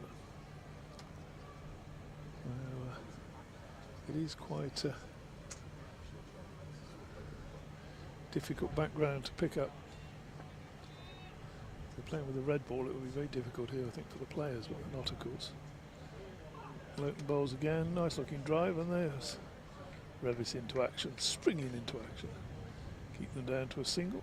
Sends his throw in to Harry Duke. That's the end of decent enough first over from Tom Lowton. 26, indeed 36 for a no wicket after 8 overs. Steady start, only need to go at 4.5 and over. Not the biggest challenge Lancashire will have faced. Just ease their way there, can't they? That's the problem, Dorji. No pressure, is there? No, able to do it at their own pace at the moment. 5 from that one, so 36 off 7 so far. Ben Code going to continue at the City end of the ground in towards the left-handed Luke Wells, who owns the face and runs it out to Luxton coming in from point. No run. He was the threat, or is the threat, Ben Code, because he's a proper player and a proper seasoned professional, easing his way back into the side after missing the first half of the season with injury. What you got there? I've got a tweet or two. Here's Code again, and Wells running it this time into the gap nicely beyond Luxton for Lowton to come in and field. They get a single. 37 without loss. Tom Bilcliffe and John Coyle responding to my earlier little video of what was going on in terms of the crowd, or mention of the fact that they were queuing at the gate. And pick up on that in a moment because I lost it for a second. The Wi-Fi. Code coming in again, and Keaton Jennings pushing into the offside this time. No run. John Coyle said of York CC, smashing little ground. I was there for the first match 3 years ago. Not sure it's big enough though to host a Roses clash even in midweek. I don't know for definite, John, but I don't think anyone's been mentioning that any sold out signs have been put up. Anybody's been turned away, so it's got in everybody who wanted to come by the looks of things. It is full to bursting. It's great to see. Just wish that the match was a little bit more exciting for them as Jennings runs another one down fine into the slip area, but there's no run. Tom Bilcliffe says he'd rather have a circa 5,000 packed to the rafters at York than a half full Headingley, and says that Yorkshire are too Leeds centric as it is. Yeah, I think I would agree with that. And John says that he was thinking Scarborough rather than Headingley, so bit of debate between the pair. Still 2 matches, of course, to come in this competition at Scarborough. Worcestershire, the visitors there on Sunday. Hampshire in the last match of the lot, and Yorkshire have a wicket because Ben Code has just got Keaton Jennings. Would you believe it? Keaton Jennings out for a score of under 100 against Yorkshire in any match. He's been caught by Will Frayne at first slip, and they're in and among. 37 for 1. Good low catch that. Jennings just trying to break up Code's length, didn't succeed, was looking to run that down a third man. Got a bit of wood on it, sliver, and Frayne taking a good low catch down to his right, which of course to the left-hander it's almost as though it's Harry Duke's the wicketkeeper's catch, but they did that very well between them. So 20 to Jennings. And that was, I think, the penultimate delivery of the 9th over, and Josh Bohannon makes his way out to the middle in the dark blue. Didn't think we were going to hear that again today, but yet another Wilfrain. Wilfrain. From the Golden Voice. The Golden Voice. 20 off 31 deliveries. Jennings' innings comes to an end. 37. That partnership for the first wicket. And Code has struck 1 for 6 so far off 4.5. It's a very tidy spell of bowling, and I know it's a different form of the game, but it just shows you what Yorkshire have missed for quite a lot this season, in particular, of course, in red ball cricket. A couple of those games where they've not quite been able to ram home their advantage, and a fit Ben Code, how useful would he have been in trying to do so. They've now got a left-hand, right-hand combination here because Josh Bohannon is a right-hander who's just taking guard. Michael Hickman says, disappointing day for Yorkshire again. Why not apply to play the Sri Lankan women? Might have a chance then. I seem to recall them winning on Tuesday. Yeah. So Code in again, and that's Bohannon shouldering arms, and DT can't remember who's commentating on the over. We've finished it anyway, so it doesn't really matter now. 9 of them complete. And warm applause for Ben Code, because he's got 1 for 1 in the over, and it's 37 for 1 after 8. Yeah, Ben Code, very tidy opening, 5 overs from him. What do? Do they keep him on? Do they? Indeed, 9 overs have gone. Doidge giving me all sorts of signals, correct ones and incorrect ones. And it's good radio because the listener can't see him making a fool of himself. 15 to Wells as he drives this one. Oh, and could so easily have been a run out there. Diving stop at extra cover by George Hill, and he's taken the batsmen are committed, and they've gone through for the run in the end. But they thought that had passed Hill. He's on the ground at extra cover. The batsmen are having a chat down the other end, and he's had a little shy at the stumps, missed by a smidgen and a half perhaps. And batsmen then able to get back, but that's what they need, Yorkshire. They need a couple of daft wickets as well as a couple that they actually get themselves, don't they? They need to be gifted a couple, and then we could see a little bit of excitement, a little bit of tension into this game where there really is none at the moment. Not far away, was he? Throwing almost directly to us. Luke Weld was gone by half the track, wasn't he? He turned and apologised to Josh Bohannon afterwards. He knows he's had a lucky escape there. Well, don't know about him apologising to Josh Bohannon. I think it might have been Bohannon who's committed. Loughton bowls, and that's pushed firmly to Revis. Sometimes 77 at square leg. Sometimes in those situations, though, he might be apologising because maybe he thinks that he wasn't quite aware that there was a run, and his partner was possibly right there. So he's going to say, "Yeah, okay, sorry, I should have gone." There wasn't a run though, so that would have made him wrong twice. Wrong to apologise. Loughton round the wicket, lovely shot get off the mark there by Bohannon. He's struck that one between extra cover and mid-off. And a despairing dive by Dom Bess, who always wears his heart on his sleeve. Gets grumpy when he's losing, which he is today. 42 for 1. But that was a delicious shot through the offside. Now, get you length right this time, Mr. Loughton bowls, and that's a better delivery. He's turned to Matthew Wake there, number 6. Fires his throw in. Just need a little bit of magic, a little bit of what should we say? A little bit of casualness or something from Lancashire as well. And if you're suddenly 3 wickets down, the visitors then would be thinking, "Oh, hold on a minute, we're still 180 odd away." Next ball outside the off stump through to the keeper. No run.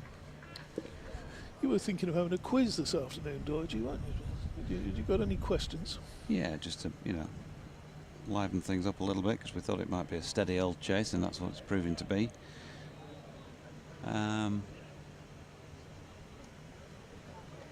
I'll think of a question. Well, it has to be sort of roses related, does it? Does it? Well, I don't. Could be.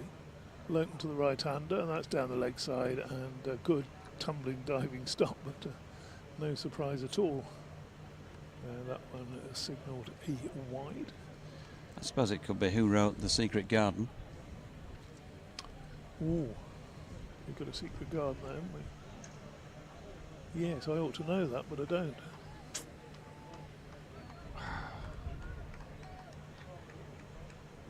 Our listeners will know. Lurton again, and Bohannon plays that one firmly up to mid-off. The new Yorkshire skipper comes in quickly, Fields. Lily is on the ground, not possibly literally, I'm not sure, but she's here at the venue. I am here at York CC watching the Roses match. Where in the ground am I sat? Well, for starters, DT's going to pick you up for your English there, Lily. Yes, where am I sitting, Lily? We knew that was coming. I would guess she's sitting on it. No, I won't go there. 43 for 1. Somewhere over in the general direction of the tennis courts, I'm going for something like that. That's not the sort of quiz we were looking for, Lily, but thank you very much. Lowton has completed that over. 43 for 1, and Ben Code coming in here, bowling to Luke Wells, who's again got a little bit of luck on his side. He certainly can't complain, he's not had that in this innings so far. And he's got 4 runs through the slips. He did, to be fair to him, play it late, and it was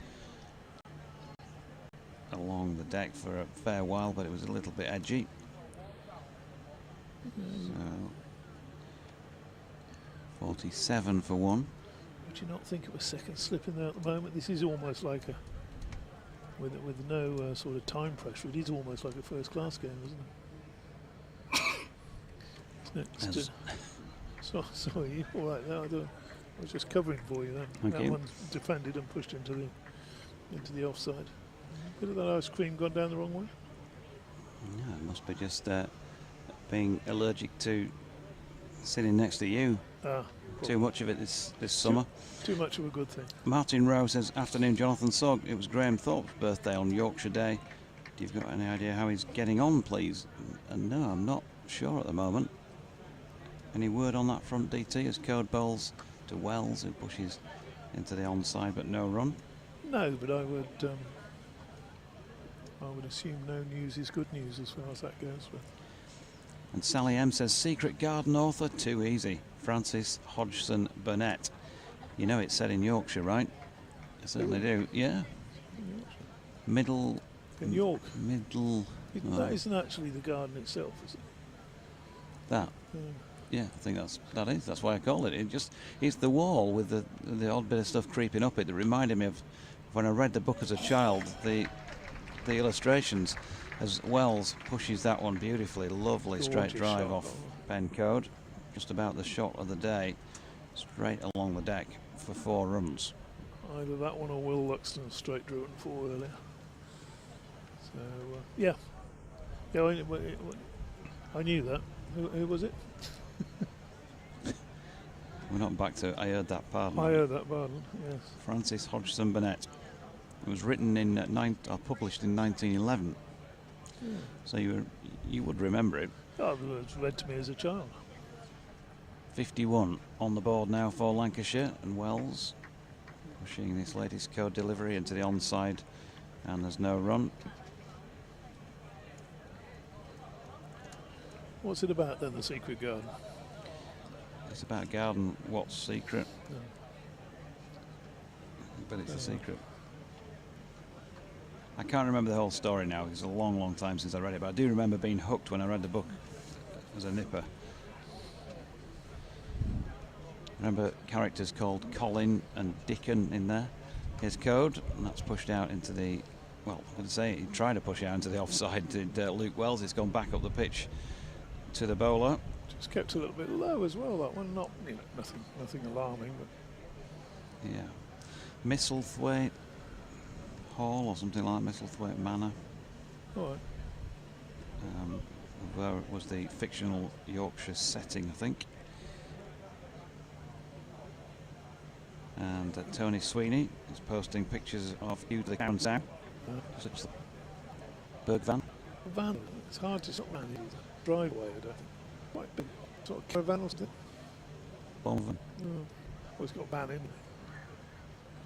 Let's go over from the rugby end, and that's just quietly turned around the corner by Bohannon for a single out to one of the two men out in the deep. We are, of course, into the second power play now, so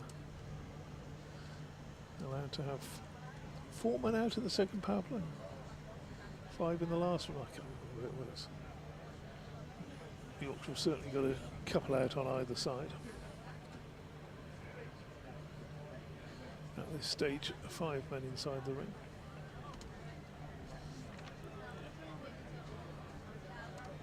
Just getting his field right for the left-hander. Slip out. Loden around the wicket bowls, and that's pushed wide of Will Frayne at short extra. He's going to get a single. It's got an energetic run-up, isn't it, Tom Lowton? I remember talking with Ant Gibson the other week when we were down at Taunton about Marchand de Lange, former javelin thrower, and he has that sort of a run-up as well, as he's going to spear the ball a long way from the point at which he puts down his front foot. And Tom Lowton's is not dissimilar to sort of an athletics, a long jumper, a triple jumper, something like that. He sort of gallops in, there's a little jump early on, and in he comes now. There's a little skip just before he delivers the ball, and Bohannon up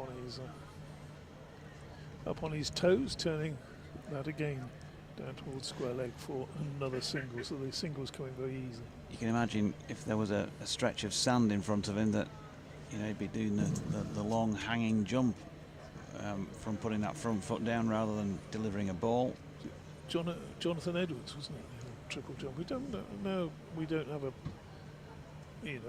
stellar name in triple jumping. It's Lowton bowls. That's pushed backward a point. No run this time. At least I don't think we do. I apologise if we've got a star triple jumper. It's always described as somebody said to me, that's not athletics. That's a posh bloke running for a bus. So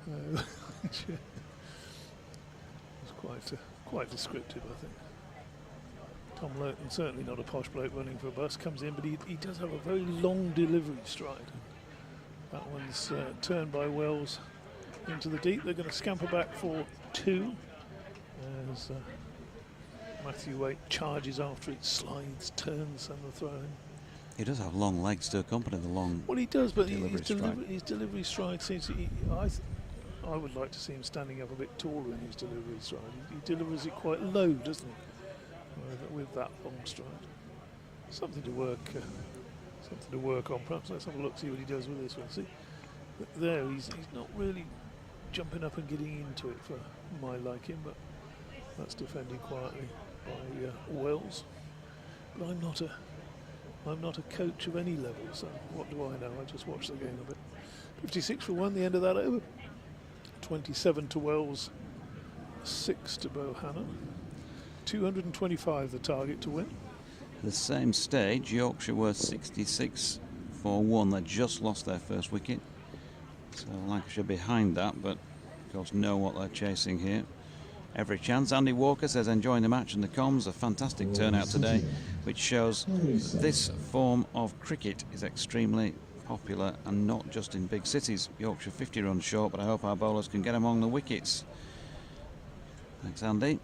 And a change of bowling at the City end because Harry Sullivan with his left arm spin in just his second match at this level coming on to bowl. 10 overs, no maidens, 2 for 82 on Tuesday. He was the only Yorkshire bowler to bowl the 10, so I can't say that there was no opportunity given there.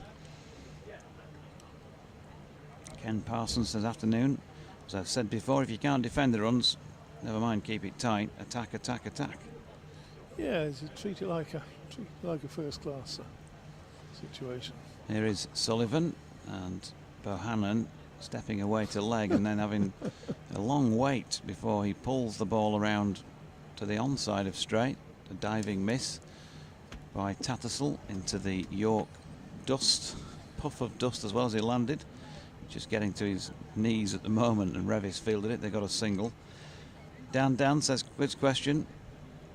Which former Yorkshire player used to eat exactly 7 custard creams before going out to bat? Good question. The clue is that often, if you were to compare him to a biscuit, he'd be a jammy dodger. Answer to follow later. Sullivan in, pulled by Wells, and that will be 4. Split the gap between the two men who are set deep out on the square or either side of the square like boundary. It's out towards the Clifton Alliance ground. He's dragged a couple down in this over, isn't he? Got to get it a bit fuller than that, Mr. Sullivan. Here he is again, round the wicket once more, and pulled again by Wells, but this time will bring into play a fielder, Matthew Waite, the man, and he'll keep him to 1. You shouldn't be pulled 3 times in an over, should you, as a spin bowl? I'm sure he knows that.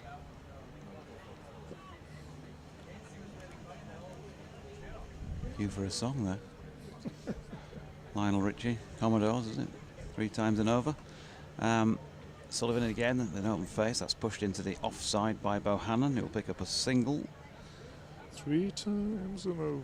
No, it doesn't really work, does it? Michael Hickman says Bruce Springsteen wrote a track called The Secret Garden for the film Jerry Maguire. Did he? Mine of information, aren't they? Meanwhile, Sullivan again and pulled again. That's 4 times and over, but this time without conceding a run, because that's an excellent diving stop by Ben Code at short. Fine leg. 63 for 1. 7 off the over so far. Can Sullivan get out of it? He can, as it turns out, because that was a dot. It turned round the corner this time to Code. So 32 to Luke Wells and 8 on the board for Josh Bohannon. 13 overs in, and the score 63 for the loss of 1 wicket. Lancashire at the same point. Yorkshire were 71 for the loss of 1 wicket. Time for me to take a breather, and we'll bring in Scott in a few moments' time after a few words from DT. Thank you very much. I had a tweet from Aid Walker, who's saying, thank you DT for correcting Lily's I am sat. I sit and sob every time I hear I'm sat or I stood. I am stood. Lowton bowls, and that's played off the back foot past cover out towards the wheel frame there, out towards Lowton on the boundary for a single. Hasn't quite got it in the right areas, as they say. It's the moment on this little spell of bowling, not easy with a right and left-hander going over the wicket then around as he is now to Luke Wells. Bowls, a little skip in and bowls, pins him back on his crease there, played into the on side.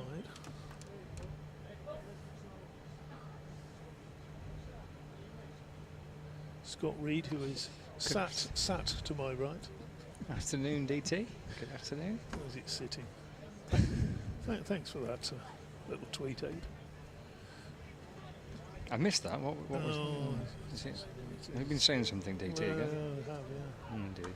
Short delivery this time, swung away, bounces once down to deep backward square leg for a single, 2 whirls. Yeah, no, you see people who say I am sat, Right. rather than I am sitting. Yes. Which isn't you, Scott, because you're very good with stuff like that. Certainly not Doidgy either.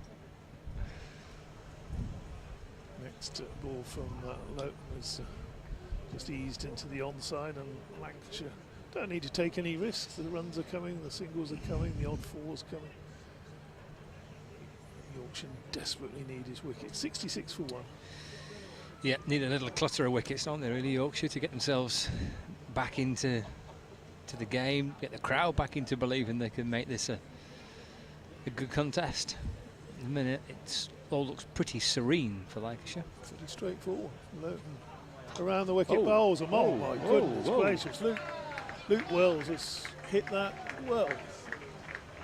Many a mile. That's an enormous 6. That. It was in the slot, but, well, just kept going up and up and up, didn't it? Yeah. With a bit of VAT on top of it. That went a mile, didn't it? To the right of the pavilion. Is there a car park down there or something? Or? Well, there is. Oh dear. There's a road just behind there, which you wouldn't have been too far off. It's not... Well, there are people who have suggested for not necessarily List A games, but for T20s and other short forms of the game, that if you hit it over a certain distance, it should count as an 8 or a 10. And I mean, that was a 10, wasn't it, really? That's a big old hit, that, wasn't it? Yeah. 72 for 1. What do you reckon to that idea? I think it's difficult one. Ridiculous, yeah. Wow. There's all sorts of other ridiculous things going on. I don't know whether that couldn't be joined in as well. Somebody else was suggesting, which was quite amusing, that you should have the boundary marked out like a dartboard.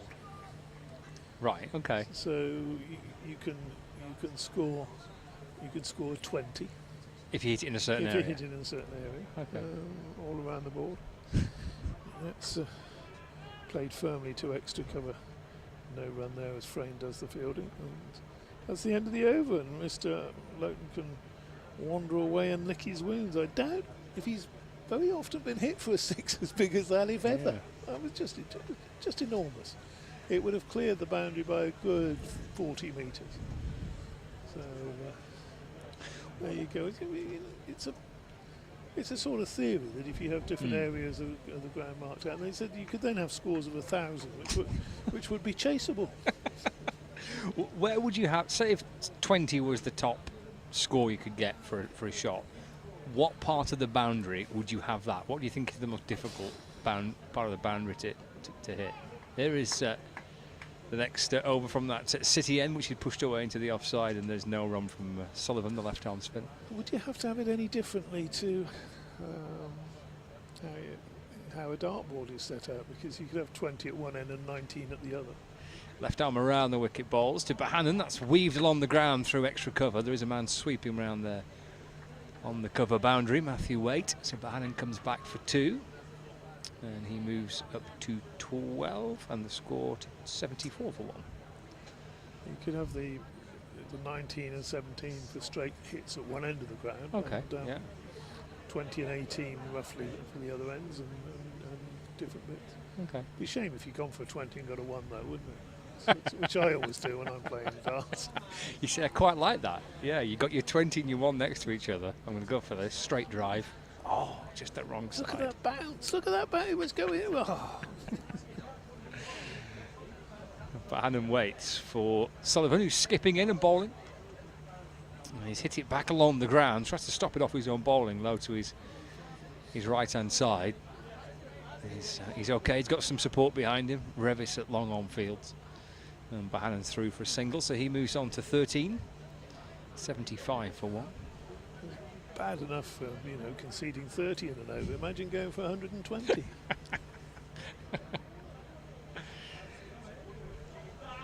Sullivan with a lovely little skip in his approach. I quite like that.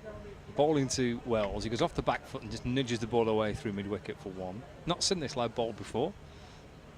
He's bowled too short, hasn't he? He's dragged him down a little bit. I suppose whilst we're on the subject of darts, it's the first time I've worked with you since, Scott. We should just remember our dear old friend John Gwynn, who sadly died last month now. He's worked again straight past the bowler by Bohannon for a single, 77 for 1.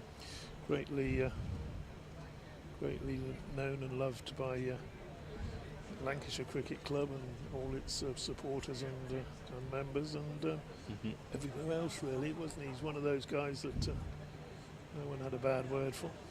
Sullivan left arm over bowls, hit firmly again straight by Wells. This is for a single, 78 for 1. He would have done a couple of stints on commentary with you from time to time. Yeah, just worked with him a lot. Yeah. His last. That's the end of the over. So yeah, somebody hopeful. His last employment was actually with Lancashire. He came back to Lancashire as the public address announcer. So it was brilliant to hear at the end his voice booming around the ground at Old Trafford, and having covered the club for so long. He had this unbelievable ability to remember not just games, but moments in games, shots in games, little passages of plays in games from 20 years ago. You know, it's extraordinary ability to recall things that you would be forgiven to think you'd probably slip your mind or you'd forgot. It's fantastic recall of games from yesteryear. The famous one that I tell that I was with him for was the years ago in the days of cricket call. We've got a change of bowling here. Don Bess is coming on to bowl with the score 78 for 1. And in those days when we had to commentate in the old Lancashire, the Old Trafford press box, we were one end. We weren't separated like you are now in your own studio and everything. We were chattering away one end, so everybody could hear. And back in the days, that's when the newspapers used to, send guys along. Bess starts off and an attempted, not quite sure what that's, an attempted reverse paddle, and gets a couple of runs fine, takes the score on to 80 for 1. And John was the 2 byes. So John was the only one that noticed, and he said, well, would you believe it? On the 8th of the 8th, 1988, Lancashire at 88 for 8. And the whole press box just collapsed laughing. Round the wicket, Bess bowls, and that's pushed into the on side, and he just had that voice and presence to go with it, didn't he? Made him so great for darts. And if you ever phoned him, did you ever phone him at home? He wasn't in. His answer phone used to pin you in the corner of your own sitting room. You couldn't not leave a message for Gwyn. It was great. No longer with us, but will always be remembered, just like the great Callie, of course, from Yorkshire. So both of the great men gone, but certainly not forgotten. Bess over the wicket bowls to the right-handed Bohannon, who bristily clips him up to long on for a regulation single. The score ticks over, will in a minute, to 82 for 1. Bohannon up to 15. There it goes. Bess, who's got this annoying little run-up where he starts and then he sort of stops, look there, and then he starts again. Bowls, and this is a proper reverse sweep this time for Wells. He's got hold of that. Past the fielder at short third man, or by the time he's reverse swept it, it's a short fine leg, isn't it? And away quickly to the boundary for 4. So 46 now for Wells. He's batted nicely here this afternoon. Not a great deal of pressure, but played some nice shots. Highest score in the match to date. And we'll fancy going to the first 50 of the match in due course. Yorkshire will want him out there. 86 for 1. Bess gives that one a bit of air and driven beautifully, and there is his 50. Wide frame at deepish mid-off, away to the boundary. Jennings picks his bat up, waves it to the dressing room. Give everybody else a wave. Yeah, well done. But it annoys me when they only acknowledge the dressing room. There's other people in the ground clapping. He's finally got round to it. Luke Wells, I'm going to call him Jennings. Luke Wells is 50 not out. Quicker delivery from Bess, nearly catching Wells out there. Firm inside half of the bat on that one, out to deep mid wicket. Gets a single, keeps the strike at the end of the over. Very competent innings, but some lovely shots in there as well. Yeah, he's not least that massive six. Blimey, yeah. I don't think they've found the ball yet, have they? Not sure it's landed. Maybe not.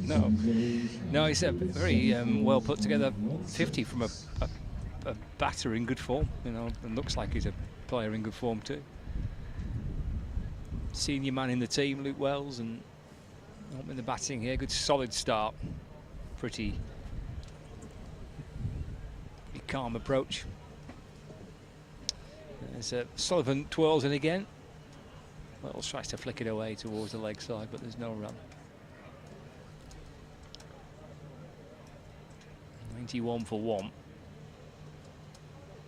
Sullivan in balls. Down the pitch comes Wells and goes for a big hit over mid-off and over the rope and over that little section of spectators for 6. It's gone to the left of the scoreboard as we look, and it's another big hit for 6, and the ball has disappeared again, and one or two spectators are seeing if they can try and locate it somewhere behind the scoreboard.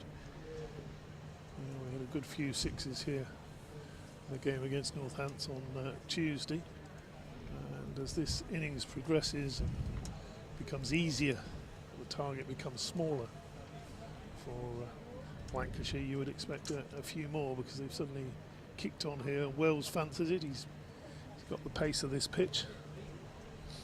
Yeah. And they disappeared over there. Not quite in the direction of the secret garden. No. Just to the right as we look at the secret garden. Might get one over there before the end, perhaps. And again, the ball appears to be lost. There's a little flurry of activities around the scoreboard, people looking for it, but I think they've decided, at least for the time being, that we're going to need another ball. It's not like a club game where sort of it disappears into some long grass. It's 15 minutes before tea, and you think, kick around in here a bit and pretend we haven't found it, and use up an over or something like that. Back in the days of timed cricket. Umpire Neil Pratt there having a little rummage around in that box of balls. He looked at 2 or 3 already. He's not happy with that. How about that one? No. No, that was no good either. That's no good. Blimey. Oh, he's happy with that one. Well, he ought to be happy. There's probably 12 in there, aren't there? Be able to find one that's vaguely suitable. Of course, the umpires do look at the ball at the end of each over, so they know what sort of condition to replace it with.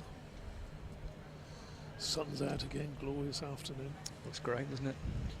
I'm glad Doidge bought the sun cream, because I know, right. Has he got any more knocking around? Well, he might, probably in his bag somewhere. You better wait till he comes back. Yeah. I hope he brings it to Scarborough. On Sunday. I don't want to burn. No, don't burn in Scarborough now. No. Yeah, it looks great, doesn't it? The grandstand there, if you're watching on the live stream, that temporary stand that's been built. 2,000 people in there. 2,000 people it holds, and there aren't too many empty seats over there. Not. They're enjoying the sunshine. There's plenty sat in front as well, just at the edge of the boundary. And that looks terrific. Sun beating down. This is flicked off the back foot to backward square leg for a single. Probably just needed well, it could still yet be, of course, but it just needs to be a tighter game, doesn't it? A better contest. If Lancashire were chasing sort of 300, 320, the crowd would be on the edge of the seats. We'd be probably more animated than we are. So. 98 for 1. Sullivan bowls to Bohannon. Takes a single down the ground for 1. Score moves on to 99 for 1. Bohannon moves on to 16. Luke Wells is 58 not out. He's the man back on strike. Tall left-hander with his short sleeves on. Likes a twirl of the bat, does Luke Wells. Big fan of a twirl. Gives it a little twirl and settles into his crease. Sullivan over the wicket. Again with a little dance down the pitch, looking for that big shot again, but clever from Sullivan. Wells forced to defend. Yeah, young spin bowler against senior pro on 50. It's a learning process here for Harris Sullivan. Left arm over the wicket balls, flicked off the back foot through mid wicket. And not picked up properly in the deep, and Will Frayne a little careless in front of the Yorkshire fans. You could perhaps hear the groans as that's gone for 4. It should have been just the 1, and the young bowler ends his over conceding a 4. It started with a 6, and this will be tricky and a challenge for the young man, as DT was saying, against an established, experienced player who's now 62 not out. It's 90. In fact, that should be 100, shouldn't it? 103 for 1, I think. It's stuck there for some reason. Yeah. Is he on 66 as well? I think he's on 66, yeah. So they're just taking their time to tick over there. As Don Bess starts a new over, and Bohannon works him through the onside for a single. This is the 18th over, so no pressure at all. There's a bit of applause in the in the crowd there, thinking that was 100. It's not. It's at least 104, at least. Might be more. You have to wait for the scoreboard to catch up. It's having a mid-afternoon snooze. Well, yeah. Unless they'd be quite nice, wouldn't it? Don't blame it. Just sort of close its eyes and nod off for a little bit in the sunshine. I had that ice cream at lunch. I shouldn't have bothered with that, really. Best bowls, and played nicely by Wells off the back foot for a comfortable single, an agreed single. So that's now, we think, at least 105 for 1. I think so, yeah. Getting towards halfway in less than 20 overs. Next delivery is turned quietly back to the bowler, as it is what our good friend Ebony once described as a cake in the park. When she got her got a bit mixed up. Next delivery is turned around to deep backward square for a single. Yes, a combination of a walk in the park and a piece of cake, I think. That's cake in the park. I quite like that. It actually just sounds quite pleasant, that, doesn't it? It should be a cake in the park for him. Yeah. Scoreboard's caught up, 106 for 1. Best bowls down the pitch, comes Wells and smashes that one down towards the hospitality tents. Bounce into the afternoon watchers down there, getting a good bit of sun after their enjoyable lunch. And 4 more to the total, 110 now for 1. There's an enormous queue in there at lunchtime. Back goes Wells, and he was very nearly bowled there. That one came through quickly from Bess and missed the stumps, taken by Duke. Big queue in the.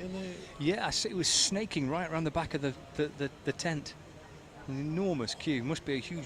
Well, unless it's just an enormously long buffet table, and people were just helping themselves, or whether they were queuing to get to the bottom end of it. But it was right along the back of the marquee.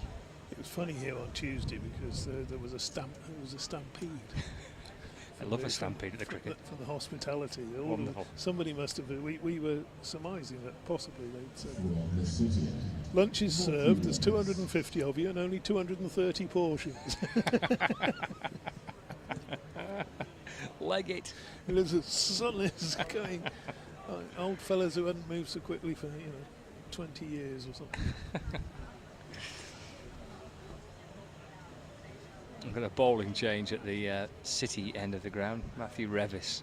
Had to be, really, didn't it? Did, yeah. Tough ask for a young spinner, bowling to two very fine top order batters here. Lancashire in a strong position. Gone to a bit of pace on from the city end. Bohannon 18 not out, 110 for 1. 18 overs gone. There's Revis to Bohannon. It takes Single out towards square leg. 111 for one now. Bohannon moves on to 19 not out. Yeah, he's just pushing the ball around, isn't he? Giving the strike to Luke Wells. And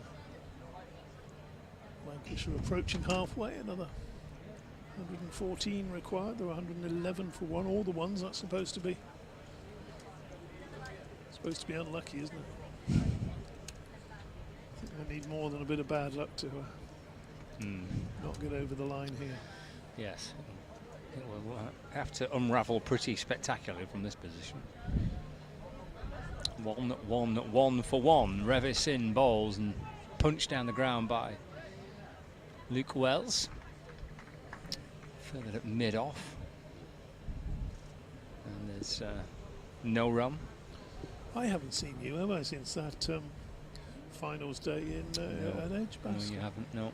And you know what I'm going to ask you, don't I? I'm trying to think. Revis balls to Wells, dabbed away to backward point, there's no run.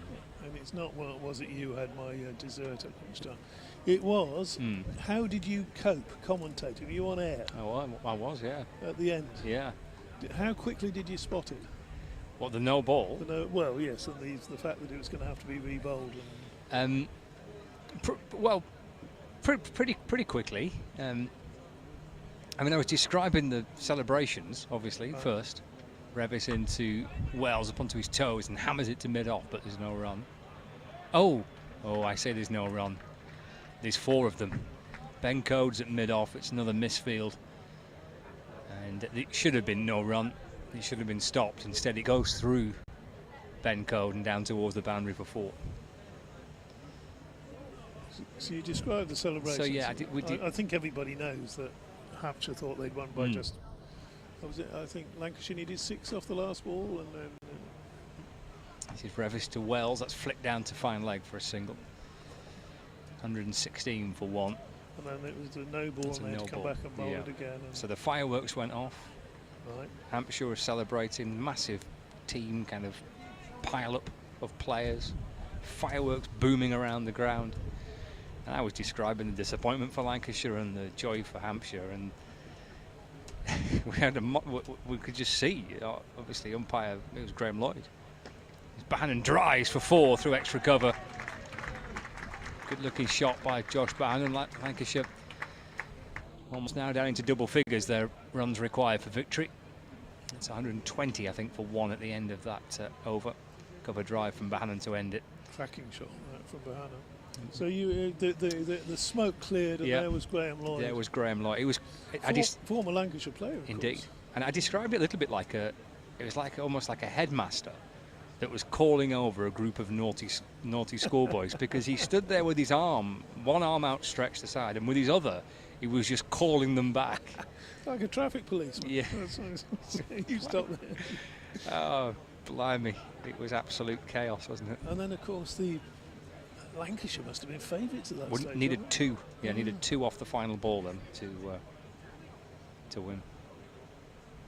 So, start of a new over. That's clipped away down to long on by Wells. He ticks over to 73, 121 now for 1. Almost favourites at that stage. If they'd have got 2, they'd have won. If they got 1, then no, 2 would have tied the match, and that would have that would have won it. Would it? Yeah, that because of wickets lost. Ah, okay. Well, no, because of I'll come back to it. That next ball tickled around the corner, no run. Because of the power play overs, they were ahead after the power play. Had more runs after the 6th over of the power play. Why wouldn't they have a super over in the final? I know, the drama. Just not in the rules, but I agree. It would have been great fun to have a super over. Bess gives that one a bit more air, and tempting Bohannon, who just waits for it, plays it out square the wicket for a single. 122 for 1. Bohannon on to 24. Yeah, so 2 would have tied it, but that would have won it for Lancashire. So you lost it twice in 10 minutes? Lost it twice, yeah. Threw it away twice. Chaos. Bess fires that one in quicker, and that's clattered away backward of square to the boundary by Luke Wells. Double figures now to win. And the score to 126 for 1, which means 19 to win. So a great day that was. I've never done a finals day before. They are good fun, aren't they? It was good food as well. That's always important when you're there all day. Isn't it? Oh, indeed. Bess tosses that one up. Is that coming our way? I think it could be, DT. Lost sight of it. Up and over the roof. Gone up and over. Yep. I just took evasive action. Doige nearly lost his computer the other day, so I do like to target those up here. Didn't have time to get under the desk like you would if a bomb was dropped or something. You know, that was the advice, wasn't it? Back in the war, get under your kitchen table or something. Not quite sure whether that saved any lives, but that certainly was the advice.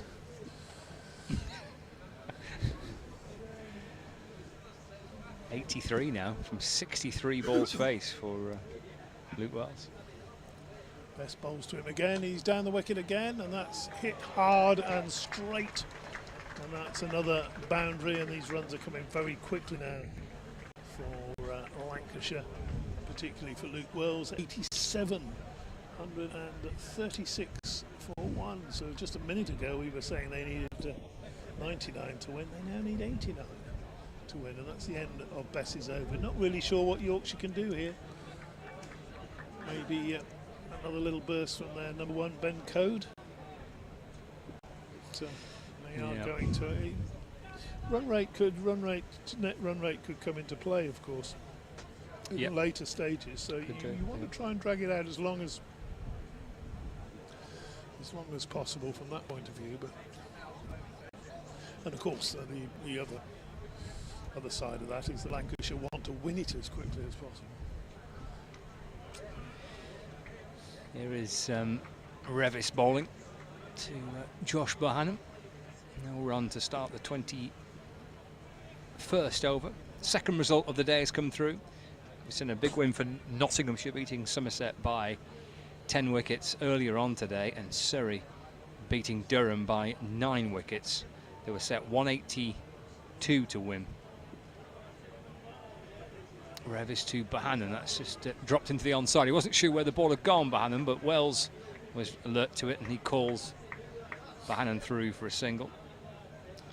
And they get through for 1. So Surrey with a victory, beating Durham by 9 wickets. Nottinghamshire beating Somerset by 10 wickets. It's a disappointment for Durham, not just losing, but also, you know, they're playing that game at South Northumberland ground. Don't get too many games there. You'd want it to go on for a bit longer. Revis to Wells. It's hit. Oh, and put down at mid-on by Don Bess. To the groans and cries of the Yorkshire supporters. Hit it firmly. Yeah. I'm not sure whether it just took that little bit longer to get to him than he thought. I think he may have thought that he'd hit it just harder and flatter than that, because it wasn't hard, was it? Chest height. It remains on 87 not out. Revis to Wells. That just turns him round and comes off the edge of the bat. And pick up and throw towards the bowler's end by Johnny Tattersall. That bounced up and over the stumps, didn't it? Which seemed almost impossible. Yes. Not that Wells was struggling for his ground. Century partnership as well now between Luke Wells and Josh Bohannon.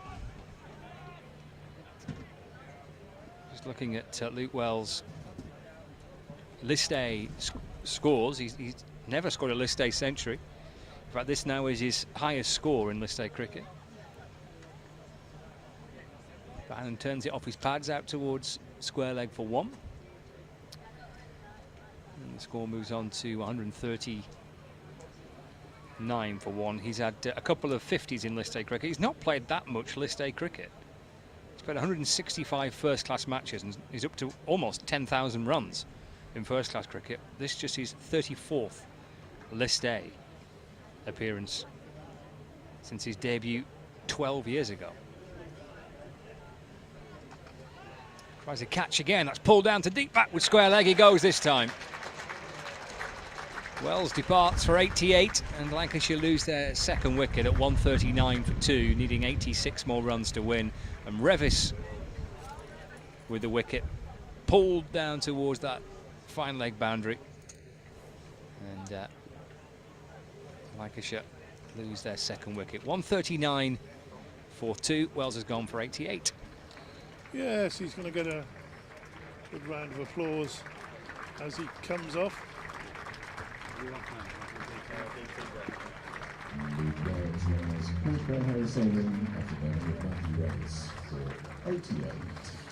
Young Harry keeping his nerve down there. Long legs straight to him, but they're never easy when they come sort of fast and fairly low. Wales, who'd never made a List A century, won't be making one today. The second wicket for Yorkshire, but well. That's the number 4 for Lancashire, Steelbacks. You think too late? Deutsch is back. Are you looking to come in here, Mr. Deutsch? When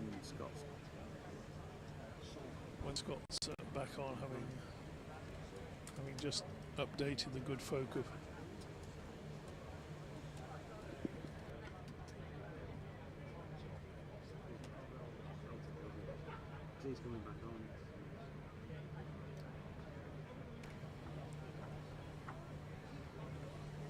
So it's going to be Ben Code, having seen Yorkshire get the wicket. Switching ends here, coming back in at the rugby ground end. I was out, just been for a nice walk round the pitch. Actually, when the 6 was struck down towards the scoreboard, it was straight over my head into the green little container, I think it is, and dropped into a huge pile of grass cuttings. Took a bit of finding. It's amazing the people you bump into when you walk around a cricket ground. The family all came charging over at one point. They managed to see me. I've got to say, having walked around, there are more people sitting there than look to the eye from here. So it is very deep in terms of number.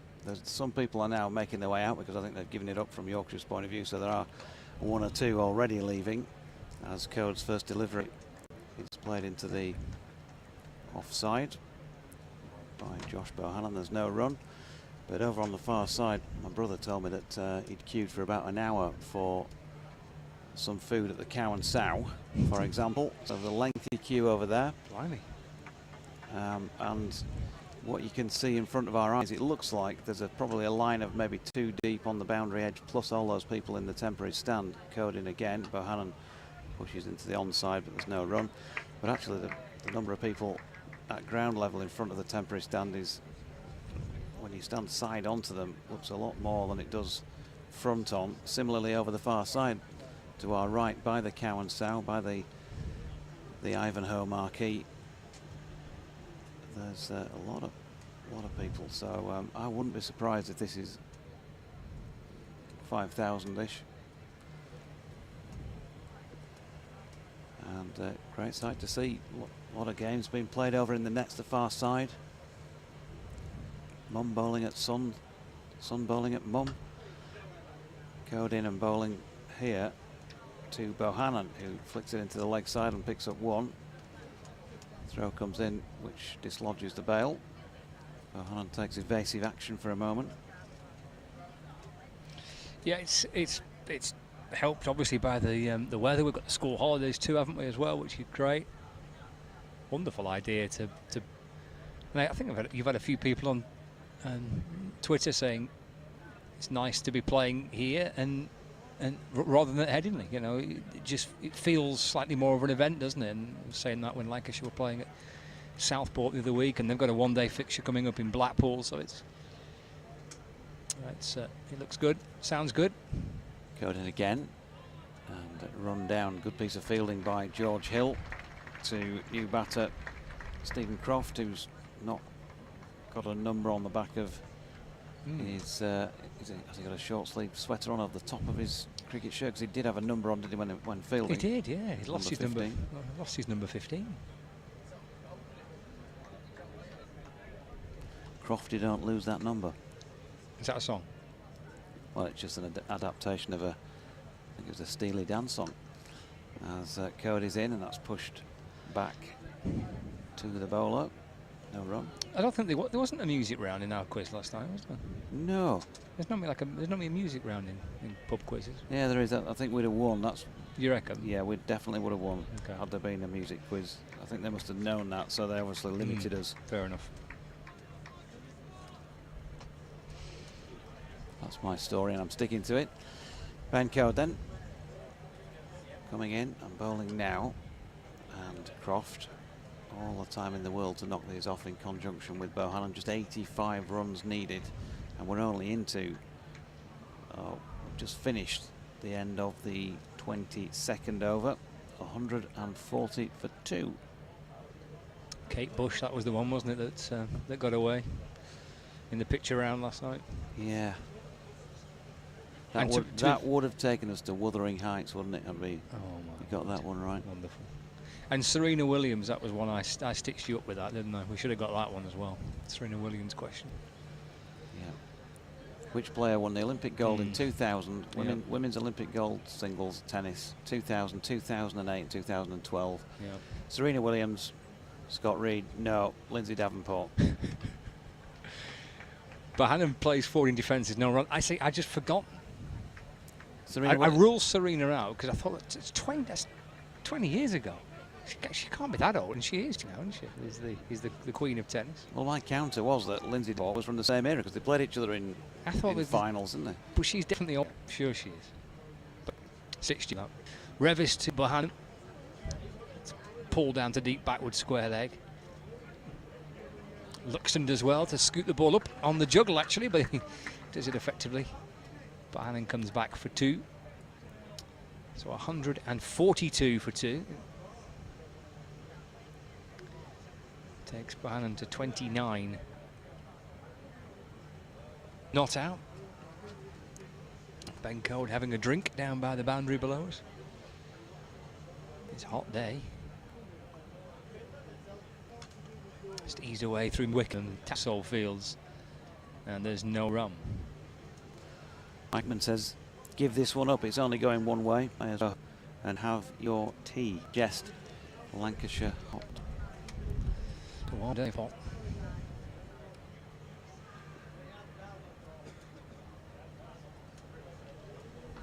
Stabbed away to backward point by Bohannon. And again, there is no run.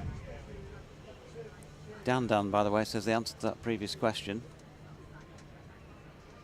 The man sitting in the room behind us today, Geoffrey Boycott. I missed the question. Oh, you did, didn't you? But I know the answer. It's Geoffrey Boycott. What was the question? Revis in and balls to Bohannon. Run off the face of the bat down to third man. And jogs through for a single. Moves to 30. Which former Yorkshire player used to eat exactly 7 custard creams before going out to bat? The clue is that often, if you were to compare him to a biscuit, he'd be a jammy dodger. Yeah, he used to have 7 custard creams before going out to bat.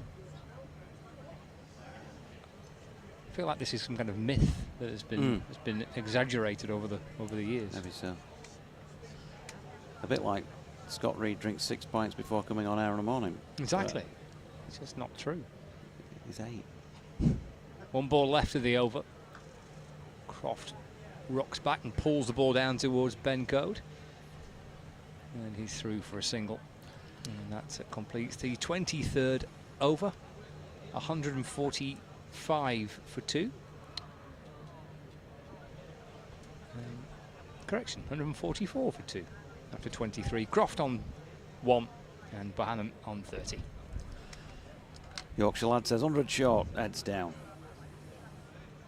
Yeah, I think so. I'm not sure when we last went round the scores from elsewhere. Anytime recently? No, I've given the 2 results out, but not the other scores. Okay. I mentioned wins for Surrey and Nottinghamshire. That's it.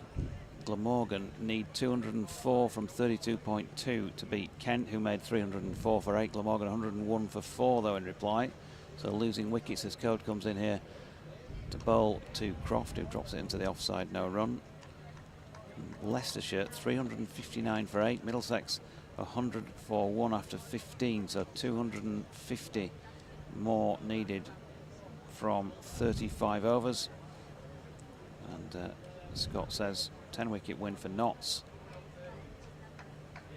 And a 9-wicket win for Surrey against Durham. This one looking like a hefty win for the Lankies against the Yorkies. Code in again, that's pushed out to wait at mid-on. No run.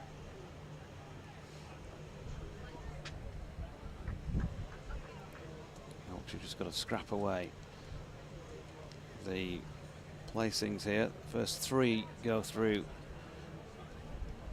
top of the table, as Scott mentioned earlier, straight to the semi-finals, and second and third places play third and second, as it were, from the other group in the so-called quarter-finals, although not really quarter-finals. Eliminators. Pushes up, and Croft pushes back to him. No run. Yeah, eliminators. That's what they should be called, isn't it? How did they decide the groups for this? Was it just a straight I don't know, random actually. draw? Nobody talked about that, did they? We just got told these were the fixtures. Yeah, I'm not sure. Because they didn't play each other in this last year. Here's Code again to Croft, solidly behind it. No run. Last year, I don't think who Yorkshire play, but yeah, Lancs not among Yorkshire's opponents last year. Can't remember a game between us. Can you in this comp? No, I can't. Yorkshire played Derbyshire, I remember that one. Somerset, we had to go down there. Went to Cardiff. Here's Code. And that's pushed into the offside by Tattersall Fields. No run. Games here were against Warwickshire and Nottinghamshire. Northants went to Scarborough, I think it was. So there's a bit of crossover from last year. Of course, Yorkshire finished up in the quarter-finals, getting beaten at Chelmsford against Essex. Code bowling here to Croft, who is, with all the time in the world, just happy to push that back to the bowler to complete over number 24 as a maiden for Ben Code. 144 for 2, and DT showing me a tweet saying, sorry this is late, from Charles Kitching, I sent it to the wrong person. York Iberacum was the Roman city. Eorfawick, and if I pronounced that correctly or not, was the Anglo-Saxon name which became Jorvik under the Danish Vikings, from which was derived York, but when it was finally called York I don't know. Thanks, Charles. Bit of history. Thanks, Charles. Yeah. Always learning. Where was Charles in the quiz last night? Exactly. Revison and balls to Bohannon. That's cut to deep backward point. And it's 4 runs to start the 25th over. And the score moves on to 148 for 2. So 77 more needed.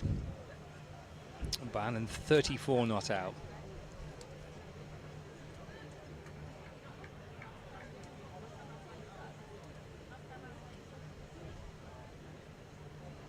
Revis again to Bohannon off the back foot and just nudges the ball away to mid-wicket. Tattersall Fields. And there's no run. Harry Duke looks like he's modelled himself, doesn't he, on one of the Yorkshire Vikings. It's tremendous hair, yeah. There's such as the Asterix going on somehow. One of those type of characters. Kind of long, blonde, curly number, isn't it? And work to the leg side by Bohannon. Again, Tattersall Fields, and again, there's no run. I don't know. All I can see is what's bouncing out the back of the cap. I don't know what it's like on the side or on the top, but I can see the long-ish curly blonde hair at the back of the cap coming out. Yeah, one of these in-fashion haircuts. Is he shaving on the sides, that type of look? Yeah, so it goes to a V shape, really. It's a V-shaped mullet. Bohannon turning it to mid-wicket. There's no run. It's one of those where, for some reason, he's decided to sport it now, but even as little in advance as about 5 years' time, he'll look at the photograph and just think, what was I doing? He might still have it in 5 years' time. I think this is the look for me for the long term. Now swatted off the back foot. This time Tattersall can't stop it, and it'll be 4 runs through mid-wicket. Johnny Tattersall diving to his right to try and stop the ball, but flashed away for 4. Brings up the 150 that for Lancashire as well. 1-5-2 for 2. Yeah, nicely played.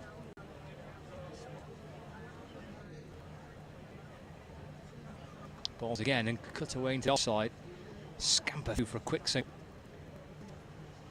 2 saves for 1, and that can be the over as well. So 25 now. 153 for 2. Bohannon 39, Stephen Croft on 1. The target for Lancashire is 225, so a further 72 more runs and 8 wins. Exactly overs left to get these runs too. Yeah, at the very same stage, Yorkshire were 128 for 5, so you can see the swing now with that chipping away at Yorkshire's wickets column during their innings. They were in front for the first dozen, at least a dozen overs or so, like for like at the end of each over. Don Bess coming back into the attack now at the rugby stand end of the ground. Don Bess coming back in.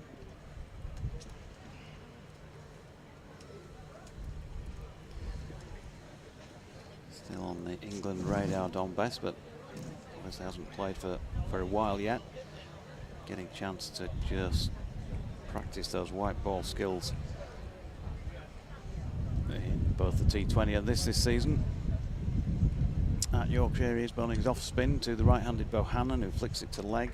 Tattersall doing the fielding. No run. I said there were some people leaving. There were as I walked around the back of the clubhouse, but only a few, and there are plenty still in here. Here's Bess. That's flicked off the legs nicely by Bohannon. Good piece of fielding backward of square leg there by Code. It's one of those where if you are the York club historian, representative of the club, you want as many photographs as this day taken as you can to show what it looked like, because you never know what the future holds. Very proud day for the club, I'm sure, hosting a List A Roses match, even if the result is not going to go the way of the home club. Bohannon's latest little cut went straight to Lowton at point, no run. Bess in again, floats one up this time, stepping away. Bohannon punches that, but no further than George Hill this time in the covers. No run. Is the last game here this season? Yeah, just these two. Here's Bess again, flicked off the hip into the onside, where Will Frayne will pick up. 153 for 2, 39 of these to Bohannon, with just the 1 to Stephen Croft so far. Bess in again, and Bohannon steps away and cuts quite firmly. Will Luxton watches it well. We've seen the odd one bobble a little bit on the outfield.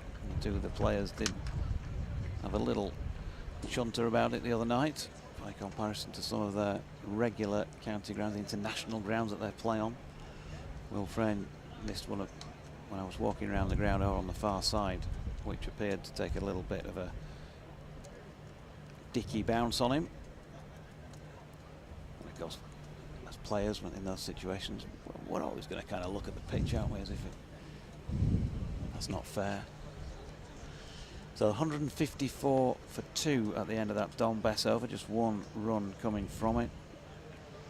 But much time for Lancashire here. They're just going to keep rotating the bowling. Yorkshire, by the looks of things, trying to find a way through, and Matthew Waite now replaces Matthew Revis at the City end. Well, that's all Yorkshire can do, isn't it? So just keep going.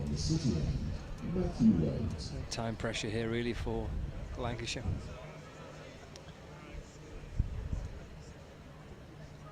Josh Bohannon's returned to form over the course of the last month or so, as he plays forward in defence from this first delivery sent down by Waite, and there's no run. A big double century early in the season for Bohannon, and then a run of modest scores on the back of that. With a 90 and a couple of centuries on the spin to end the final rounds of Championship cricket before the break for the one-day competition, so he's in good touch. Batting again at number 3. Here's Waite from the City end, bowls to Bohannon. Played away off the hip towards deep backward square leg. Luxton fields and they cross for 1. So Bohannon moves on to 41 not out. 155 for 2. Brings Stephen Croft on strike. Many a Roses fixture over the course of the last 15 years or so. Running this delivery down to third man, just for a single. Doubles his total actually. He's been on 1 for some time, but that takes him on to 2. Score moves on to 156 for 2. Brings Bohannon back on strike. Waite's got a third man and a fine leg and a deep backward square leg. Deep point, so mid-off, mid-on, mid-wicket cover and backward point. Flicked away through the onside. Luxton should get across the ground. Oh no, he doesn't. Timing is excellent from Bohannon. Luxton set off as if he could catch up with that. From behind square to deep mid-wicket, but 4 runs for Josh Bohannon takes him to 45. And Lancashire move on to 160 for 2, so 65 more needed from this stage and in the 27th over of the Lancashire innings. Ball bouncing its way in towards a little section of supporters. And their blues, various multicoloured camping seats, collapsible foldable chairs. Conversation between the bowler and the captain here, so Waite and Tattersall chatting. Johnny Tattersall pointing out towards the leg side. He's pointing in the direction of either Luxton or Benko, perhaps. Bring up the fine leg. Do you bring up square leg? Lengthy conversation. Someone will make a decision at some stage as to what to do here. Bohannon comes down. There's a little bit of gardening in the meantime. Well, the outcome is to bring up point, I think, and to move cover to mid-wicket. So point comes up from the boundary and goes to cover. The cover fielder now comes in at mid-wicket. So there's 2 short mid-wickets. That's the decision. There's Waite to Bohannon. It's defended out towards the onside and picked up at mid-wicket by George Hill. One of the 2 short mid-wickets. Tattersall and Hill are probably 15 yards apart. Tattersall's more square than Hill, who's in a straighter position.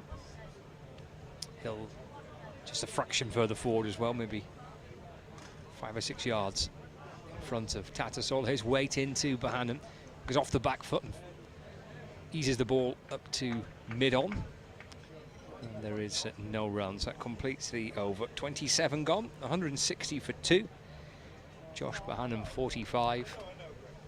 And Stephen Croft on 4. The Lancashire 12th man comes on with a change of gloves, and a drink and a towel for the 2 batters. Plenty of conversation being had among supporters on the edge of the boundary. Plenty of hats being worn today, sun cream out. Shorts and t-shirt weather.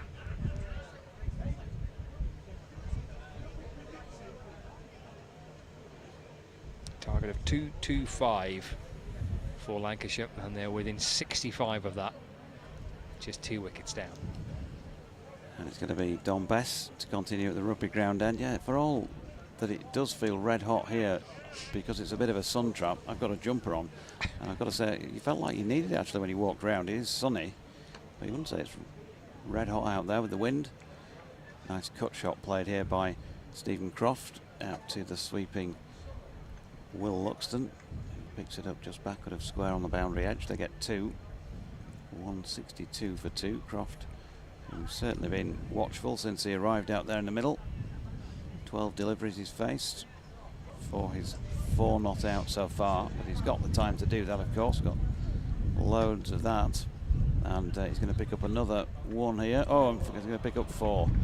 That's the second Yorkshire misfield going through the hands of the 2 Wills. Will Frayne first of all, now Will Luxton this time. He was trying to pick it up probably about a foot off the ground on the bounce, and it didn't bounce quite as high into his hands as I think he thought it was going to do. So a little bit of embarrassment there, and that means that Croft now has 8 from 13. And he's just working that one, stepping right across outside off stump to just give it a little dib into the leg side, squarish, taking him on to 9. The score on the board for Lancashire, 167 for 2. 58 more runs needed to pick up both points in this one, to add to the 1 they got from that washed out match the other day.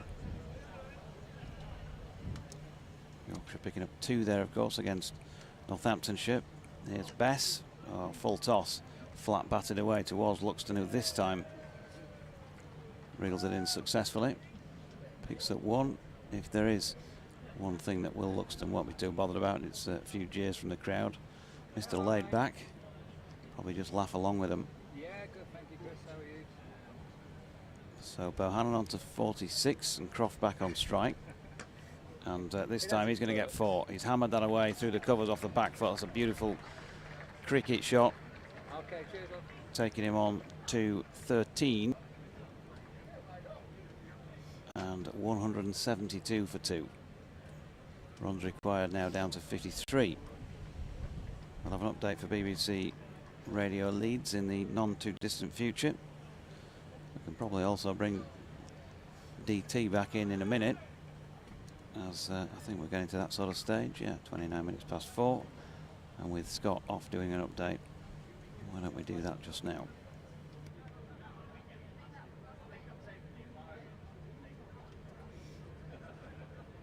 Ladies and gentlemen, a phone has been found in the grandstand and it's been handed into the security office. So if you've lost a phone in the grandstand, Lost a phone, DT? Security gazebo, if you're looking from the pitch. Lost a phone? Right. No, mine's in front of So me. once again, the phone that was found in the grandstand has been handed in. So Matthew Waite going to continue at the City end of the ground. And I might as well carry on for the next couple of minutes, because Could have a chat to Rain, maybe. the lovely Rima will be on soon for a bit of a chat. Find out what's going on at the cricket. Very one-sided chat. Here's Waite, and Bohannon drops that out into the offside, where Will Frayne comes round from gully to field that. You ought to work out some way of getting Point. her on air, you know. So the listeners can actually hear what she's saying to you. I'm not sure technically that that's Allowed. possible. Oh, Well, it probably is possible with some expensive equipment. bit of jiggery pokery, don't it? As you know, I'm not very technical. I just turn up, plug in and talk, really. 172 for 2. Waite coming in from the City end to bowl here to Bohannon, who tries to flick it into the leg side, but it just drops out off his body. And there is no run. 172 for 2. Loads and loads of time for Lancashire to get the 53. They're heading for victory here, unless, cricket being cricket, it produces something out of the very unexpected at this stage. Bohannon 46 and 13 to his non-striking partner, Stephen Croft. We're all going to get an early night tonight. Finished, what, 6 o'clock-ish the other night? Should see these off in the next half hour or so, something like that. Half hour, 40 minutes maybe. Yeah. I think if Luke Wells had stayed in, they'd have almost have seen them off by now. He was firmly in top gear, wasn't he? Yeah, striking it well. And here's a well-struck shot by Bohannon as well. Tattersall can't reel that one in. It's 4 through mid-wicket, and it means that Josh Bohannon has himself a half-century here, and acknowledged by the Yorkshire support. Josh Bohannon from Bolton, 25 years of age, and that is his 3rd List A 50. Previous best of 55 not out, so closing in on a List A best as well. And it's been a really good effort from him since he came out to the middle. Along with Luke Wells up in Lancashire, on their way to what appears to be a very comfortable victory. And he pulls this latest delivery. Luxton's going to get behind it and keep him down to 1.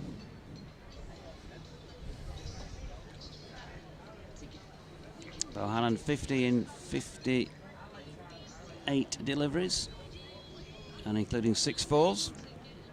Update time coming.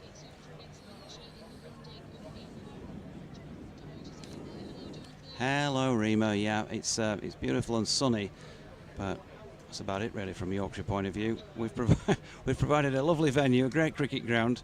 It's packed to the rafters. Yeah, I reckon there must be 5,000 people in here. And this is just a cricket club, not a stadium as we get for, you know, the Headingleys of this world and the Lordses and all of that. There is a temporary stand which is, I think, can hold about 2,500 people, which has been full, and the ground is lined with several rows of people. I had a wander around last time I was off commentary, so it really is a great scene. It's just a bit disappointing that the cricket hasn't really matched all of that. Yorkshire made 224 all out earlier, which always looked to be comfortably short of what they'd need to put any pressure on the Red Rose, and that's the way, unfortunately, that it's going from Yorkshire's point of view. Luke Wells made 88. He's out, as is his opening partner Keaton Jennings for 20, but Josh Bohannon has just got his 3rd 50 in this form of the game. 51 not out he is, and 13 not out his partner Stephen Croft, and still with loads of overs to go, at least 21 overs left on the board. They're 177 for 2 Lancashire, so they only need 48 more runs to win it, and I think it's pretty likely. You never know with cricket, Rima, but I think it's pretty likely they're going to knock these off quite comfortably and fairly soon. From the rugby ground then, Tom Lowton.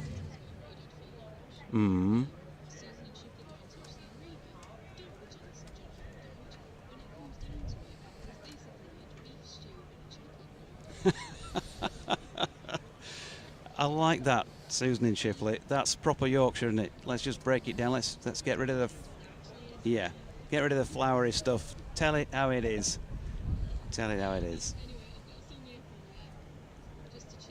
Oh, can I just say one thing? For those who listened to sport on BBC Radio Leeds for many years, I heard today the sad passing of Stan Dawson, who used to be a local cricket reporter and rugby league reporter on the programme in 88 years of age. Sadly, Stan no longer with us since Monday, passed away in St Gemma's Hospice. So, sombre note, I know, but I think he deserves a mention because he did a great service for the station way back many years ago, was the sort of guy who inspired me to get involved in doing this job.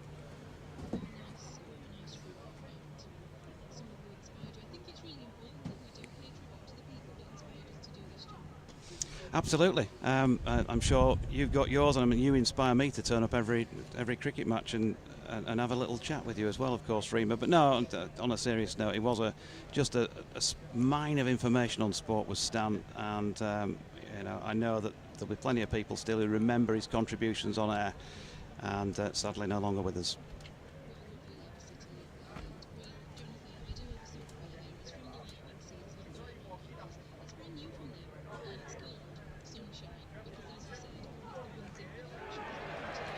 Love it.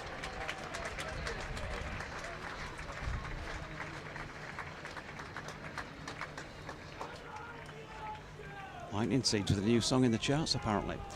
So we've just seen a wicket while we were just finishing off that little report with Rima, and it's the end of Josh Bohannon, who has been bowled for 51 by Tom Loughton. I think came back into the attack while I was yakking away. He did, getting the nod from DT. And so 177 for the loss of 3 wickets. Oh, could it be on, DT? No.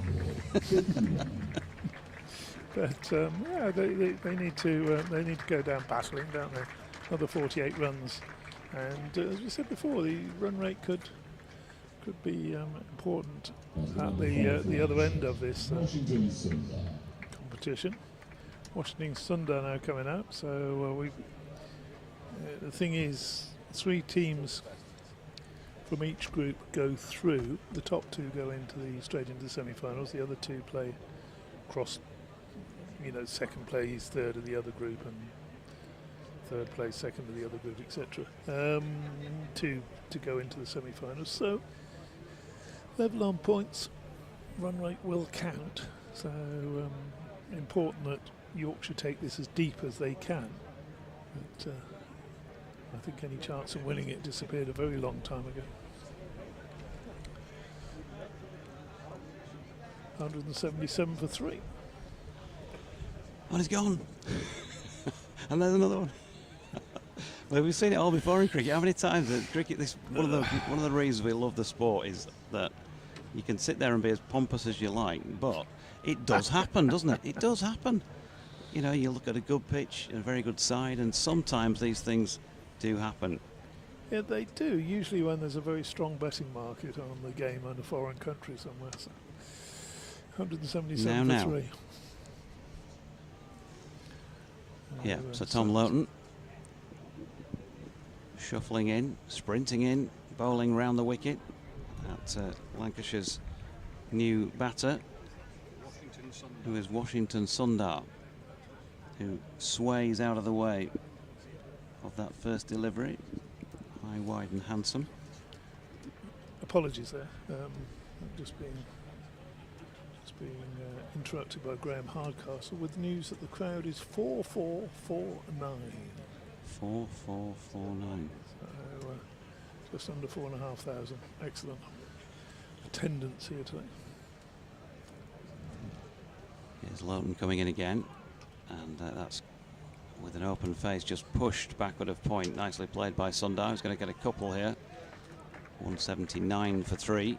4449 clearly for tax purposes, because you could probably add an extra naught on there. No, there's not that many people in, but yeah, it's not surprising. It's around about that sort of figure. Tax purposes? What are you suggesting? Terrible man. 177 for 3. This isn't Farsley or somewhere, this is a proper cricket club. Sundar opens the face, pushes it out to point. What's your local again, no club? run.